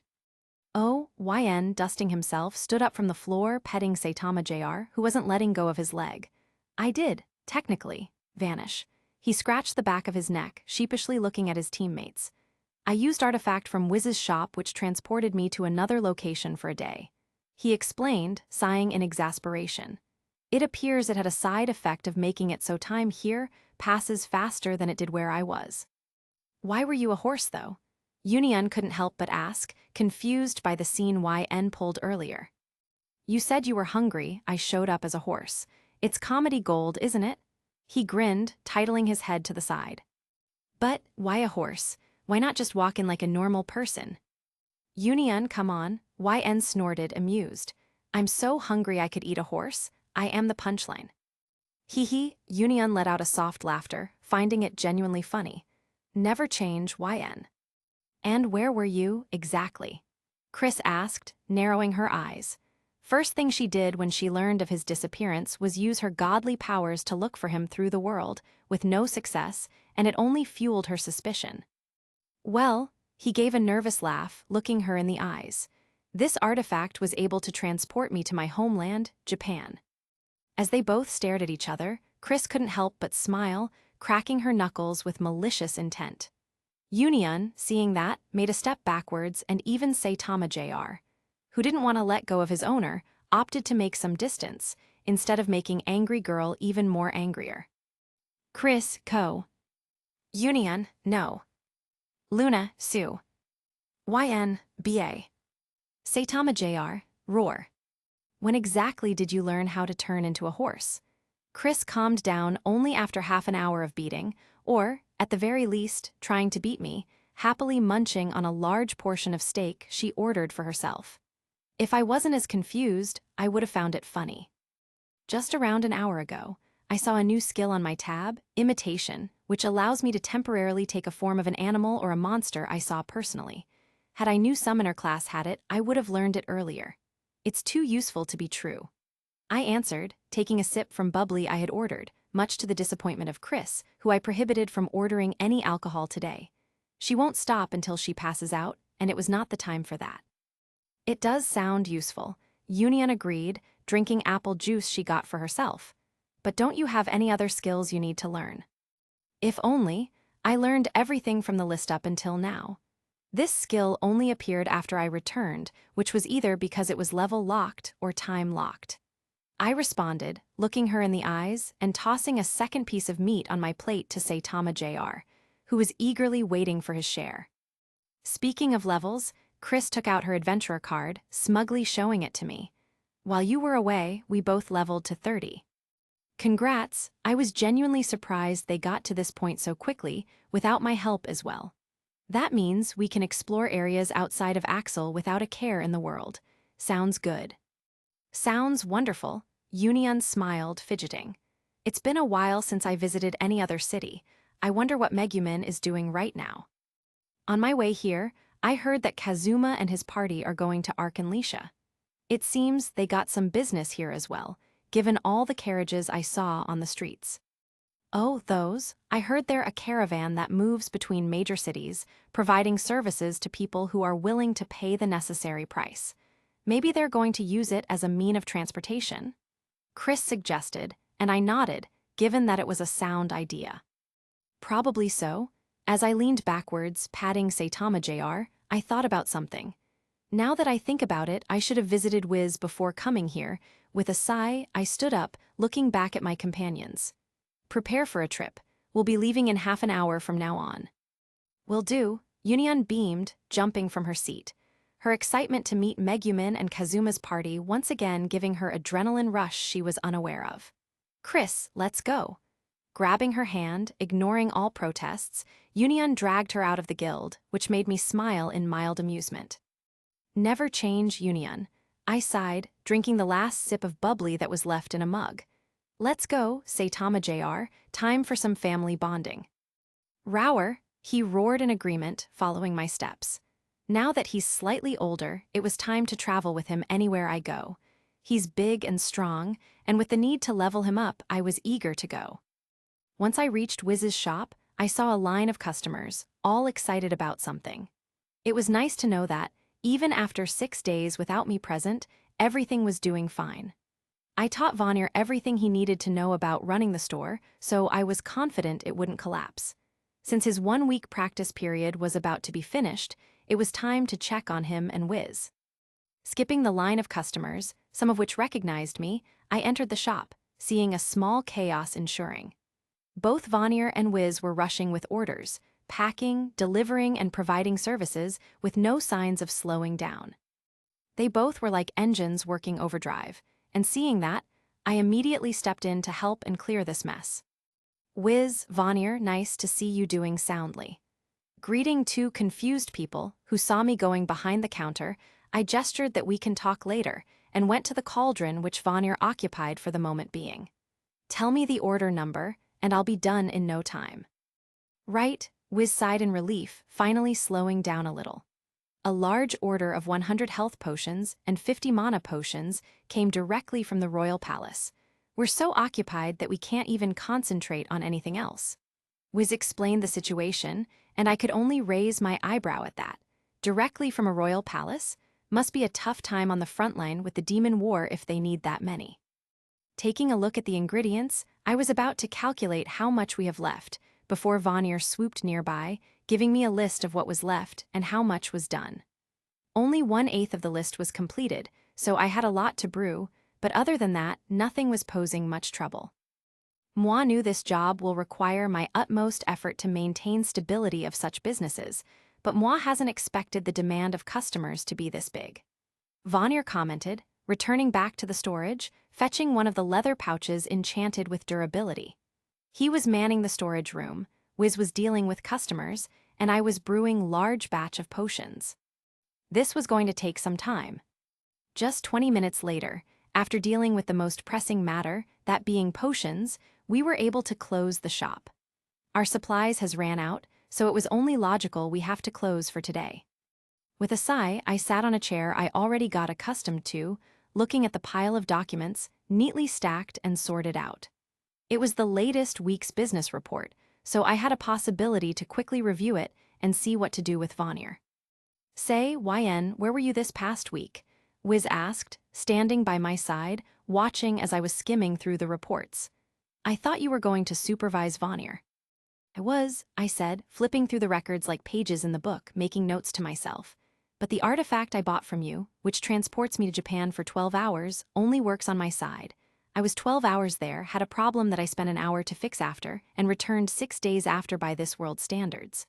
Looking up at her, I noticed a horrified face express she was now wearing, but paid no mind to it. Don't raise a fuss over it. This trip was well worth it. Even if I didn't spend much time there, every second was what I was waiting for, and even more than that. I'm glad you liked it, Wiz stammered, looking to the side as if to avoid eye contact. I'll wait for you to finish looking through the reports. With that, she went to the side of the room, looking at the corner, holding her face with both hands. I shrugged at that, seeing as Vanir was waiting for me to finish as well. I sped up a bit, since I had a meeting with my team planned, and I didn't want to be late. It took a bit more time, but as I compared the numbers in my head, I couldn't help but smile. Vanir did extremely well, even with all the troubles they went through without me. 10% loss in income compared to the last week, that is, excluding that one order from Royal Palace. Given that Vanir had one more day of practice planned, I was satisfied with the result. The only problem with that was the fact that we ran out of supplies, artifacts, and ingredients, so we can't open for at least a week following that. Vanir got no way to work right now, so I was willing to speed up the process. Vanir. Yes, the Duke of Hell spoke, coming closer to me. I'm satisfied with the outcome. I smiled, extending a hand to him. Accept the terms of the binding vow between you and Wiz, and you can take over my role. I will remain a part-time worker, so you may receive a support from me in times of need. Moi, Vanir, the Duke of Hell, accept the terms of the binding vow. Shaking my hand, Vanir smiled wider, satisfied about the fact he achieved his goal. Moi shall make preparations for the renewal of the supply chain, for we shall open as soon as possible. Supplies won't arrive earlier than in a week, so don't make a fuss over it. We don't want to open each day to work 2 hours a day until everything runs out. It's cost inefficient. I waved him off, standing up from the chair. Get the documents sorted. Everything else will be dealt with as time goes. May moi suggest something, YN? Vanir asked with a scheming tone. I'm listening. I turned to face him, seeing as he looked at Wiz while clasping his hands. Until we open, our dear shopkeeper here has nothing better to do. How about you take her with you? I don't see why not. She needs some fresh air after all. I responded, grabbing Wiz's hand since she seemed lost in thoughts. Come on, Wiz, we shall take the hickey out of you for a while. Wiz, confused, followed me as I closed the door behind us, leaving Vanir to manage the shop. Where are we going? To Arkanlisha. My party is going there with me, and since you got nothing better to do, might as well give you a chance to relax. I hummed, holding her hand to make sure she doesn't get lost in thoughts again. I heard it has some good hot springs. I'm sure you'll enjoy it. Isn't it also a home to the Axis cult?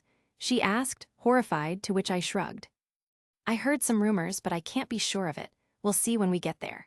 As we neared the meeting point, I saw Chris and Union with 2 small bags of their own waiting for me to arrive. As they saw me and Wiz walking in their direction, they waved their hands at me, which I mimicked.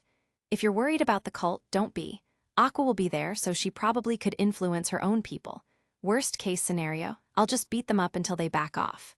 No harm will come your way. After a brief moment of silence, interrupted only by the sound of my footsteps, Wiz spoke again, less strained this time. Then, it might not be that bad. As I turned my head to look at her, I saw a small smile forming on her face. Thank you, YN. You're always welcome, Wiz. I smiled in return, reaching my party members. All right, everything's ready. Aye, Captain, Chris smugly replied, patting her bag of supplies. It seems we got another passenger. What's the occasion? She turned to look at Wiz, giving her a warm smile. Vacation, I replied, letting go of Wiz's hand. She needs some rest after a week of busy work, so I'm picking her up as our companion for this trip. Any disagreement? None, Union replied, shaking Wiz's hand. We're glad to have you with us, Wiz-san. With the way Union was greeting Wiz, I was happy to know that this girl turned her social anxiety into something that troubles her less and less each following day. Kazuma's party seems to have departed by now, I said, looking at the wheel tracks on the road, shaking my head. So we shall take a better transportation method to catch up. Clasping my hands, I put cursed energy in the summon, ready to take flight. New. A large portion of my shadow immediately began taking shape, forming new that will be used as a glorified fighter jet. No one was surprised to see it, given how used they were to me doing impossible things. So, without any words, we got onto its back, with the girls bracing for the takeoff. To the skies, tugging at news feathers to guide it in the direction we needed to take, I grinned wider, feeling the rapid currents of wind hitting my face. As we took off from the ground, everything beneath us became insignificantly small, and we began moving forward fast enough to catch up with everyone else in no time. The reason we were going to reunite with Kazuma's party was simple. While we could take straight path directly to Arkanlisha, which would barely take a few hours, it was best to travel in company of people you're comfortable with. First of all, Union gets the chance to see Megumin again, I get the chance to see my little brother Kazuma, and Eris might enjoy talking with Aqua, for all I know. I do know that she will be glad to see darkness once again. Vacation time begins. We got far enough from the city to reach the rocky desert. This area was clear from monsters, as far as I could tell, given that none was currently in sight. I did read a manual related to those areas, and it mentioned a few monsters that could pass this place, but are generally not a threat to people as long as you're not provoking them. I see the caravan ahead, Union exclaimed, pointing to the side where the caravan has moved to. It appears Che changed their path to reach a cave for a rest, given the heat. Wonderful observation, Union. I gave her an honest praise, tugging news feathers to change direction, speeding toward the line of carriages filled with people and goods. Chris, how's your enemy detection? I haven't detected anything in 1 kilometer radius so far. She gave us a quick answer, shielding her eyes from the sun. You think they'll be fine with us traveling with them? Kazuma's party, I decided to clarify, tilting my head to look at her. No, the caravan. She confirmed my thought, pointing at the carriage ahead of the rest. They're charging for tickets to travel with them, and it's not like we have any. They're charging for moving in the carriage under protection of their guards. If we just go with them, with our food and security, they'll have no troubles. Even more, they win from us being with them, because all of us are high-level adventurers. Raising a finger, I smiled, giving her an explanation she was asking for. If they get attacked, we can just deal with the problem, and they'll more than likely even reward us, even if that's unnecessary.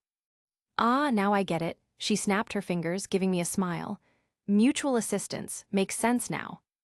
New sped up in order to reach the caravan faster, which raised the cloud of dust behind us as we began to descend. Had New gone any faster, and we would have more than likely breached the sound barrier, and doing so at low altitude can be deadly to everything nearby. Caravan halted as they took notice of us approaching, with the guards coming out, holding their weapon, ready for battle. I couldn't blame them, given that it's hard to see anyone on newsback at such speeds. Instead of charging directly at them, I changed the course to pass the last carriage in the group, landing just behind it to be safe. As New flapped its wings, landing on the solid ground, the group finally saw us, stopping their advance, although not lowering their weapons, out of caution. Getting off of New's back, helping the girls get down, as well as holding Saitama Jr. into my arms and setting him on the ground, I let New dissipate into my shadow, waving my hand to the guards that looked at us in confusion. Hello there, I made a few steps forward and spread my arms to show I have no need to scare them. Name's YN, leader of Heldiver's party. We want to travel with your caravan to the city of Arkanlisha. We've got no tickets, but we can offer protection until it's time to part ways. How does that sound?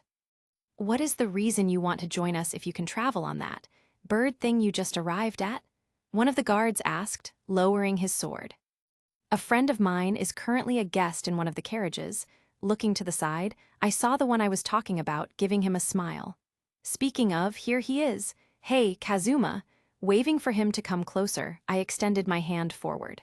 Long time no see, bro. It's been a while, he gave me a toothy grin, shaking my hand. What brings you here? You got lonely without me. Maybe I did, maybe I didn't. I shook my head, putting a hand around his neck. I heard you were going to Arkanlisha, and since my party has gotten quite a level up, I decided that it's time to visit new cities, so I wanted to tag in. Sounds like you've got a vacation planned, he sighed, looking at my party members. Honestly, I envy you. You got such beautiful girls in your party, and all I got are a group of idiots that cause trouble just by existing. You're exaggerating it, but I get your point. Although, I have to point out that all of the girls in your party are a beauty of their own. Look at Darkness.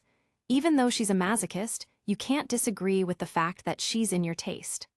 I laughed, letting go of his neck, seeing as one guard returned after going to the first carriage in the group. Heldiver's party, we would be glad to have you with us on the journey to Arkanlisha. Welcome aboard. He notified me, giving me a grateful nod. I nodded in return, motioning for my group to come closer, seeing as Kazuma's own party got out of the carriage to greet us as well. Well, Aqua seems tired, so she just jumped inside the carriage, not showing even a speck of hair on her head. YN, good to see you again. Megumin ran up to me with a little jump in her steps. It's been a while since I last saw you. Were you on a quest or something? You can say so, I smiled, giving her a well-deserved head pat after removing her hat. I might even tell you a tale of what happened when I get the chance. I bet you'd be curious. I would like to hear it as well. Darkness came closer, shaking a hand I extended to her. It seems you found yourself in an interesting situation, and I'm curious to hear what happened. Even though I knew Darkness was genuine in her request, I could see a tint of red on her face, which gave out the fact that she wanted more material for imagination to run wild. Count me in then, Kazuma sighed, raising his hands in the air. You always find yourself in some cliché situations. Might as well hear it from you personally. As we both laughed at that, Chris got hugged by Darkness, and Union picked Megumin up, spinning around with her like a pair of sisters. It was cute, to say the least. Saitama Jr., approaching Kazuma, put a paw on his leg, asking for attention, which Kazuma gave him without hesitation, holding his face with both of his hands. "Ah, did you miss me?" Kazuma asked, playing with the cub to his heart content. I tried to get a summon once again, but I failed, Kazuma stated, looking at me. It was a fox this time. We almost came to an agreement, but then it saw Aqua and just decided it's not worth it. Must have been tough to cope with it. I honestly pitied his situation. I love foxes, and had Kazuma succeeded in getting his first summon, he would have gotten so much utility to deal with unusual situations. Don't worry, I'm sure you'll get a wonderful summon next time. I sure hope so, he replied, letting go of Saitama Jr., moving back to the carriage. Hey girls, get back inside, we need to keep moving. Okay, as his group dropped whatever they were doing, making their way to the carriage they came from, while my own group made their way to me. Time for us to move as well. As I smiled and clasped my hands together, I summoned someone who is perfect for a situation at hand. round deer. As Miracle formed ahead of me, he immediately lowered his head in a greeting, which I mirrored, patting his nose. Wonderful job back there. Placing my hand on his side, I invited the girls, who eagerly jumped on Miracle's back. Follow the caravan, don't get ahead of it. As Miracle gracefully trotted forward, following the caravan's path, I turned to Saitama Jr., who sat patiently at my feet. His curious eyes sparkled as he tilted his head, seemingly asking, "What about us?" "Don't worry, little guy, I've got just the ride for us." Clasping my hands together, I summoned someone who was the best for this task, Max Elephant. The ground beneath us rumbled as the enormous, pink elephant emerged from my shadow. Its size alone drew gasps from the caravan guards, though they quickly relaxed when it lowered its massive trunk in greeting. "Goliath, it's time to stretch those legs." I patted its sturdy trunk and motioned for Saitama Jr. to climb up with me. The bear cub let out a delighted growl and eagerly scrambled onto Max Elephant's broad back. I followed, settling behind him. Sitting atop Goliath felt like being on a moving fortress, the steady rhythm of its steps soothing in its own way. Given that I didn't pump much cursed energy to summon him, his weight was just equal to an average African elephant. Had I pumped more, his steps alone would cause earthquakes. "You sure know how to make an entrance, YN?" Kazuma shouted from his carriage, his face a mix of awe and mild envy. "That thing's like a mobile tank." "Well, you know me, always extra." I chuckled, steering Goliath to keep pace with the caravan. The caravan moved at a steady pace across the rocky desert, the guards visibly more relaxed with our presence. I caught snippets of their conversations as we passed by, mostly about monster sightings or local rumors. "You lot sure are an odd group," one guard commented from the carriage closest to the Max Elephant. His voice was friendly, but his eyes lingered on Saitama Jr., who was perched proudly on Max's back. "Especially that bear, he's too young to be that big." "Ever heard of one-punch bears?" I turned to him, seeing as his eyes shrunk in mild fear upon hearing that. "Yep, that's one of them. They grow extremely fast from what I gathered so far." "Fair enough," the guard chuckled, visibly relaxing. "You heading to Arkanlisha for the hot springs?" "Among other things," I said, keeping my tone casual. "What about you? Any trouble along the way?" "Not yet, but the desert isn't completely safe." He shook his head. "Heard rumors about sandworms in the area, nasty things, but with you folks around, I doubt we'll have any issues." "Guys, something is moving here and moving fast." Kazuma shouted from the carriage, pointing at the dust cloud forming in the distance. I squinted my eyes, seeing an ostrich-like being with the head of an eagle. They were running at top speed in our direction, more specifically, in my direction. "What are those?" I asked, taking out a monster bestiary from my shadow, looking through the pages. "What are those?" I asked, taking out a monster bestiary from my shadow, looking through the pages. "I don't see mentions of those." "Those things are called running hawkites." One of the guards answered my question, keeping a straight face. "They don't pose much threat. Normally, anyways. In their mating season, they usually go after the hardest material they can detect and stop right in front of it to impress the females. They generally prefer to jump over the thing they find, but sometimes, they just fail to do that and smash right into it." "You think they found something on us?" I questioned, seeing as they were getting closer and closer. "No idea. Unless you have adamantite or anything more durable that it is on you, they shouldn't be going your way. Maybe it's just a coincidence." He shrugged, and I squinted my eyes at that. "I have playful cloud on me, which is made of adamantite, and Goliath's skin is way more durable than it is. Perhaps they are actually going after me." As I thought of that, I broke into a smile, seeing as the caravan came to a stop, with guards getting ready for battle. "Stand down, everyone," I commanded, motioning for Goliath to turn in the direction those ostriches were coming from. "I'll deal with them in no time." Pumping more cursed energy into Goliath to increase his general power, I let him take the first step, which slightly shook the ground beneath us, scaring the horses that were moving carriages. "Are you sure you don't need our help?" Union asked, looking at me as I gave her a toothy grin. "Don't worry." Patting Goliath's back and turning to look at the approaching monsters, I let her know that it will be fine. After all, I'm the strongest. "Don't be too confident." Kazuma shouted, grabbing his bow from his back. "If you need help, just say so." Ignoring his words and walking further from the caravan, I couldn't stop smiling at the sight in front of me. Goliath, which was 5 times larger than the tallest running Hawkite, could easily stomp them into a bloody paste. And yet, they kept going my way, lacking any sort of fear in their movements. I guess the prospect of being maidenless scares them more than being turned into a literal paste. I respect the struggle, but I sure as hell don't feel bad about doing what I had in mind if they chose my summon as a target. "Goliath, go ahead and make a flood." Goliath raised its massive trunk in response to my command, letting out a trumpet that echoed across the desert. The air grew tense as water began surging from its trunk, a torrent that rushed toward the charging running Hawkites like a wall of liquid death. The flood hit the first wave head-on, sending some of the creatures tumbling and struggling in the sudden wave, some instantly drowning or dying from the impact of several tons of water. The sand beneath them turned to muddy sludge, making it nearly impossible for the smaller ones to stay upright. "That should teach them not to mess with us," I muttered, watching the water carry away a large chunk of the pack. But as the flood spread out, some of the running Hawkites evaded it by darting to the sides. Their speed was no joke. They galloped in wide arcs to avoid the water, their legs kicking up more sand as they regrouped and continued their charge. Persistent little things, aren't they? "They're flanking us." A shriek from one of the guards caught my attention. Sure enough, a group of Hawkites that had avoided the flood was now splitting into smaller groups, aiming to circle around and charge at the caravan. Their eyes were locked on Goliath and, by extension, me.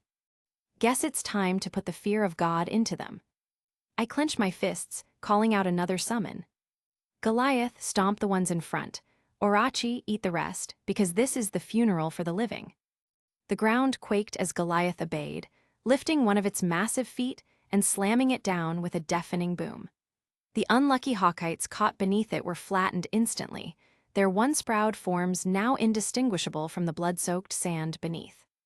A wave of unease spread through the remaining creatures as my shadow darkened and began to writhe unnaturally. From the depths, Orochi emerged, a gargantuan snake, his glistening scales reflecting the desert sun. His mouth opened wide, revealing fangs long and sharp enough to pierce anything. The running Hawkites froze for a moment, as if realizing their mistake. I guess Orochi made them realize one simple detail: they never stood the chance. "Too late for second thoughts," I said, my voice dripping with satisfaction. With lightning speed, Orochi lunged, snapping his jaws around one of the Hawkites that had tried to dart to the side. It thrashed briefly before being swallowed whole. Orochi continued his work, striking with precision, scooping up Hawkites left and right. The guards stared in stunned silence as the once intimidating flock of Hawkites was systematically reduced to nothing more than scattered feathers and bloodstains. "That should do it," I said, leaning back slightly on Goliath's broad back as I watched Orochi swallow its last victim. Everyone's mouth was left open, given the spectacle they bore witness to. I had shown Orochi in public just once during Verdia battle, and even then, only Kazuma's party here saw him personally. People that are part of the caravan are not citizens of Axel, after all. Come on, everyone. Keep moving, the night is coming, and so are the fog. As the caravan guards began recovering from the shock, I gave Goliath a pat on the side. "Good job, buddy. Orochi, you too." Orochi hissed in satisfaction before slithering back into my shadow, the ground rippling unnaturally as it disappeared. Goliath gave one final trumpeting call before standing tall, an imposing figure against the desert sun. With the immediate threat eliminated, the caravan began moving again. The guards, who had been wary at first, now threw me glances filled with a mix of gratitude and sheer disbelief. I guess seeing adventurers strong enough to wipe armies is new to them. Well, they better get used to it. After all, Heldiver's party will be known far and wide. The fire crackled softly, casting flickering shadows across the desert sands. I leaned back against Goliath's sturdy leg, feeling the warmth of the flames wash over me. The caravan had settled in for the night, and most of the guards had already retreated to their tents. That left Kazuma's and my party, and a few curious stragglers who couldn't resist lingering by the fire. So, YN Kazuma broke the silence, leaning forward with that all-too-familiar smirk. You promised to tell us what happened while you were gone. Don't hold out on us now. Oh, I gave him a lazy grin, stretching my arms. Just your average week. Monsters, curses, interdimensional chaos, nothing special. Don't downplay it, Megumin snorted, rolling her eyes. I'm betting it was something wild, wasn't it? Did you face overwhelming odds? Darkness clasped her hands together, leaning in with an eager glint in her eyes. Were you forced to endure unimaginable suffering and humiliation? Darkness, could you at least pretend to be normal for 5 minutes? I shot her a pointed look before turning my attention back to the group. I'll tell you, this isn't a bedtime story, though. Expect things to be pretty damn dark. Everyone leaned in, their faces lit with curiosity. Even Saitama Jr., curled up beside me, perked up his ears as I began. It started when I used that artifact from Wiz's shop. It took me to Japan, specifically to Shibuya. Wait, Shibuya, Kazuma's eyes widened. Like the Shibuya, Hachiko statue crossing all that stuff. Yeah, that's Shibuya, except it wasn't the bustling city you're imagining. When I got there, it was a literal war zone. Buildings were in ruins, people were either dead or running for their life, and these things called curses were tearing through everything in their path. Curses? Aqua and Eris asked at the same time, sharing a glance. What do you mean by curses? Think of them as monsters born from fear and hatred. They're invisible to normal people, but they can kill you just the same. The group went quiet for a moment, the weight of my words sinking in. Anyway, I didn't have much time to think. The biggest threat wasn't the curses roaming the streets. It was Sukuna, the king of curses. Wait a moment, Kazuma raised his hand, staring me in the eyes. Sukuna, as in Ryomen Sukuna of the Heian era period mythology, 4-armed, 2-faced demon. I see that you did your homework. I gave him an honest praise, given that I didn't expect him to even know who Sukuna is. That's exactly the one who I encountered. Sukuna, in the world of sorcerers, was the strongest in history, and even though he was defeated back in Heian period, he couldn't be killed and was instead split in 20 fingers, each containing a part of his soul. One day, one of his fingers found a vessel, and he was partially reincarnated.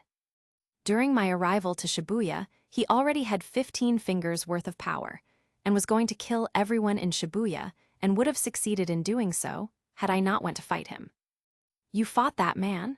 Came a collective gasp from everyone present, and even though Darkness, Union, or Megumin didn't understand the scale of Shibuya as a city, they still realized it was a big deal.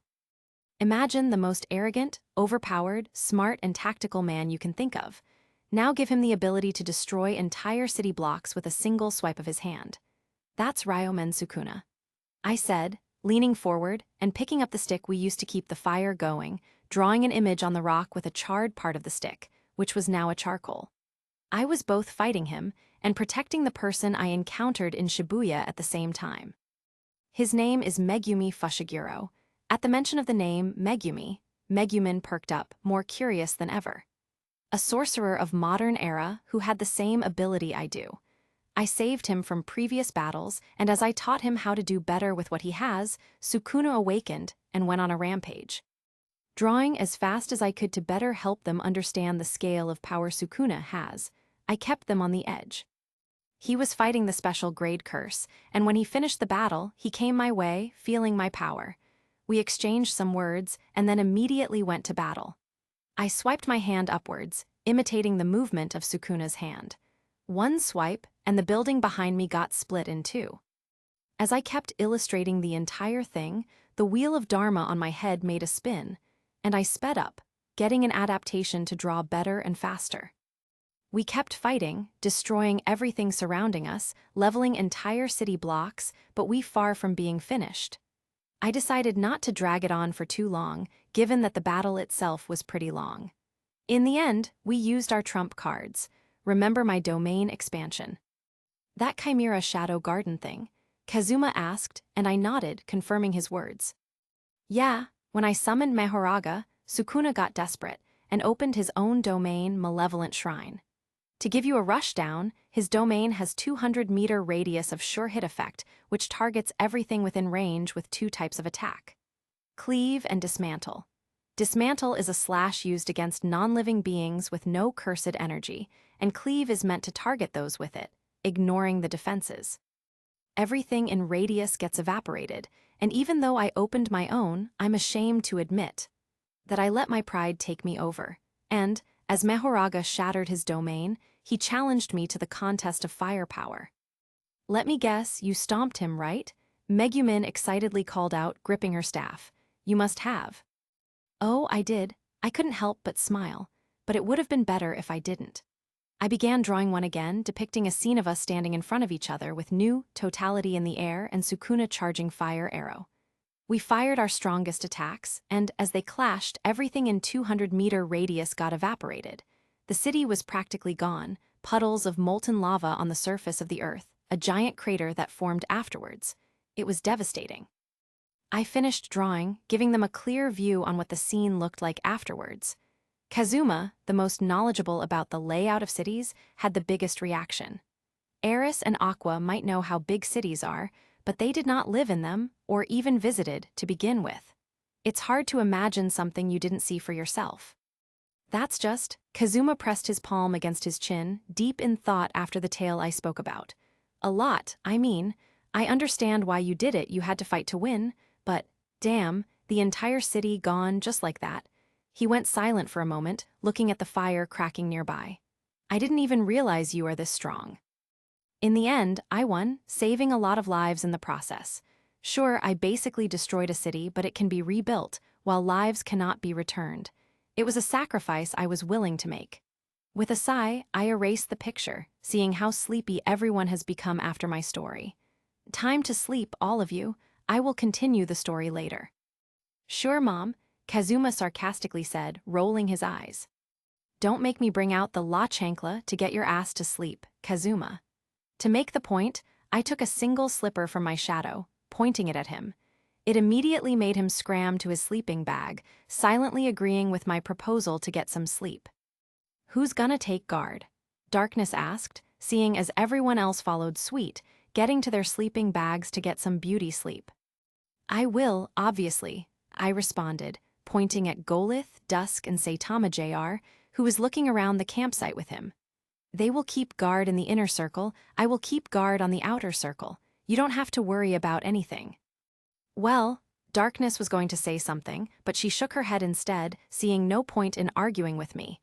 Good night then, YN see you in the morning. Good night, Darkness, may your dreams be pleasant, I responded, giving her a little smile. As she retreated to her sleeping bag, I stood up from the log I was sitting on, walking further from the campsite. The air was chilly, but not unpleasant. Clean air, the song of crickets, a light breeze that raises the dust from the ground.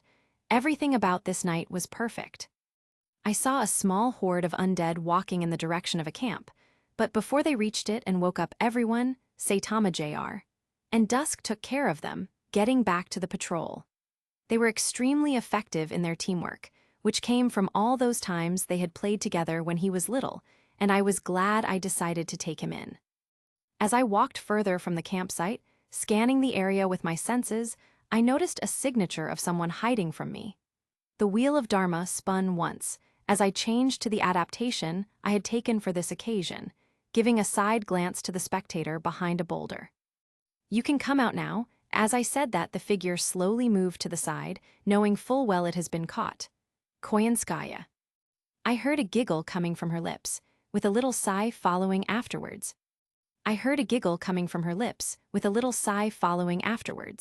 Lo and behold, it was the one I had met a while ago. Koyanskaya, the assassin who was trying to kill Saitama Jr. She didn't feel hostile this time, and I had no reason to attack her. Even though she came here for unknown reason, she did say that we shall meet again in the future. I was curious to hear what she has to say, and I was wondering why she was here, in this world. I didn't expect you to notice me this quickly. As she spoke, I could hear an amusement in her voice. It's a pleasure to meet you once again, cheat user. There she goes again, calling me a cheat user. She was not wrong, but it also meant that she knew of gods and reincarnation, which is uncommon in Belzerg. What brings you here of all places? I asked, walking closer to her, instead of standing dozens of meters away. Were you following us, or had you just stumbled upon this place in your travels? Who knows, she cheekily replied, smirking at my response. Maybe we were just fated to meet here. She folded her arms over her chest, glancing at the wheel of Dharma. It's been a while since we parted ways, hasn't it? It has, I admitted, stopping just a few meters away from her. So, you still didn't give me an answer. What brings you here? Have you forgotten our promise? She faked surprise, pushing her glasses against her nose. And here I thought you would remember it. What a shame. As she let out a little laugh, I could hear her relax upon saying that. The reason I'm here is curiosity that I wish to fulfill. Oh, mind elaborating on that? I think we both are curious of each other. Wouldn't you agree, Tamamovich Koyanskaya? I could see a surprise in her eyes flickering, but she quickly composed herself, giving me a sly smile. I'm surprised to hear that you know my full name.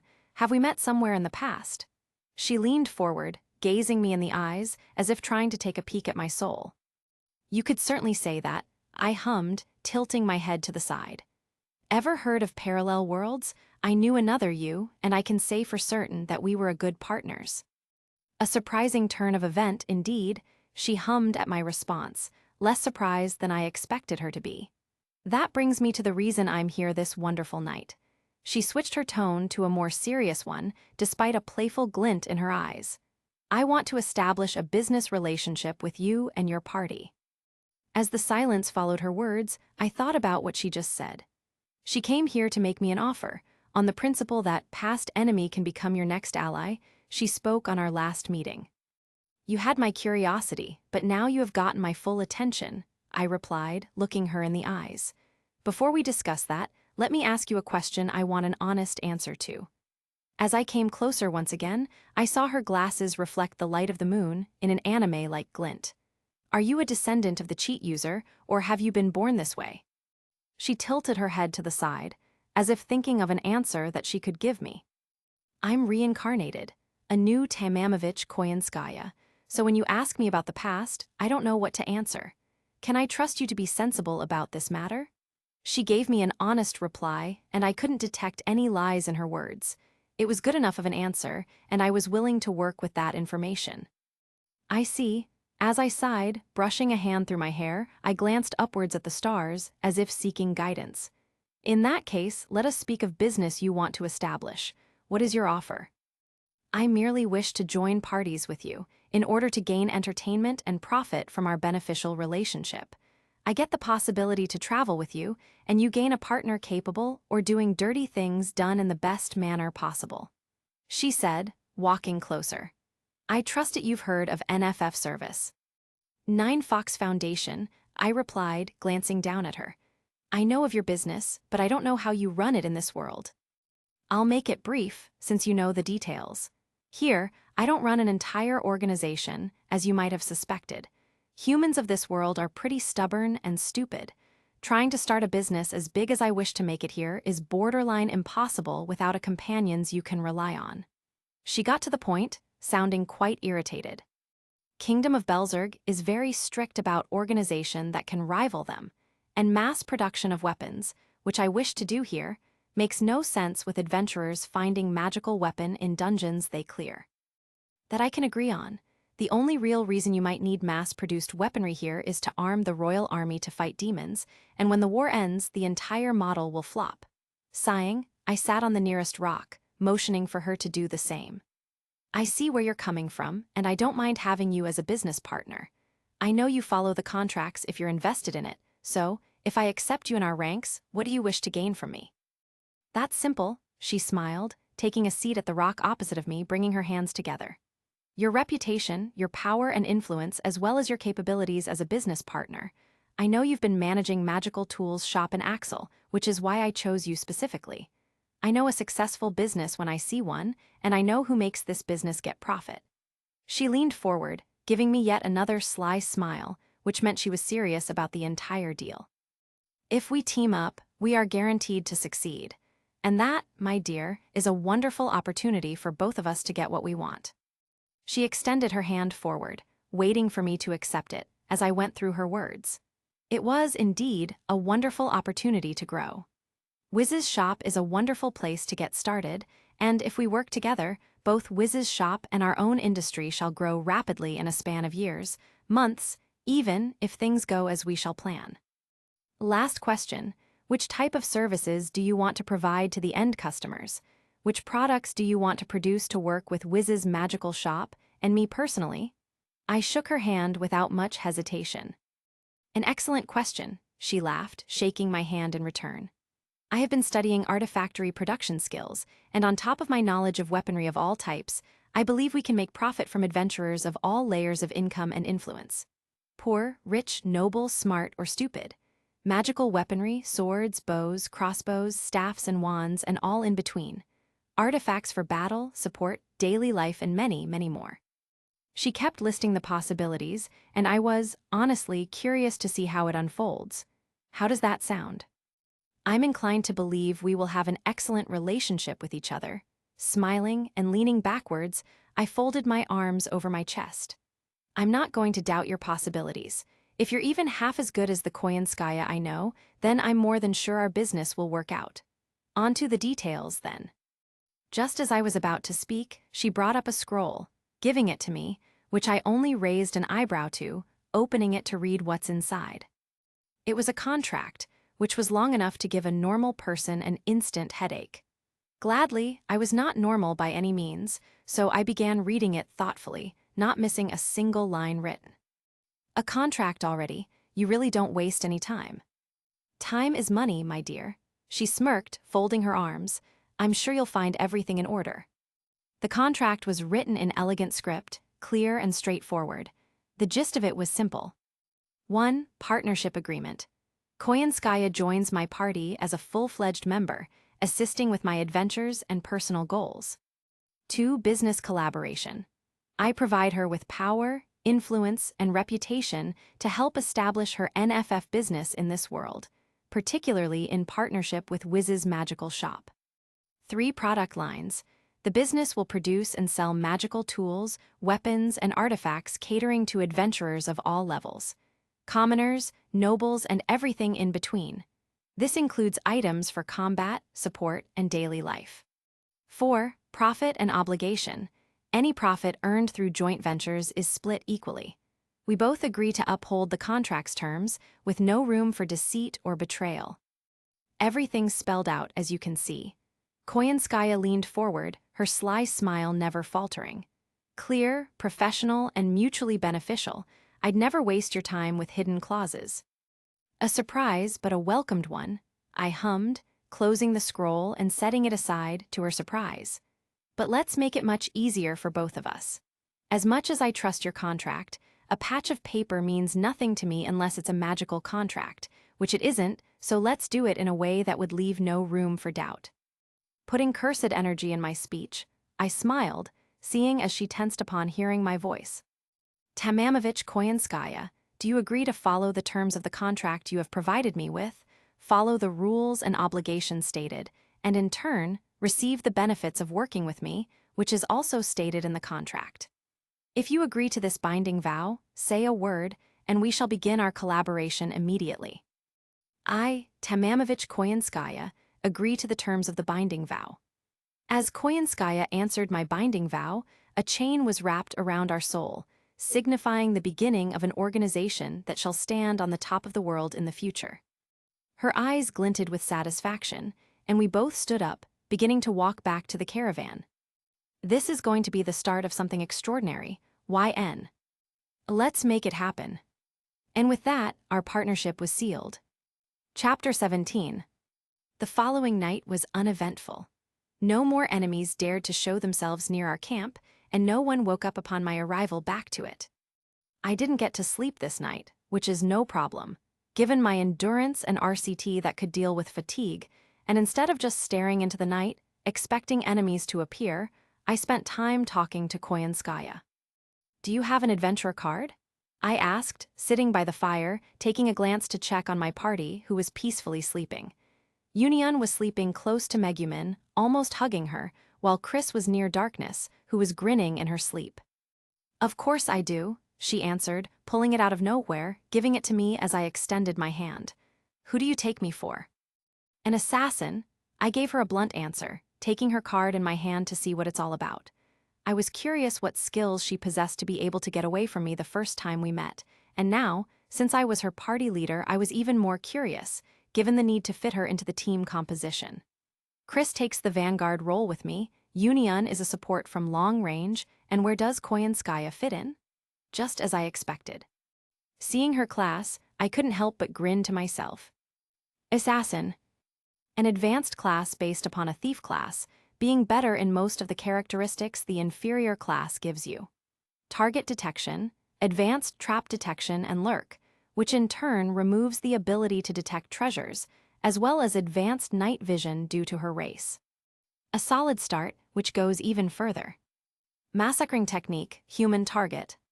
A skill which improves existing abilities against human enemies with a mark of target.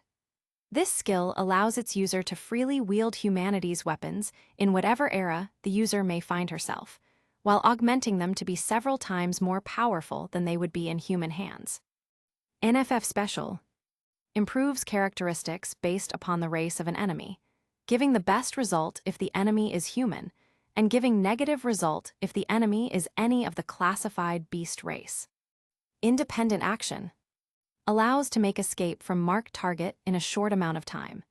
If the target's speed exceeds that of a user, skill will last for a short duration of time until deactivating. Innovator Bunny. The authority to effectively utilize systems of profit, and to drive humankind alone into a loop of suffering, exploitation.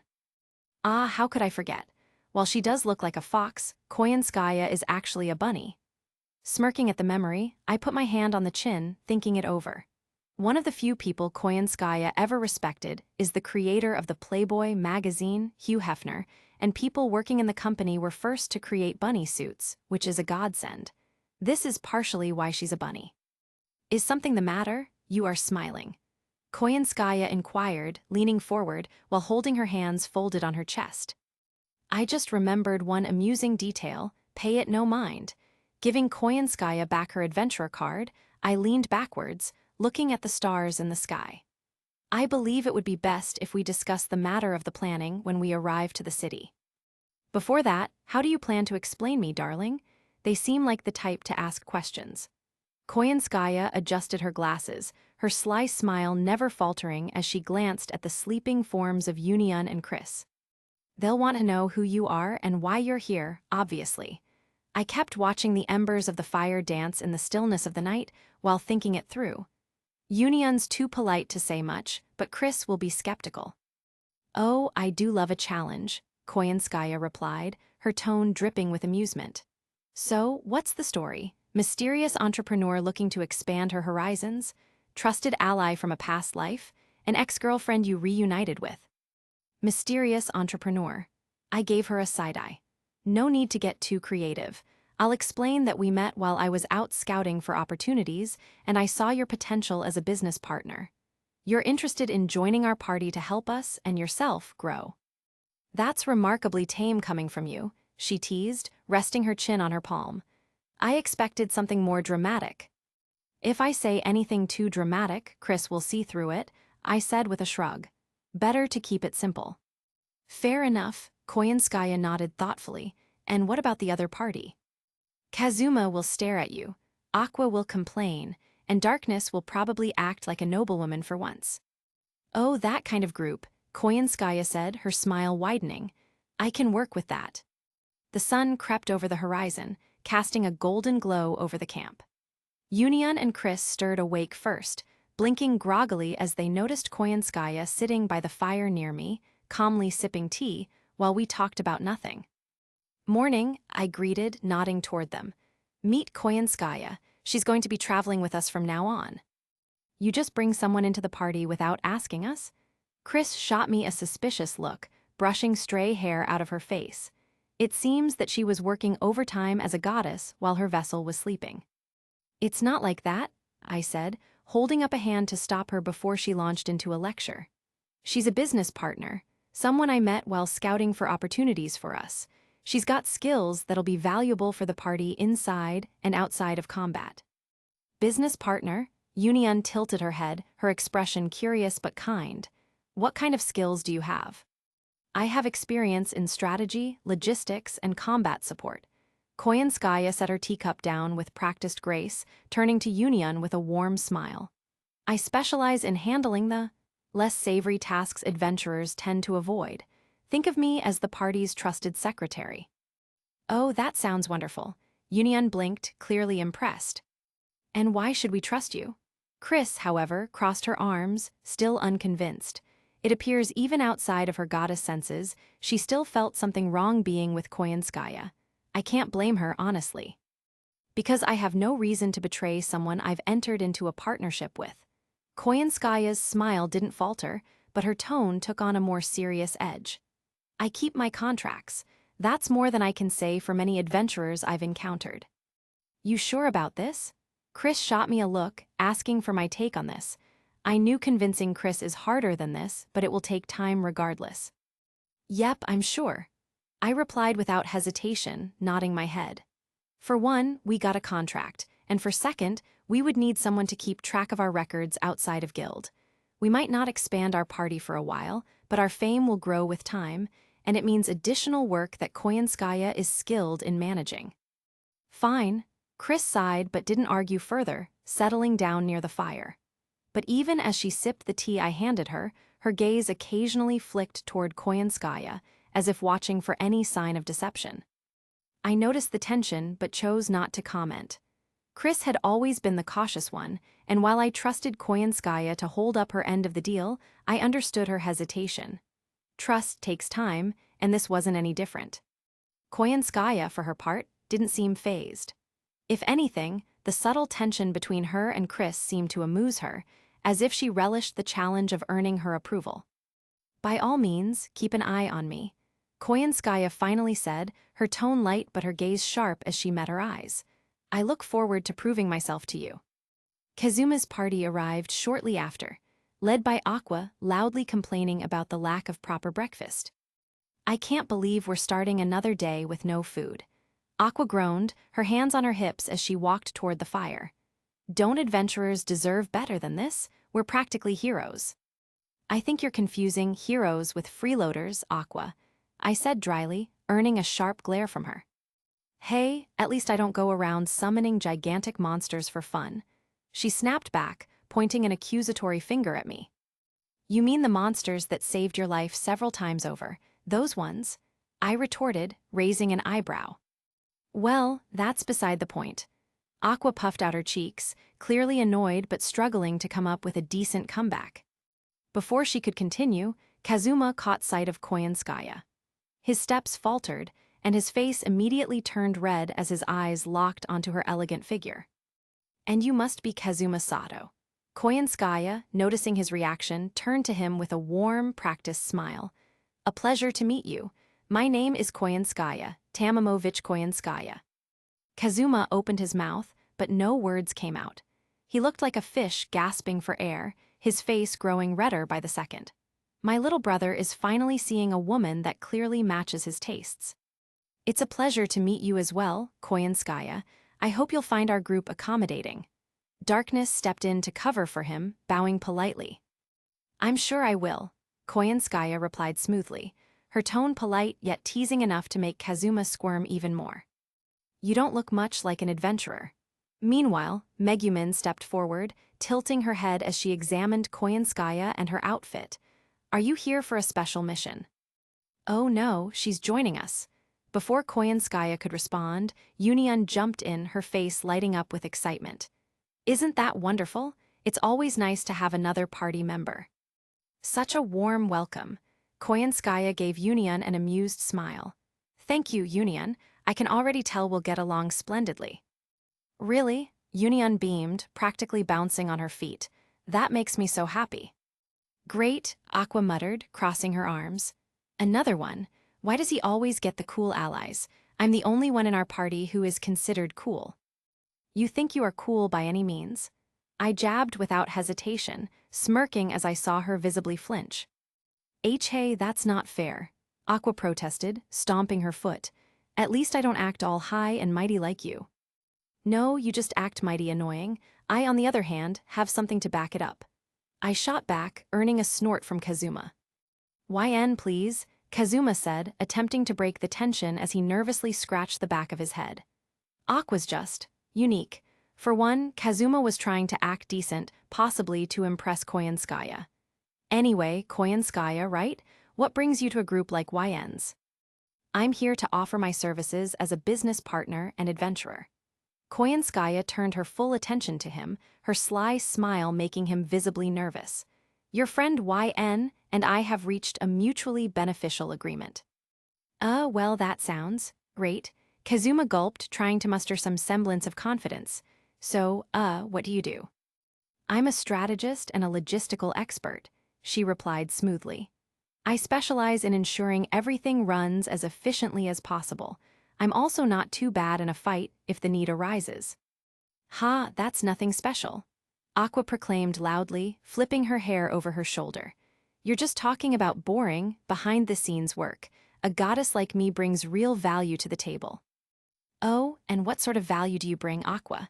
Koyanskaya raised an eyebrow, clearly amused. Glad you asked. Aqua puffed out her chest, basking in the attention. For starters, I can purify water, heal injuries, and even resurrect the dead. Top that. Impressive, so you're saying your role is primarily support. Koyanskaya smiled, her expression unreadable. No, Aqua snapped, glaring at her. I'm not just support, I can fight too. I've defeated countless undead and demons with my holy powers. I'm the backbone of Kazuma's party, you know? Without me, they'd fall apart in an instant. Sure, Aqua, that's totally why we always end up broke. Kazuma's sigh was loud enough to be heard by everyone. Shut up, Kazuma. Aqua whirled on him, her cheeks puffed out in indignation before turning back to Koyanskaya. Anyway, I'm clearly more valuable than some secretary. I suppose that's one way to look at it. But tell me, Aqua, have you ever handled supply chains, managed inventory, or negotiated contracts with nobles? Koyanskaya chuckled softly, her eyes glinting with mischief. Well, no, but have you ever devised battle strategies tailored to specific opponents or ensured your group's long-term financial stability? Koyanskaya's tone was still polite, but the sharpness of her words cut through Aqua's bravado like a knife. That's not my job. I don't have to do any of that stuff. Aqua sputtered, her face turning red. Exactly, that's why I'm here, to handle the things others can't. Koyanskaya leaned back slightly, sipping her tea with an air of triumph. HMPH, fine, but let's see you deal with a ghost or a horde of undead without my help. Aqua glared at her, clearly fuming, but unable to come up with a good retort. I'm sure I will manage, Koyanskaya replied, giving Aqua a side glance. But if it comes to it, I have wonderful allies by my side.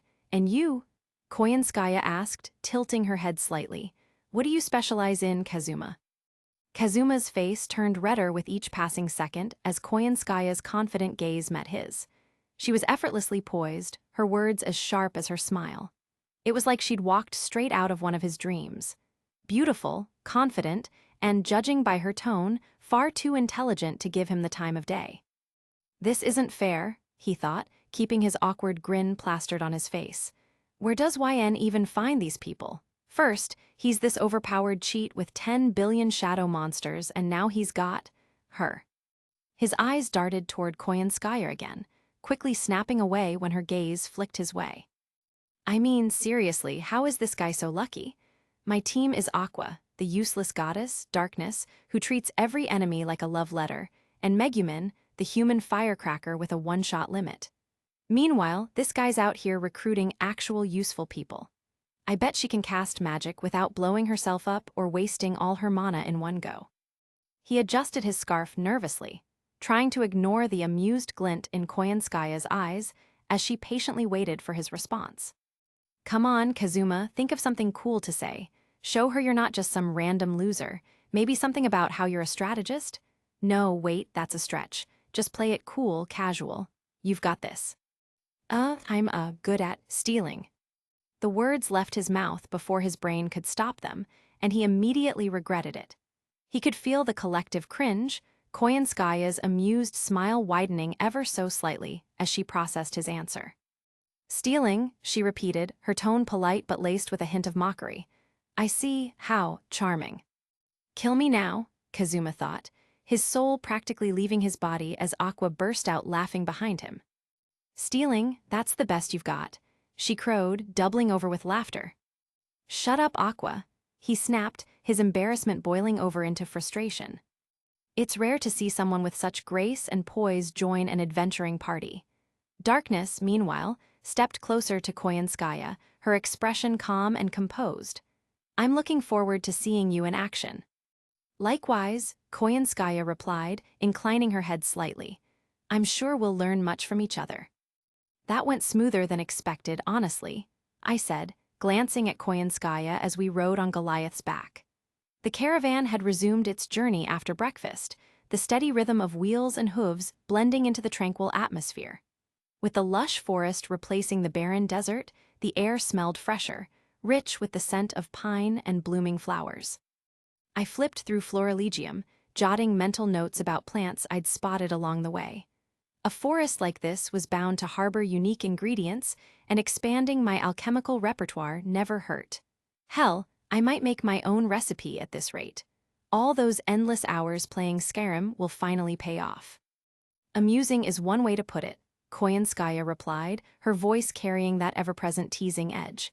She balanced Saitama Jr., in her lap the bear cub happily pawing at her hands. "Kazuma's party is entertaining, I'll give them that. But honestly, what did you see in that ragtag group?" "They're a mess, sure," I smirked, not looking up from the book. "But there's method to the madness. Megumin might only have one spell, but her explosion rivals some of my strongest attacks. One well-timed blast from her can end the fight or get them closer to winning. Darkness can't hit the broad side of a barn, but her defense, unmatched. I've yet to see her bleed. She tanked Megumin's explosion like it was nothing. And Aqua, her personality alone feels like a liability." Koyanskaya arched an eyebrow. "Aqua's a walking contradiction." I couldn't help but chuckle. Her intelligence is sub-brick, I won't deny it, but when it comes to magic and arch-priest abilities, she's top tier. Sure, she creates more problems than she solves, but when push comes to shove, she delivers. "And Kazuma?" she asked, her tone skeptical. "He doesn't look like much, and he's not much of a fighter, but he's clever." I closed the book, giving her my full attention. It takes a sharp mind to lead a party like that and somehow pull off successful missions. He has a knack for reading situations, improvising, and using whatever's available to tip the odds in his favor. "That does sound promising," Koyanskaya admitted, her lips curving into a sly smile. Though his earlier display didn't exactly scream competence. Cut him some slack, he was a shut-in before he came to this world. I shrugged, hopping off Goliath to collect a cluster of rare flowers near the roadside. "Talking to someone like you is exactly in his comfort zone. Give him time. Once he's used to you, he'll be less of a mess. Hell, if he wants to, we can get him into NFF." "Now that's an idea I like," she said, her eyes gleaming with amusement. "If he's as resourceful as you claim, I might just offer him a high-ranking position. He seems like the type who'd delegate most of his work and spend the rest of his time lounging in luxury." I chuckled at the image of Kazuma, reclining in an opulent office, barking half-hearted orders while sipping a drink. The forest began to thin. We rode into the tunnel, passing through the mountain, and the city's silhouette came into view on the exit, its buildings glowing faintly in the sunlight. This place was famous among adventurers for its hot springs, a perfect stop after the grueling journey we'd been on. Helping Koyanskaya and Saitama Jr. Off Goliath's back, I dispelled him, his massive form vanishing into shadows. I reached out and summoned Dusk in his totality form. "There you are, buddy, missed me?" I grinned, rubbing his head, his tail wagging in excitement. Holding his face with both hands, I smiled. "Good boy, let's get moving." Climbing onto Dusk's back with Koyanskaya and Saitama Jr., we sped up to catch Chris, Wiz, and Union at the caravan's front. The city grew larger in the distance, and the promise of a well-deserved rest was enough to bring a genuine smile to my face. "This place better have good hot springs," I muttered. "If it doesn't, we'll just buy the place and fix it," Koyanskaya quipped, smirking like she was already planning to do that. I'd rather leave that as the last possible option. This is the city where Axis cult resides, and I have yet to hear any good thing about them. If they're as insane as people claim them to be, I'd prefer to burn it to the ground instead of trying to make it better. I had yet to find out how big of a red flag I triggered. Wow, this city is as beautiful as I remember it to be. Union's voice was filled with awe as she looked around, her eyes darting to every corner, marveling at the scenery. It's been a while since I've been there. I had to admit she wasn't wrong. The architecture wasn't exactly groundbreaking, but it had a certain charm that Axel lacked. The blue-painted rooftops, the clean streets, and the tranquil sound of flowing water all gave the city a peaceful, almost magical ambience. Even the hot springs, visible from where we stood, looked pristine, crystal clear, and brimming with mana. It's like something out of a fairy tale. Union continued, clasping her hands together. Fairy tale? More like an overly enthusiastic cultist's dream city. Chris muttered, folding her arms as she glanced warily at the Axis cult symbols plastered on every other building. The place is nice, sure, but it feels like they're trying a little too hard to scream, Aqua is the best. I smirked at her observation. Even if I didn't try to look further, most of the buildings had something to advertise Axis cult, be it recruitment posters or symbols. Excessive doesn't even begin to cover it. Koyanskaya chimed in, her tone dripping with amusement as her sharp eyes scanned the streets. Still, I suppose it has its charms. Her gaze lingered on the stalls lining the streets, where vendors enthusiastically hawked their wares. She seemed particularly amused by one shouting about holy water. Steamed buns? Who wants to get some steamed buns?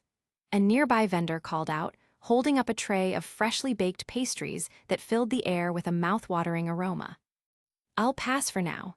I glanced at the stall, tempted for a moment before reminding myself we'd just eaten. Don't mind if I do, Wiz said with a soft smile, pulling out her coin purse as she approached the stall. I've heard the food here is quite famous. Wiz, you're always thinking about food, aren't you? Chris teased, though her tone was lighthearted. It's not just food, Wiz replied, looking genuinely excited. It's part of experiencing the culture. So, how long before someone from the Axis cult tries to recruit us? As we continued walking, Koyanskaya leaned closer to me, her voice low and mischievous. Any second now, I muttered, already spotting a group of fanatically looking figures approaching out of the corner of my eye. I'll give it 5 minutes, Koyanskaya said, a sly smile playing on her lips. 2 minutes tops, Chris added, shaking her head. They're like mosquitoes, persistent and impossible to swat away. Look at that fountain, it's so beautiful. Meanwhile, Union was too busy admiring the city to notice anything else. That's because it's shaped like Aqua holding a jug, I pointed out, smirking. Sure, it didn't look exactly like Aqua, but that's only because they don't know how she looks like. Overkill, don't you think? I think it's creative, Union said earnestly, though Chris's loud groan made her falter. Or maybe a little too much. That's the spirit, Union, Chris said, patting her on the back.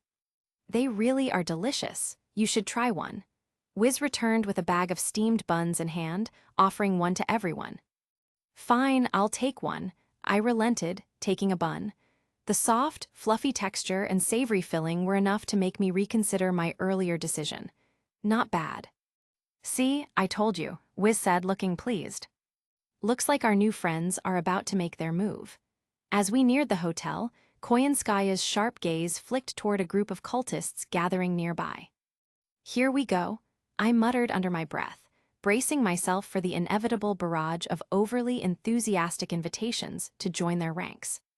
Welcome, weary travelers, one of them exclaimed, spreading his arms wide. Have you heard the good news about our beloved Aqua-sama? Aqua-sama is the kindest, most benevolent goddess in all the realms. Another cultist chimed in, practically bouncing with excitement. She provides blessings, miracles, and most importantly, salvation. Won't you join us in spreading her divine light? Union froze, clutching her wand tightly to her chest, her eyes darting around as if searching for an escape route. Wiz, standing beside her, fidgeted awkwardly, offering a nervous smile but remaining silent.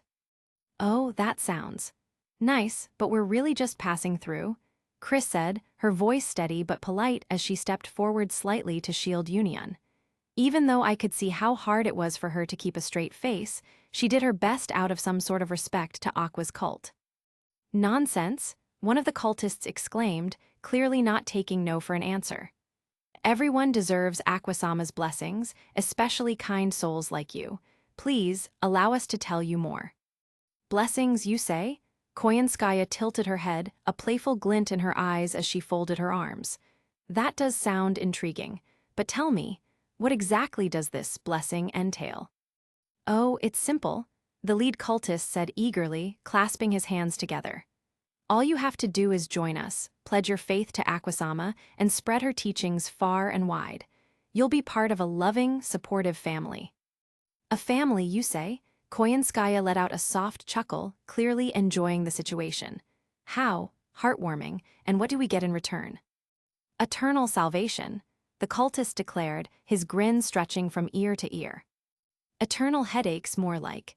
Chris rolled her eyes, muttering under her breath. "Look, we appreciate the offer," I said, stepping forward and raising a hand to cut them off. "But we're not interested. We have places to be, so if you'll excuse us." "Wait," one of the cultists moved to block our path, holding up a pamphlet. "Please, just take this, read it, and you'll see the truth of Aquasama's divine grace." "I'm good, thanks," I replied, sidestepping him, but another cultist immediately appeared, holding out another pamphlet. "You don't need to decide now, just keep this with you and think it over. Aquasama's blessings can change your life." Wiz and Union exchanged nervous glances, both too overwhelmed to say anything as the cultists continued their enthusiastic pitch. "You know," Koyanskaya said, her tone light but with a hint of mischief, "I've heard about Aquasama's miracles. Aren't they the ones that sometimes backfire?" The cultists faltered for a moment, their smiles twitching slightly, but they quickly recovered. "Those are merely misunderstandings. Aquasama's miracles are perfect in every way." "Of course they are," Koyanskaya replied smoothly, her smirk widening as she placed a hand on her hip. "Well, I'll think about it, maybe." "That's all we ask," the cultists said in unison, clearly delighted. "Enough," I said firmly, my patience finally running out. "I've already told you we're not interested. Move aside." The cultists hesitated, clearly unwilling to give up, but my tone must have gotten through to them. They reluctantly stepped back, still wearing their overzealous grins. "If you ever change your mind, you're always welcome at Aquasama's temple." Sure, I muttered, already walking past them. As we finally continued toward the hotel, Chris let out an exasperated sigh. "I can't believe people actually fall for that nonsense." "It's kind of impressive in a way," Koyanskaya said, her smirk returning. "To have such unwavering confidence in something so ridiculous." "I don't think I'll ever get used to this city," Union murmured, still clutching her staff tightly. "Neither will I," Wiz, walking beside her, nodded in agreement. "YN, Co. Chris, no.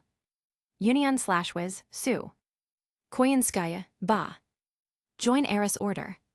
We finally managed to settle into a hotel, though the lack of free rooms for everyone forced us to share. Wiz and Union ended up together, I was paired with Chris, and Koyanskaya was lucky enough to snag a room for herself. Not that she'd be entirely alone. She insisted on having Saitama Jr. stay with her. I figured it was a good opportunity for them to bond. Besides, it wasn't like he'd cause her any harm. "I heard that the relationship between the Eris Order and the Axis cult is strained, to put it lightly," I said, retrieving a vase of flowers from my shadow and placing it near the window. The room wasn't much to look at, but the flowers helped. "I wouldn't say it's strained from the Eris Order's perspective," Chris replied, carefully choosing her words. She avoided speaking like someone who led the order, opting instead for the voice of an observer. "Eris followers respect others, but I'll admit there's tension. It's hard not to have some, given how Axis cult followers treat us. There have been cases where they've openly attacked Eris worshippers just for passing through Axis territory. Even kids throw rocks. Aqua seriously needs to rein them in." I sighed, rubbing the bridge of my nose. Eris worshippers are decent folks, and I've seen firsthand how dedicated they are. It's frustrating to hear they're treated like that. "It's not all bad." Chris offered a small, almost bittersweet smile. The Eris order continues to grow, and that's something to be grateful for. Still, I don't get it. She is worshipped across the nation. Eris order is an official religion of Belzerg, yet Aqua holds a higher rank as a goddess. How does that even work? Believe it or not, Axis cultists, sheer fanaticism makes up for their smaller numbers, Chris said, a hint of disbelief in her tone. Their faith in Aqua is something. That might be the stupidest thing I've ever heard. I snorted. A nationwide religion with tens of thousands of followers being outranked by a glorified city cult? Ridiculous. You don't have to do anything about it. YN, Chris chuckled softly, sitting down beside me. Why not? Someone needs to. I crossed my arms, glancing at her. I'd gladly tip the scales in your favor. I appreciate the thought, she said, leaning in slightly and lowering her voice. But I don't need that kind of devotion. I'm happy with how things are. Knowing my followers have bettered their lives because of me is enough. Her words caught me off guard. For someone in her position, she was remarkably selfless. You're one of a kind, Chris, I said, shaking my head with a faint smile. Don't go spreading that around. I've got a reputation to maintain. Chris laughed lightly. As we sat in silence, I heard a knock on the door, walking up to it to answer. Yes, as I opened the door, Koyanskaya was the one to meet me, which caught me by surprise. How about we check local businesses? Might as well set the first bar on how to begin with the NFF in Axel. This might be a good inspiration. She mused, looking at Chris, who just looked at her with a stern gaze. Oh my, did I interrupt something? Chris looked her in the eyes for a bit more, before sighing, waving her hand at her sly expression. Don't mind it, just a friendly banter. Well, then I'll steal our leader for a while, Tilda, Koyanskaya replied, holding onto my arm to guide me out of the room. Have fun, my dear. And with that, we went on a scouting trip through the city of crazy cultists. YN Kono. Koyanskaya, Suba. This place is a headache waiting to happen, I muttered, my eyes narrowing at a particularly garish storefront advertising holy water of Aqua TM, now 30% holier. The sun was beginning to set, showing exactly how much time we had spent looking around. It was a pleasant surprise that no one has interrupted us until this point. Oh, I don't know. It has a certain charm, Koyanskaya replied, her tone dripping with amusement as she admired a poorly constructed fountain shaped like Aqua holding a jug. Though I can't decide if it's endearing or just pitiful. Greetings, travelers. Have you heard the good word of Lady Aqua? An old man approached us, thrusting a pamphlet into my hand. Not interested, thanks, I sighed, handing it back. Before we could take another step, a group of women approached, all wearing similar overly enthusiastic smiles. Lady Aqua's blessings shine upon you both. Would you like to join us for a prayer session? It'll cleanse your souls and fill your hearts with joy. We're good, I said firmly, stepping around them, but one of them grabbed my sleeve. Don't be shy. Everyone can find salvation in Lady Aqua's light. My, such devotion. Koyanskaya chuckled softly, placing a hand on her hip. It's almost admirable, if it weren't so hilariously misguided. Lady Aqua loves all her children, one of the women declared, her eyes shining with tears. Does she now? Koyanskaya tilted her head, her sly smile widening. Tell me, what does Lady Aqua think of those who already follow other paths? Well, the group hesitated, their expressions faltering. That's what I thought, Koyanskaya said with a laugh, brushing past them effortlessly. I followed her, hoping that would be the end of it, but no sooner had we moved on than another wave of cultists descended upon us, this time with song and dance. Join the Axis cult. They sang in unison, their voices loud enough to make my ears ring. I clenched my jaw, trying to remain calm as they surrounded us, shoving pamphlets and holy water in our faces. Lady Aqua will save your souls. Come, join the fold. Enough, I growled, my patience wearing thin. Oh, don't stop them, darling. Koyanskaya, on the other hand, was thoroughly enjoying herself. This is the best entertainment I've had all day. You've got 5 seconds to move before I make you regret it.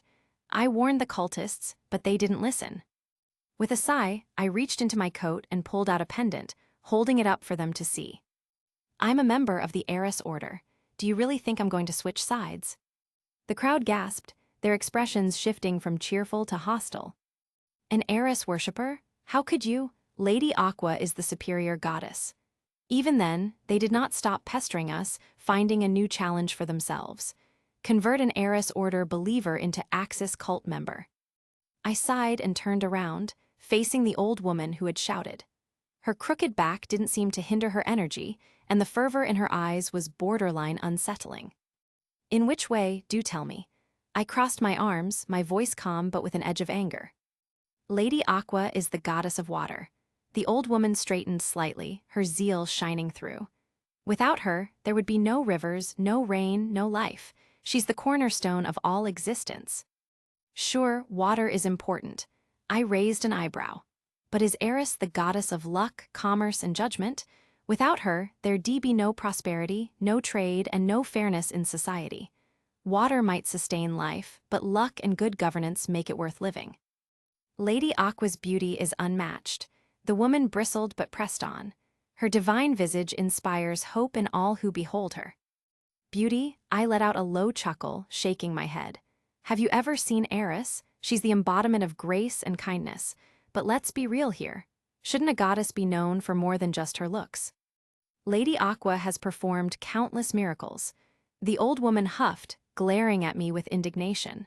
She purifies the undead and heals the sick with her divine powers. And yet, how often does she actually do it? I tapped my chin thoughtfully. From what I hear, it's rare for her to lift a finger unless there's something in it for her. Eris, on the other hand, doesn't ask for praise or recognition. She quietly guides and protects her followers without demanding anything in return. Lady Aqua has the most devoted followers. Her face turned red with frustration, but she refused to back down. The Axis cult is growing every day because of her influence. Devoted, sure. I gave her a pointed look. But how do those followers behave? Throwing rocks at Eris worshippers, pestering strangers, and causing chaos wherever they go. Is that the kind of devotion you're proud of? The Eris Order values respect and humility, qualities that seem lost on your cult. But Lady Aqua is fun? She opened her mouth to retort but hesitated, realizing I wasn't giving her much room to argue. Instead, she tried a new tactic. She brings joy and excitement to our lives. Eris is so boring in comparison. Fun? I couldn't help but laugh at that one. Is that what you call it? Aqua's fun usually leaves people cleaning up her messes. Meanwhile, Eris inspires people to improve themselves and their communities. Call me old-fashioned, but I think that's the kind of joy the world needs. The old woman's face contorted in a mix of outrage and defeat. Her hands balled into fists, and she stomped her foot like a child denied candy. Eris pads her chest. Then something just snapped, something inside of me. I didn't care about trying to be polite, maintaining image, or even keeping a cool head anymore. I just wanted this hag dead. The air around me grew heavy. The wheel of Dharma on my head began gnashing in pure anger, fully supporting the cause of my fury. YN, Koyanskaya, usually so composed, looked at me with wide eyes, sensing the change in my demeanor. She opened her mouth, perhaps to stop me, but the words died in her throat. She knew it was already too late. With this fucking treasure I summon. Lady Aqua, please save us. Mahoraga, what did 5 fingers say to the face? Later that day, after Kazuma heard news of people screaming on the street, he decided to take a dip into the hot springs. Normally, he would have picked the man's side of the hot spring, but being the man of culture, he took it upon himself to enter mixed baths, and he was not disappointed.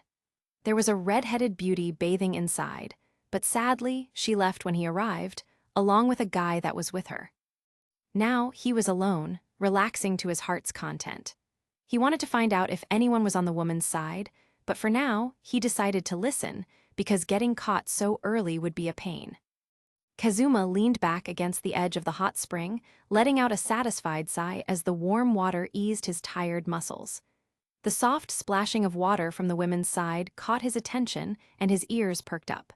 There was no chatter yet, but he could hear the occasional movement, someone adjusting their position, perhaps washing their hair. He grinned to himself. Just a little longer, and I'll know who's there. He muttered under his breath, barely able to contain his anticipation. Then, like divine providence, or perhaps cruel fate, voices drifted through the thin partition separating the men's and women's baths. Kazuma's eyes widened as he recognized the distinct tones of Wiz, Koyanskaya, and Chris. I must say, this bath is wonderful. That was definitely Wiz, her voice soft and polite as always. I feel like all the stress from the shop is just melting away. Of course, dear, Koyanskaya's sultry voice followed. A hot spring like this is perfect for unwinding after a long day of work, or after cleaning up a troublesome mess, don't you think? Troublesome mess, what did they do? Kazuma's mind raced. I still can't believe YN managed to cause such a commotion earlier. Chris's voice came next, slightly muffled by the splashing water. What is with him and overreacting to the whole thing? Those Axis cultists are annoying, but to go that far. Wait, what? YN did what? Kazuma nearly choked on the hot spring water. His curiosity was hitting dangerous levels. He was moments away from sneaking a peek when... Slap! Kazuma spun around at the sound of a loud splash behind him, eyes widening in shock. Standing at the edge of the mixed bath was YN, casually stepping into the water with a nonchalant expression.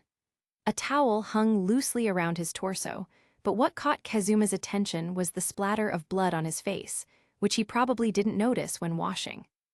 YN, there's blood on your face. Oh, don't worry, it's not my blood. YN said coolly, wiping it off and flicking it outside of the hot springs. That's not reassuring. What the hell happened out there? Kazuma shot up from the water, his face paling. Some old hag learned not to speak ill of Eris, that's all. YN waded deeper into the water, leaning back against the edge with a sigh. Why you didn't? Kazuma swallowed hard. No, I didn't kill her, if that's what you're thinking. YN waved him off, closing his eyes. Just gave her a memorable experience involving Mahoraga. Not only did she get a skilled chiropractor to rearrange her bones, she also got a top-notch healing from Miracle. I'd say she believes in Eris more than she does in Aqua from now on. Some good change in her life for once. Kazuma decided to drop the topic. The last thing he wanted was to end up part of whatever mess YN had gotten himself into. Instead, he decided to shift the conversation to something lighter. So, YN, what kind of women do you like? Kazuma smirked, waggling his eyebrows suggestively. Why do you ask? YN opened one eye, giving him a half-lidded stare. Oh, come on, we're in a hot spring, it's the perfect time to have this kind of talk. Kazuma leaned in. I mean, Koyanskaya is in your party now, she's gorgeous. I can't deny that, YN chuckled. She's attractive, sure, but I prefer a woman I can genuinely love for who they are. So you're saying Koyanskaya isn't your type? Kazuma asked incredulously. She's practically a dream come true for most guys. Her body's definitely to my liking, YN admitted with a smirk. But that's just the surface. A woman's more than just looks, Kazuma. She's cunning, clever, and fun to be around, but I wouldn't call it love. Then who's your type? Kazuma frowned. Chris, isn't that obvious by now? YN answered without hesitation. Seriously, Kazuma's jaw dropped. What? I like her personality, her sense of justice, and she's just comfortable to be around. YN shrugged. I don't need a perfect woman, Kazuma, just someone who makes life enjoyable. Man, and here I thought you'd say someone ridiculous like Aqua or Darkness. Kazuma slumped back into the water, pouting. I have standards, Kazuma. YN smirked before glancing toward the women's side. Unlike some people. Shut up. Kazuma quickly sank deeper into the water, face red with embarrassment. The two of them sat in silence for a while, steam rising around them, before Kazuma finally spoke again. So, how many Axis cultists did you have to deal with today? Better ask Mahoraga. I'm Mahoraga. Did you know that you have rights? Did you know that you have rights? Take two. What the hell was that just now? Kazuma asked, looking around to find something that just stopped the mess that happened a moment ago. Kazuma, you look red. You sure you're not taking a dip for too long? I approached him to check on his well-being, but as Kazuma was about to refuse, he felt dizzy. Maybe you're right, it's a bit too hot right now. He stood up, slowly walking to the exit, while I walked by his side in case he faints. Easy there, go lay down for a bit, I'm sure you'll feel better.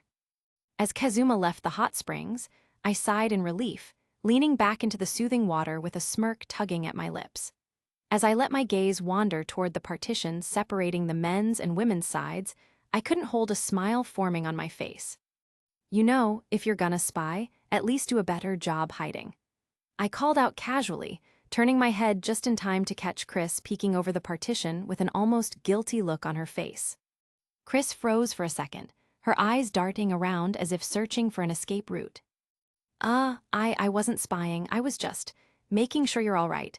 I heard you saying Kazuma might have overdone it, so," she said, her face turning red from the steam or maybe embarrassment. Right, I chuckled. Why don't you come join me instead of lurking around like a suspicious thief? Chris pursed her lips, clearly weighing the idea in her head. After a moment, she sighed, disappearing behind the partition for a brief second before emerging from the women's side, stepping cautiously into the mixed bath. Just, don't get any funny ideas, all right? She muttered, sinking into the water across from me, keeping a healthy distance between us.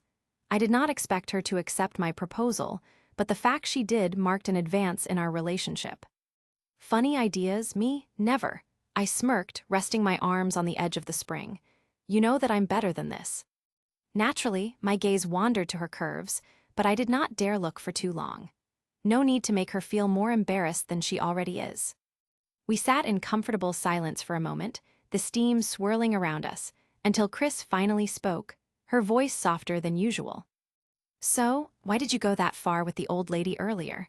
I mean, you really let her have it. My smirk faded slightly, with my gaze shifting to the rippling water.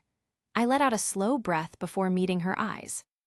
I'm fine with people doubting other religions and gods, I was this way before. But blatantly disrespecting you? Not a chance in hell. Chris blinked in surprise, caught off guard by the sincerity in my voice. YN, she murmured, her cheeks heating up, not from the springs this time. What? It's true. I shrugged, leaning back again. I know you're not one to demand worship or praise, but it ticks me off when people don't appreciate everything you do. You're kind, fair, and actually care about your followers. Not like a certain blue-haired disaster we know. If she cared enough, she would at least make something about their attitude. You're gonna make me blush if you keep talking like that. Chris chuckled despite herself. Good, that was the plan. I shot her a grin. Chris rolled her eyes, but there was a hint of a smile on her lips. You're impossible, you know that. So I've heard. That was how our first day in a new city went. Not without trouble and drama, but it was fun in many ways, and I was sure it won't be boring anytime soon. Bless this wonderful world. Chris Kono. YN Suba. Chapter 18. I began my morning just like I usually do, by running a small marathon around the city, extensive physical training using Goliath as my barbell, and so on until the sun began to rise higher.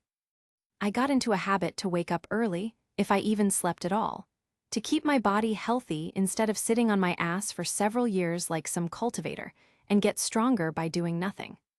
While everyone else was sleeping, I was already getting ready for the day, even if it might not be pleasant, given which city I'm in currently. Arkanlisha, home city of Axis cult, known for their annoying, borderline insane behavior toward everyone, including their own people.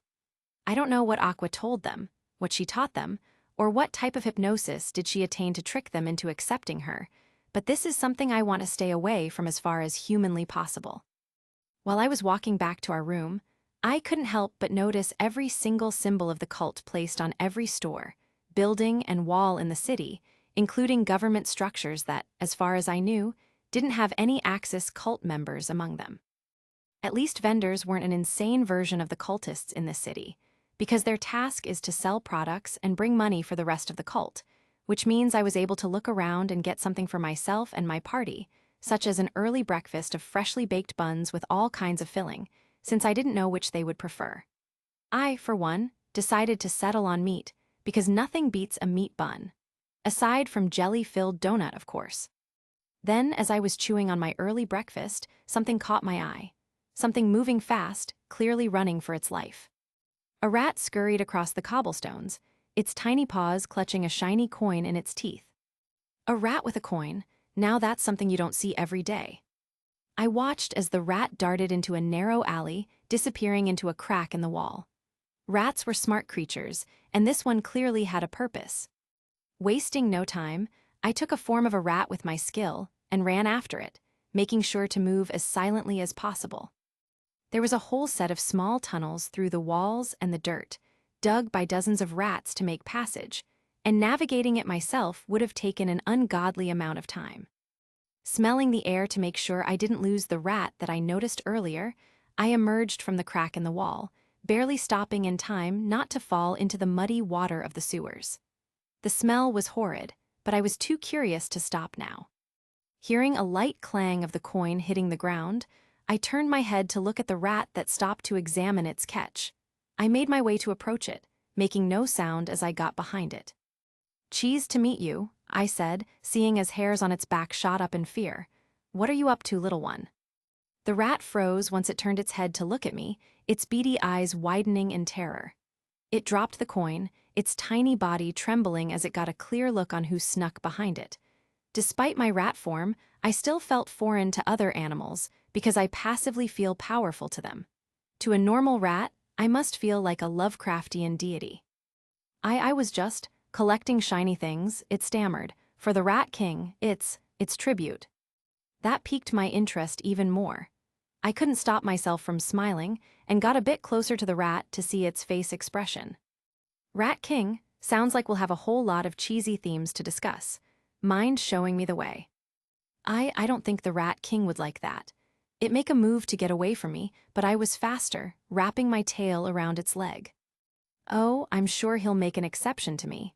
Chuckling slowly, I put a paw in my shadow, pulling a slice of pizza from it. "Tell you what, I'll offer the entire pizza to the Rat King.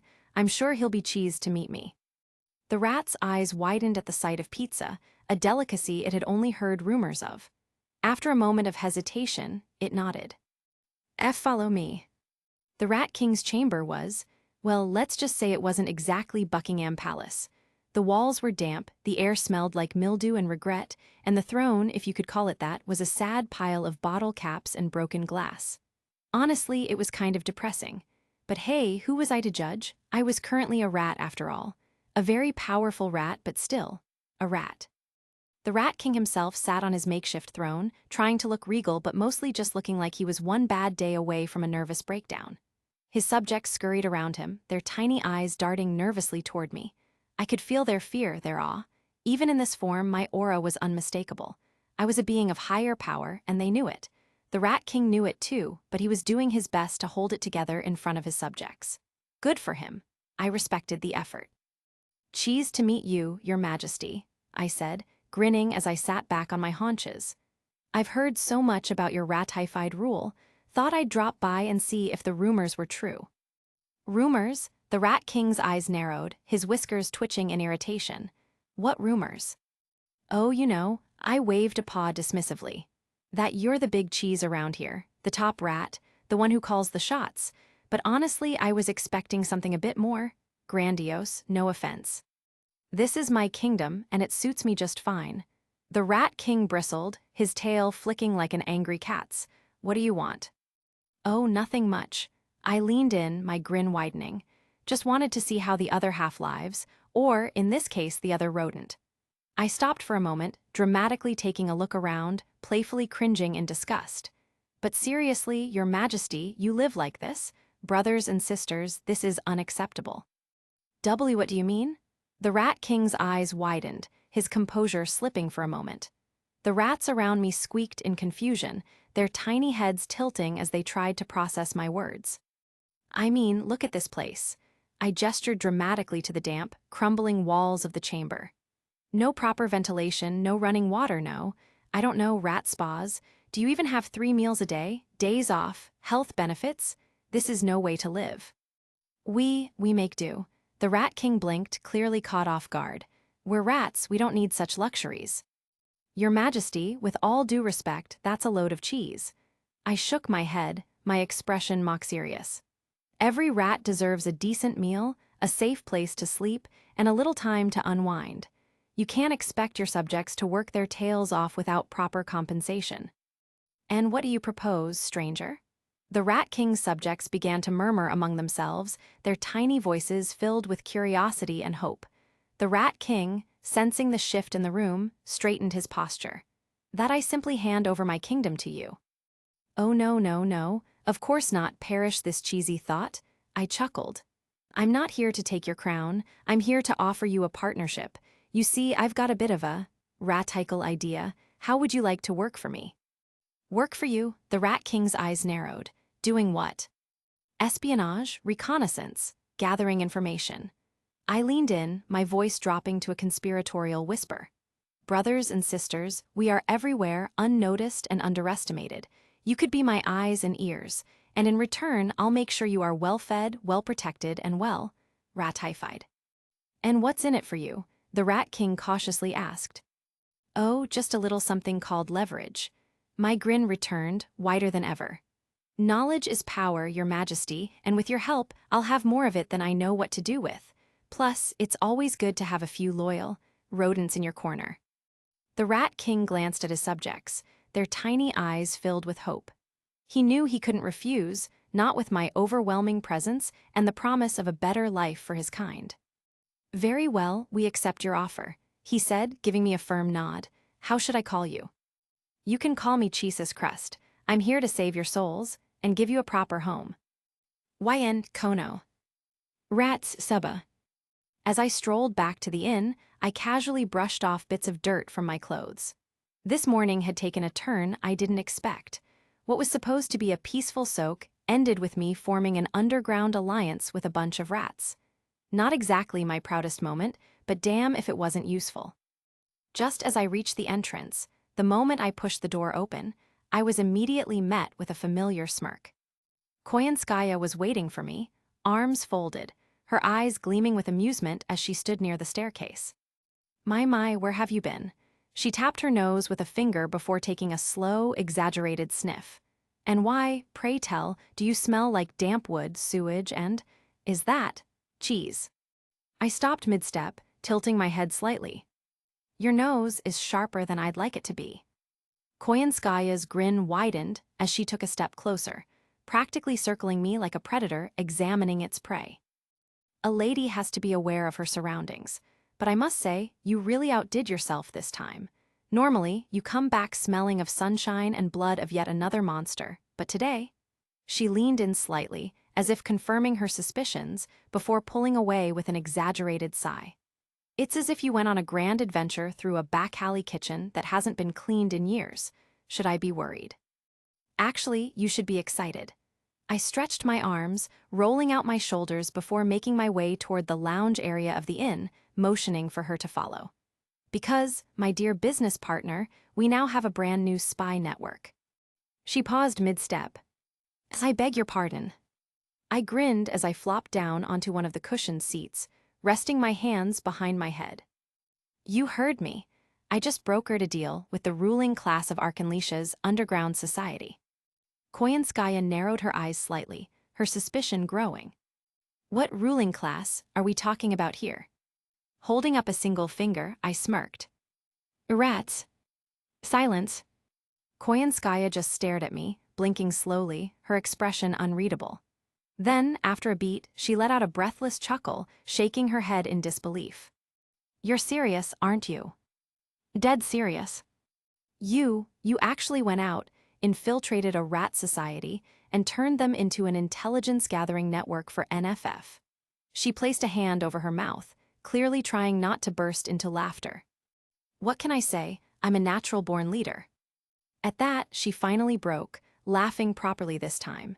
It wasn't often I got to see her genuinely amused, so I counted that as a win. "This is the most ridiculous thing I've ever heard, and I love it." "Of course you do."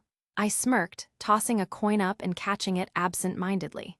"They're surprisingly organized, by the way.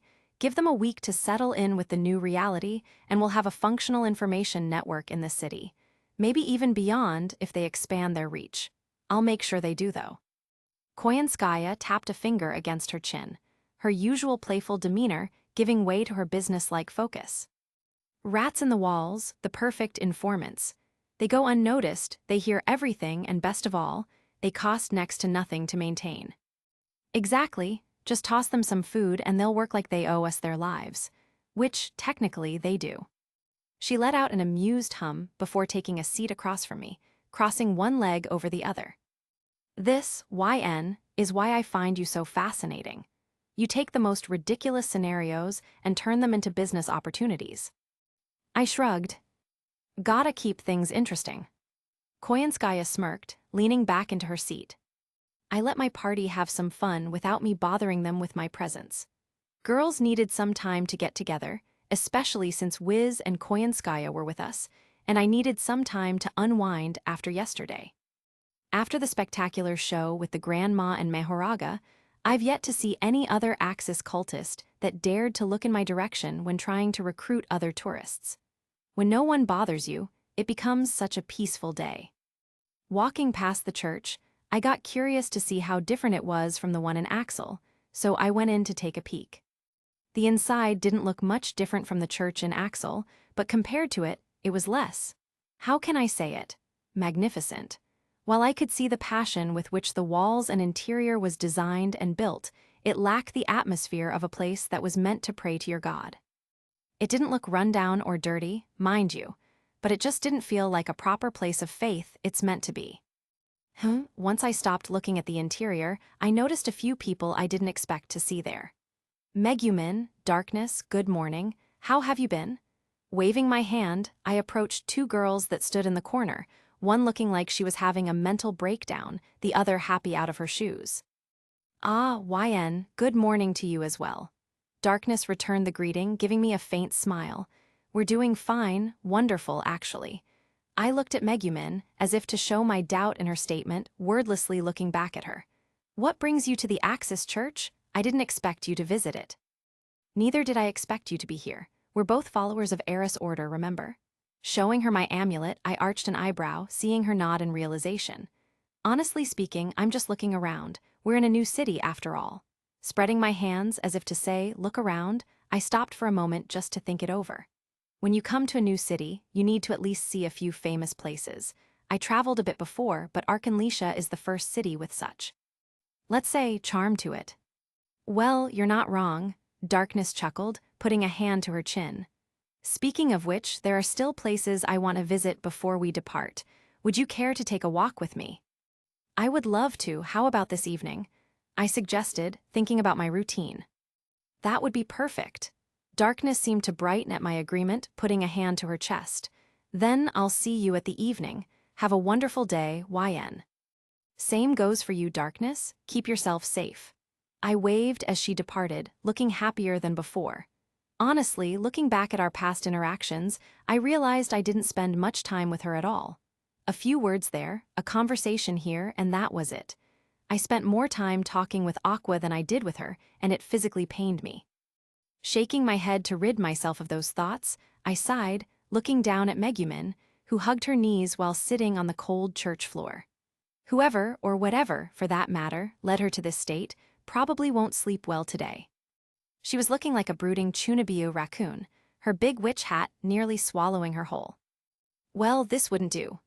With a grin, I reached down and plucked the hat right off her head, spinning it on my finger before perching it on my own noggin.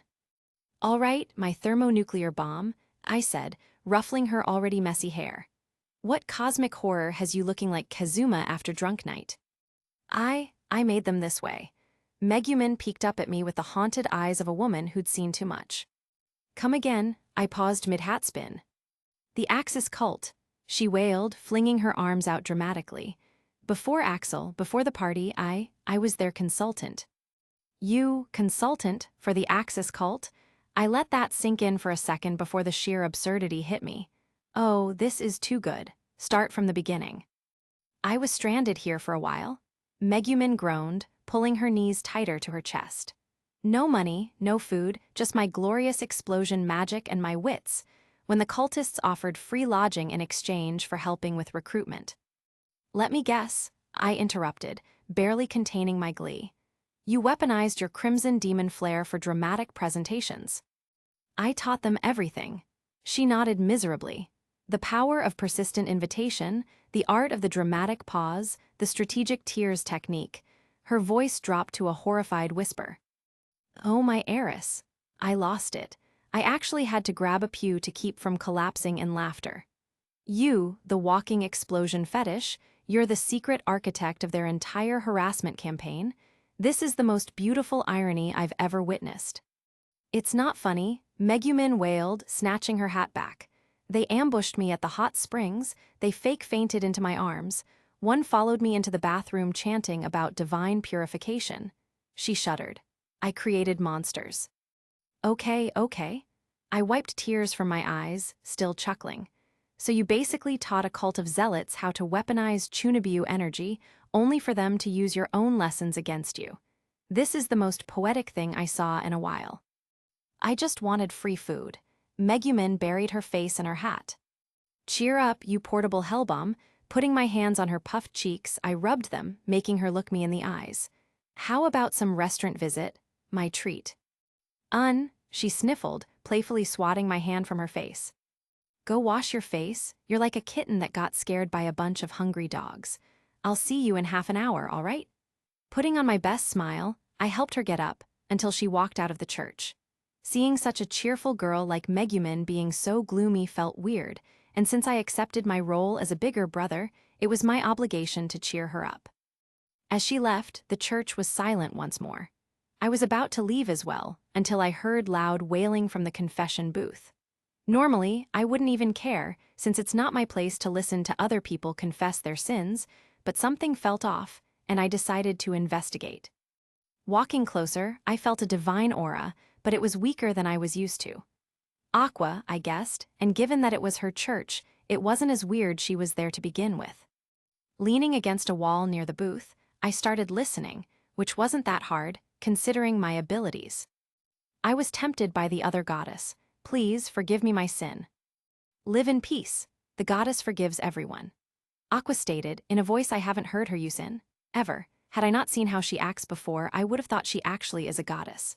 It doesn't matter if you like them big or small, Axis Church grants forgiveness to all, even if you're a lolican or hickey, or even one of those weird furry lovers. As long as you're not interested in undead or demons, hold love in your heart and follow the law, everything can be forgiven. The wailing of the confessing man became louder, and as I kept listening, it seemed like he actually calmed down a little. Maybe Aqua was just acting all this time, and she's actually a good person, deep down in her rotten heart. Oh, my faithful parishioner. She continued, ignoring his wailing. I will grant you the sacred words that will help you rid your mind of this demonic temptation. She waited until the man quieted down to hear her, and then began. Eris pads her chest. My eye twitched, then my other eye twitched. Somewhere in my soul, Mehoraga's wheel began turning. Remember what I said about Aqua just a second ago? Forget it, all of it. She's getting her ass beat so badly she's going to lay on her stomach for the rest of the week. Somewhere in the distance, a self-proclaimed goddess was screaming in agony. Mehoraga did not laugh, but the darkness it resided in pulsed in satisfaction. Mehoraga, KONOSUBA, bless this wonderful world. The restaurant wasn't much to look at. Rough wooden beams, a hearth crackling with uneven heat, and tables worn smooth by generations of elbows and tankards. But it was warm, lively, and most importantly, far from any Axis cultists. I slid onto a bench across from Megumin, who was already eyeing the menu with the intensity of a general surveying a battlefield. All right, explosion princess. We're doing this properly, no Kazuma-style budgeting. Pick whatever you want. Whatever I want, her eyes gleamed in satisfaction. Whatever you want, I confirmed. What'll it be? The server approached us shortly after we sat, holding a pencil and a notepad. 2 orders of toad legs, a bowl of chicken noodle broth, and, I squinted at the menu. What in the name of Eris is smoothie made out of here? Mashed fruit with honey and goat's milk. The bards sing song of its greatness. He proudly declared, piquing our interest. We must try it, Megumin gasped. Add 2 smoothies, and whatever bread you've got that isn't harder than the ground we're walking on. Right. The food arrived swiftly.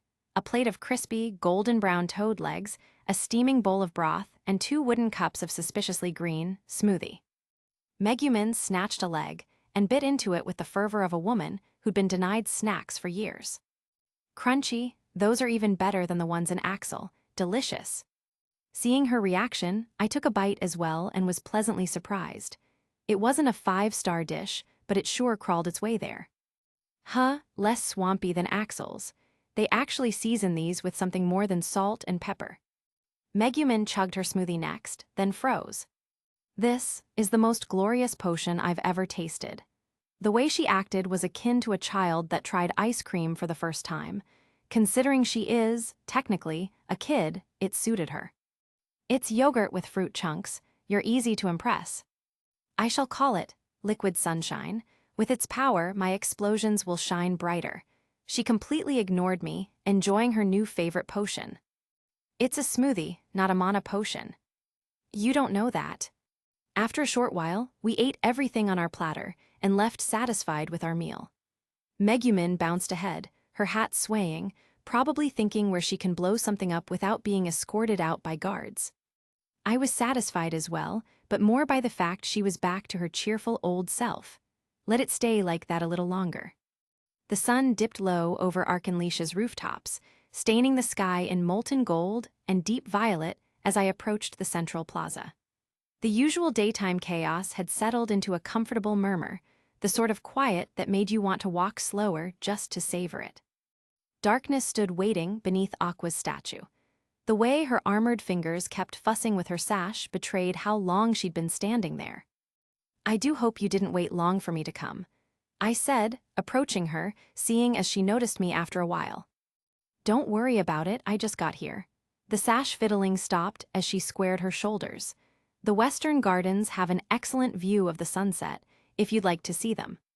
We wandered through lanternlit streets, past bakeries closing up for the night, and taverns just coming alive.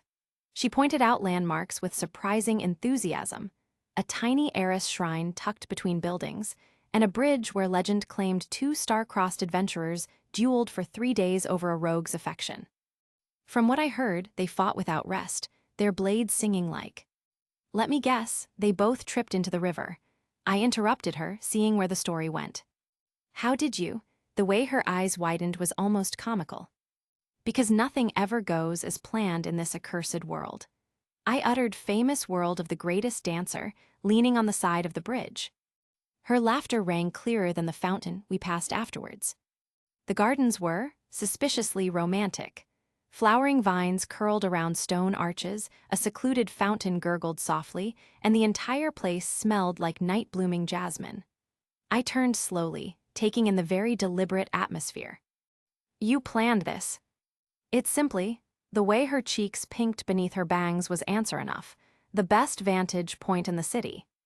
You absolutely planned this.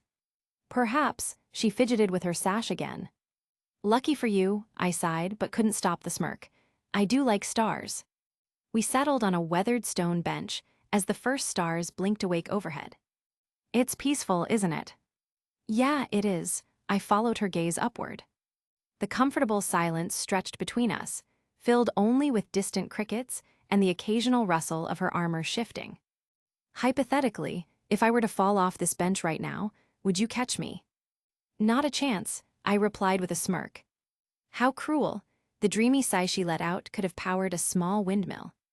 Somewhere in the distance, a loud splash echoed across the canals, followed by voices arguing about plate armor and poor life choices. We didn't even bother looking. Some legends wrote themselves. The city's in danger. The door to my room almost flew off of its hinges as Aqua barged in as if she owned the place. It was early in the morning, barely even time for me to wake up, but some people truly don't know what it's like to have manners. If it's in danger, go ask Kazuma for help. I pulled the blanket over my head, ignoring her shining blue hair which was acting like a light source. I couldn't care less if it burns to the ground one day. Please, YN, I'm begging you. No one listens to me, they think I'm crazy. She began crying at my rejection, grabbing the sheet I was holding and tried to yank it off. And who's to say you aren't? I shot back, looking at her pitiful expression. With your track record, they couldn't have been more right about this. This is serious. She yanked at my sheets with surprising strength. The Demon King's army must be behind this. They couldn't deal with Axis cult themselves, and now they're targeting our holy sites. The sound of tearing fabric echoed through the room as the sheet split clean in half. We both stared at the tattered remains. Thunk. I'll look into your stupid hot springs, I sighed, rubbing my eyes after the satisfying impact of fist against divine skull. On 2 conditions. Aqua clutched at the rapidly swelling lump, now decorating her forehead. 1, you shut up until noon. 2, you pay for new sheets. My raised fist silenced her impending protest. Or I give this lump a friend. She nodded vigorously, making the protrusion wobble precariously. The moment she scampered out, Kazuma's voice carried from the hallway. Whoa, is that a second head or? The resulting crash and subsequent shrieking almost made the early wake-up worthwhile. I flopped back onto the ruined bed to get the rest of my beauty sleep going before dealing with whatever Aqua imagined. Even if something happened, it can't be that bad. I took flight as soon as time hit noon. Nu flew over Arkanlisha, giving me the possibility to see everything from above, which gave me a clear view on every single water source in the city. Nothing out of place, I muttered, banking left to follow the main aqueduct. No discolored water, no suspicious activity near the springs. Nu let out a questioning chirp. Yeah, I know, Aqua's probably hit her head again. I patted the Shikigami's feathered neck. But let's check the major springs anyway, just in case. We descended near the first public bathhouse, and I entered without anyone even questioning what I was doing. Water looks clear. I dipped a finger in the water to check if it burns, but it was as clean as it could be, maybe a bit hotter than normal, but not critical. No toxins, no curses, just regular hot spring minerals. The next 3 locations yielded identical results.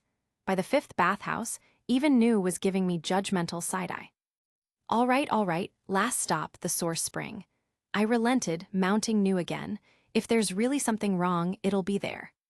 As I navigated Nu to the location that the main spring was located at, I noticed a large amount of greenery blocking the view from above. Even if I wanted to check it out from high up, I wouldn't see anything unless I land. Since I didn't want to cause troubles with the law by trespassing, I decided to look for an entrance. And an entrance I found, guarded by an iron gate and 2 bored-looking guards. They didn't have any weapon or armor, but their slumped postures screamed minimum wage workers. What I did notice, however, was an Eris order pendant on their neck, barely hidden beneath their clothes. Finally, some smart people in this entire city. Good evening. Getting off of Newsback and walking closer to alarmed guards, I took out my adventurer card. I'm here to investigate the report about the poisoning of the hot springs. Archpriest of an Axis cult notified me that something is wrong with some of the hot springs, and it brings me to the source. Would you let me pass? They looked at each other, utterly confused, then at my adventure card, just to confirm I was not a puppet of the demon lord or an undead. We didn't receive any reports about the source being poisoned. Church caretaker has entered it today and told us not to let anyone through. If what you say is true, he would have already reported it. They shook their head, one even spreading his hands in a gesture, can't help you. So, we can't let you pass. I see, I sighed and thought about it a little. How long has it been since caretaker entered? He entered when the sun rose. Why? Does it usually take him this long to finish whatever he's doing inside? No, it doesn't usually take this long, but we didn't hear any noise coming from inside, so he's probably just busy. They shrugged again, clearly you bothered. All right, let's do it like this. I took out my pendant, which made them both snap to attention, and they both straightened their back, as if in the presence of the divine. By the grace of Lady Eris, she who guides fortune's hand, I pledge this. I shall inspect thy sacred springs with reverence, disturb neither caretaker nor waters if no ill be found, and depart as silent as moonfall should all be well. This vow I swear upon her holy sigil. The pendant let out a brief spark of divine light, making this oath upon God's name finalized, and, as followers of Eris order, the guards understood this. Those who swear on God's name shall have their entire being cursed if their oath is broken. You didn't need to go this far, man, the guard sighed, but what's done is done. He rubbed his forehead but nevertheless stepped aside. I don't believe that there is any issue, but since you went so far, might as well respect your oath. Go for it, brother, but make it quick. He opened the gate for me and closed it after I entered. May Eris guide your path. Giving him a nod, I went deeper into the area, following large metal pipes that were transporting the water to the city. They had clearly seen better days, but none of them were burst, rusted, or damaged. As I went further into the area, I saw a small pond which contained a portion of mineral water, flowing from the main source by yet another set of pipes. And that's when I saw it, a black puddle staining it, spreading further into the water. The liquid boiled, emitting bubbles, and hissed like acid. Well, I'll be damned, Aqua was telling the truth. I whistled, following the pipeline higher the mountain. There, pipes began to show signs of damage. Whatever protective measures, whatever enhancements were placed on it clearly gave out, beginning to rust and corrode. This was the red flag that something did, indeed, poison this entire source. The mineral-rich mist curled through the air, thick enough to blur the edges of the stone basin ahead. The water should have been clear, shimmering with the faint blue hue of natural springs, but it wasn't, obviously, given what I already saw. A shadow moved in the vapor. A figure knelt at the water's edge, hands submerged, fingers splayed. From them seeped a viscous, ink-black liquid, swirling into the pool like poison into wine. I've seen this guy in Arkanlisha. I thought, recalling his figure. He was there when I first went to Hot Springs, he was near the lake, and he was always holding dozens of Axis cult recruitment posters, baskets of soap, and other detergents. That guy who kept throwing soap like it owed him money. The damage was worse the closer I got to the source. He didn't notice me, since my steps didn't produce any sound, but once I got close enough for my shadow to cover his figure, he recoiled in shock, falling into the water. Once he emerged back from the source, I stared at him with neutral face expression, waiting for him to say something. "You're not supposed to be here," he finally said, as his face distorted in anger. Did I interact with him before? It seems like his anger is personal. "Neither are you." I let out a hum, crossing my arms on my chest, as the wheel of Dharma spun, beginning the adaptation to whatever toxin was letting the fumes into the air around us. "You've got exactly 10 seconds to explain yourself before I beat the shit out of you and your poisonous ass." Why should I listen to a wannabe adventurer that wants to play a hero? He laughed, drifting to the other side of the source, trying to gain some distance between us. "Leave now, and you won't get hurt. I'm in a particularly good mood today." Oh, his villain-like ultimatum made me smirk, and I cracked my knuckles, getting ready to fulfill my promise. "Seems like we've got a mentally challenged parasite. Want to repeat what you just said?" "I'm not repeating myself," he said, crawling back to the ground, leaving a trail of black liquid behind. "This is your final warning. Name's YN, leader of the Helldivers party." I started making my way closer to him, and he went the opposite way, circling the water. "What name do you go by, asshole? I'm generous enough to let you introduce yourself." "What's the point of telling my name to a dead man?" he taunted, but it seemed the second spin of the Wheel of Dharma made him reconsider his earlier words. "Very well. Everyone who have heard my name before were falling to their knees and begging for mercy, but you have some balls, I'll give you that, kid." He pointed his hand down at the hot spring, as if displaying the merits of his hard work. "My name is Hands, one of the Demon Lord Generals, Deadly Poison Slime Hands. We got a big shot in this remote place, one of the puppies of the Demon Lord." I mocked, walking faster to see if he would do the same, and he did. He clearly was cautious of me, keeping his distance, but not running either. "How about I teach you a lesson that underlings of the BBEG must know about?" "Oh, and what kind of lesson is that?" "All of them will eventually die at the hands of the righteous." The distance between us rapidly began to close, and Hands definitely got progressively more scared with every step that I took. You, however, got blessed with a same-day shipping straight to God. Rejoice, for I will grant you the sweet gift of death. I lunged at him, blocking the straight hit he attempted to take at my head, punching him in his jaw so hard I heard it crack immediately. The crunch of his jaw beneath my fist was only the beginning. His body jerked backward, but I caught him by the throat before he could fall, yanking him forward into a knee strike that shattered his ribcage with a wet crack. Blood sprayed from his mouth as his torso caved inward, yet the bastard still grinned through broken teeth. "You'll have to try harder then." My elbow silenced him, smashing his nose into pulp. Bone fragments peppered the ground as I pivoted, driving a hammer fist into his kidney that made his spine bow unnaturally. His scream gurgled away when I seized his hair and slammed his face into the cobblestones. Once, twice, until the square became a crater of fractured pavement and teeth. But Hans kept laughing, even as I wrenched his arm backward until the joint popped free of its socket.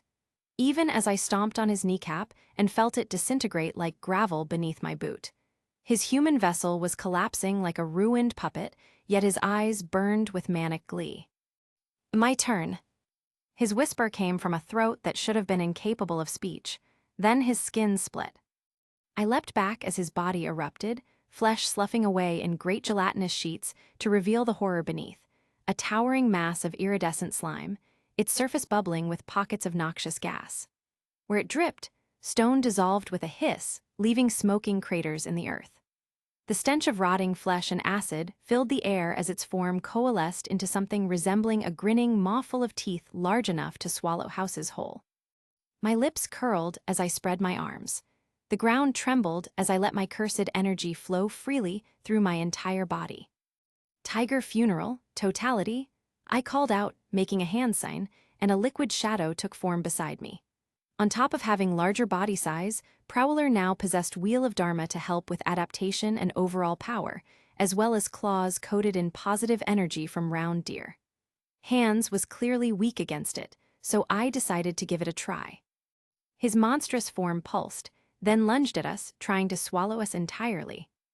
Prowler met his advance first, a streak of incandescent flame shearing through the slime's bulk. His body boiled away in its wake, but the damage sealed instantly. Hans's gelatinous form surged forward. Prowler blurred into motion, his claws cutting through the slime like a blade through smoke, leaving sizzling gashes into the monster's body. The slime recoiled, hissing as the positive energy ate away at him, but he reformed almost instantly, his laughter bubbling up from the depths of his shifting mass. Annoying, I muttered, rolling my shoulders. Hans retaliated, spewing a torrent of acid in a wide arc, none of which reached the hot springs. Prowler twisted midair, dodging with his predatory grace, but I didn't bother. I let the corrosive spray hit me, only for it to sizzle harmlessly against my reinforced body and clothes. My grin widened.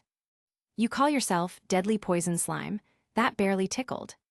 His grin faltered for half a second before he lunged again, this time splitting his body into multiple tendrils, each one whipping toward us with crushing force. Prowler intercepted one, tearing through it with a swipe of his claws, but the others snaked around, aiming to crush me between them. I exhaled. Then I moved.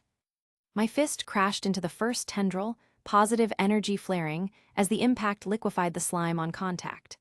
The second one I caught mid-strike, spinning and slamming it into the ground hard enough to crater the ground beneath. The third I simply bit into, my teeth shearing through the acidic flesh like it was nothing before spitting it out with a disgusted scoff. I did it more for the flex, but it really was unnecessary. Clang. Tastes like expired jelly, 0 out of 10. Hans roared, his body surging upward, swelling into a colossal wave of slime that blotted out the sky. He was about to try and crush us under his body. Prowler let out a low growl, his wheel of Dharma spinning faster, helping with the adaptation. Then, with a burst of speed, he dug into the body of the slime, claws tearing through him like a chainsaw through water, forcing him to divert his attention. That was my cue. Using my ability to take a portion of my Shikigami's strength as my own, I couldn't help but grin. Taurus would be so happy right now. I took a single step back. Then another. Then, Prowler. My companion didn't need words. He understood what I was doing immediately. With a final, devastating slash, he tore himself free from Hans's body and lunged to the side, clearing the path. Hans barely had time to register what was happening before I was already in motion. The ground shattered beneath me as I launched forward, blue aura of cursed energy blazing around me like a comet. My leg cocked back, every muscle in my body coiling like a spring. Hans's eyes widened in something like terror. Judgment. My dropkick connected with the center of his slime-ridden face. The impact was beautiful.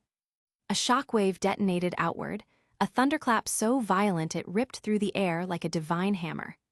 The very air rippled from the force, a visible distortion spreading in all directions. The mountain range took irreversible damage, creating a crater so deep an entirely new hot spring began to seep from underground, with the portion of the mountain being nuked out of existence. Hans's body didn't just break, it disintegrated. Chunks of slime were vaporized on contact, the rest scattering like shrapnel across the mountain. The remnants of his form screamed as they dissolved into nothingness, the sheer force of the blow erasing him from existence. Silence. Then, what in the world was that? I turned, dusting off my shoulder as Kazuma's party, my own team, and Wiz all came skidding into the area, their faces a mix of horror and awe. Aqua's jaw was practically on the floor. Darkness looked like she was about to have an orgasm.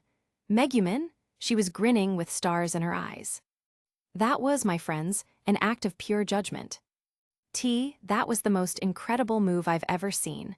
Union clutched her wand like a holy relic, her crimson eyes shimmering with stars. A dropkick that erased a demon king general? YN, teach me. Such destructive elegance? Megumin, meanwhile, was practically vibrating. The way you wound up like a coiled spring of divine retribution, the way the very air screamed as you struck, this is art. She whipped out a notebook. I shall name my next explosion Mini Judgment in your honor. Kazuma stood frozen, his brain still processing the fact that a dropkick just rewrote local geography. Then, as if everything clicked together, he turned to me. What the hell was that? He said, pointing at the crater where Hans once stood. Since when do dropkicks have cutscene power? Are you sure you're not a secret final boss? I told you the hot springs were in danger. Aqua, still rubbing the lump on her head from earlier, sniffled, but knew Aqua's just being crazy. Aqua, no one is giving you credit for this. Kazuma deadpanned. My, and here I thought I was the dramatic one. Koyanskaya emerged from behind the group, her tail flicking in amusement. She examined her nails, speaking up once again. Though, I must admit, watching you turn a slime into atmospheric confetti was inspiring. Her golden eyes gleamed. Perhaps I should start charging spectator fees for your fights. Front row seats are expensive, pay up, I said with a smirk. To my surprise, she actually tossed me a coin, which was a 1,000 Eris coin. I caught it with my fingers, looking at her amused smile. For effort, such unrelenting force, we all turned to darkness as she clutched her chest. To think, if I stood where that slime was, I too could experience such. No, we collectively screamed, shutting her up. I saw Chris running in my direction, and caught her as she flew into my arms, hugging me like I was about to die. Why didn't you say anything about this investigation of yours? I only found out because you made an oath under my name.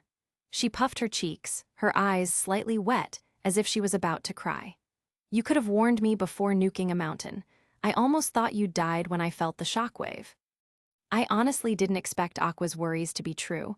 I was going to come here and see a clean source, but a demon lord general decided to appear. I cupped her cheeks with my hands, lightly tugging on them. My sweet Chris, you know how strong I am. There's no need to worry in the first place. I fought the king of curses and the strongest of the modern era and won. What could a slime possibly do to me? Just because you're correct doesn't mean you're right, she said, putting her own hands on mine, looking me in the eyes. She noticed how others were listening to us now, so she changed her tone. I just didn't want to explain to Eris why her favorite follower got vaporized by a slime. Favorite, huh? Shut up. As we kept talking, I noticed Megumin and Union looking at the remains of the toxin in the hot springs, which Aqua was purifying right now, with Koyanskaya standing to the side, looking at me with a big smirk on her face. She didn't say anything, but the gestures she made clearly suggested she was urging me to act. All right, I said to no one in particular, and make the boldest move one could possibly imagine in this situation. I quickly pulled Chris closer and put my lips against hers, startling her to the point she was stunned. When she realized what I did, she tried to break free on instinct, but as I kept my hold, she melted into the kiss, finally relaxing. I didn't hold her much longer and pulled away, looking into her shining eyes. Will this count as an apology? I will count it as a yes this time. She replied, hiding her face with her palms. Everyone was looking at us, with some silently cheering for our success, thanks Kazuma, but they had other matters to attend to, which they were now in the progress of completing. How about the next time? I cheekily asked, tilting my head to the side. Maybe. She stuck her tongue out, turning around and walking with a slight jump in her steps, putting her hands behind her back. Now, my hero, let's go. Vacation time is over. This was how our journey to another city had ended. A chaotic mess that barely counts as a vacation, but it was fun in its own way. Bless this wonderful world. Somewhere in the shimmering void, Divine General grinned in satisfaction. Chapter 19. After leaving Arkanlisha to recover from the shenanigans that took place a few days ago, we have already arrived back to Axel, where our home is. Kazuma and his party went to their mansion to settle their matters, and I, with my own party, went to my mansion, aka party base, which had enough space to fit a whole lot of other people. I will have to look for maids and a butler for this one. I said out loud, seeing how, in just a week, dust had piled up on furniture with the entire mansion feeling lifeless. I have a few connections to get this done sooner, my dear. Koyanskaya smirked at me, swiping a finger on a table that was nearby, seeing a layer of dust settling on it. If you're interested, I will make arrangements to hire a group for a fair price. Please do. While I do have some connections, they're not as meaningful as yours. Giving her a hum, I walked into my room to put down a few things I bought in Arkanlisha on my shelves and go to the tavern to celebrate our return. After all, a mission like this, involving a demon lord general, carries a reward, and who would I be if I didn't party after it? Surprisingly, it was quiet tonight. The air outside had that fresh chill after rain, the moonlight streaming through scattered clouds. Inside the guild, things didn't change one bit. Everything was just like the day I left. The crackling of the hearth, the murmurs of adventurers, mugs clinking lazily. It was the kind of night that felt like the eye of a storm.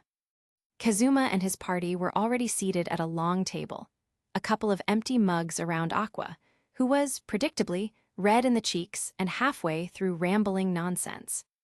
We joined them. I took a seat at the head of the table, Wiz and Chris on one side, Union and Koyanskaya on the other. So then I told him, you think carrots grow naturally? They're a man-made vegetable designed to distract us from the government genetically altering potatoes.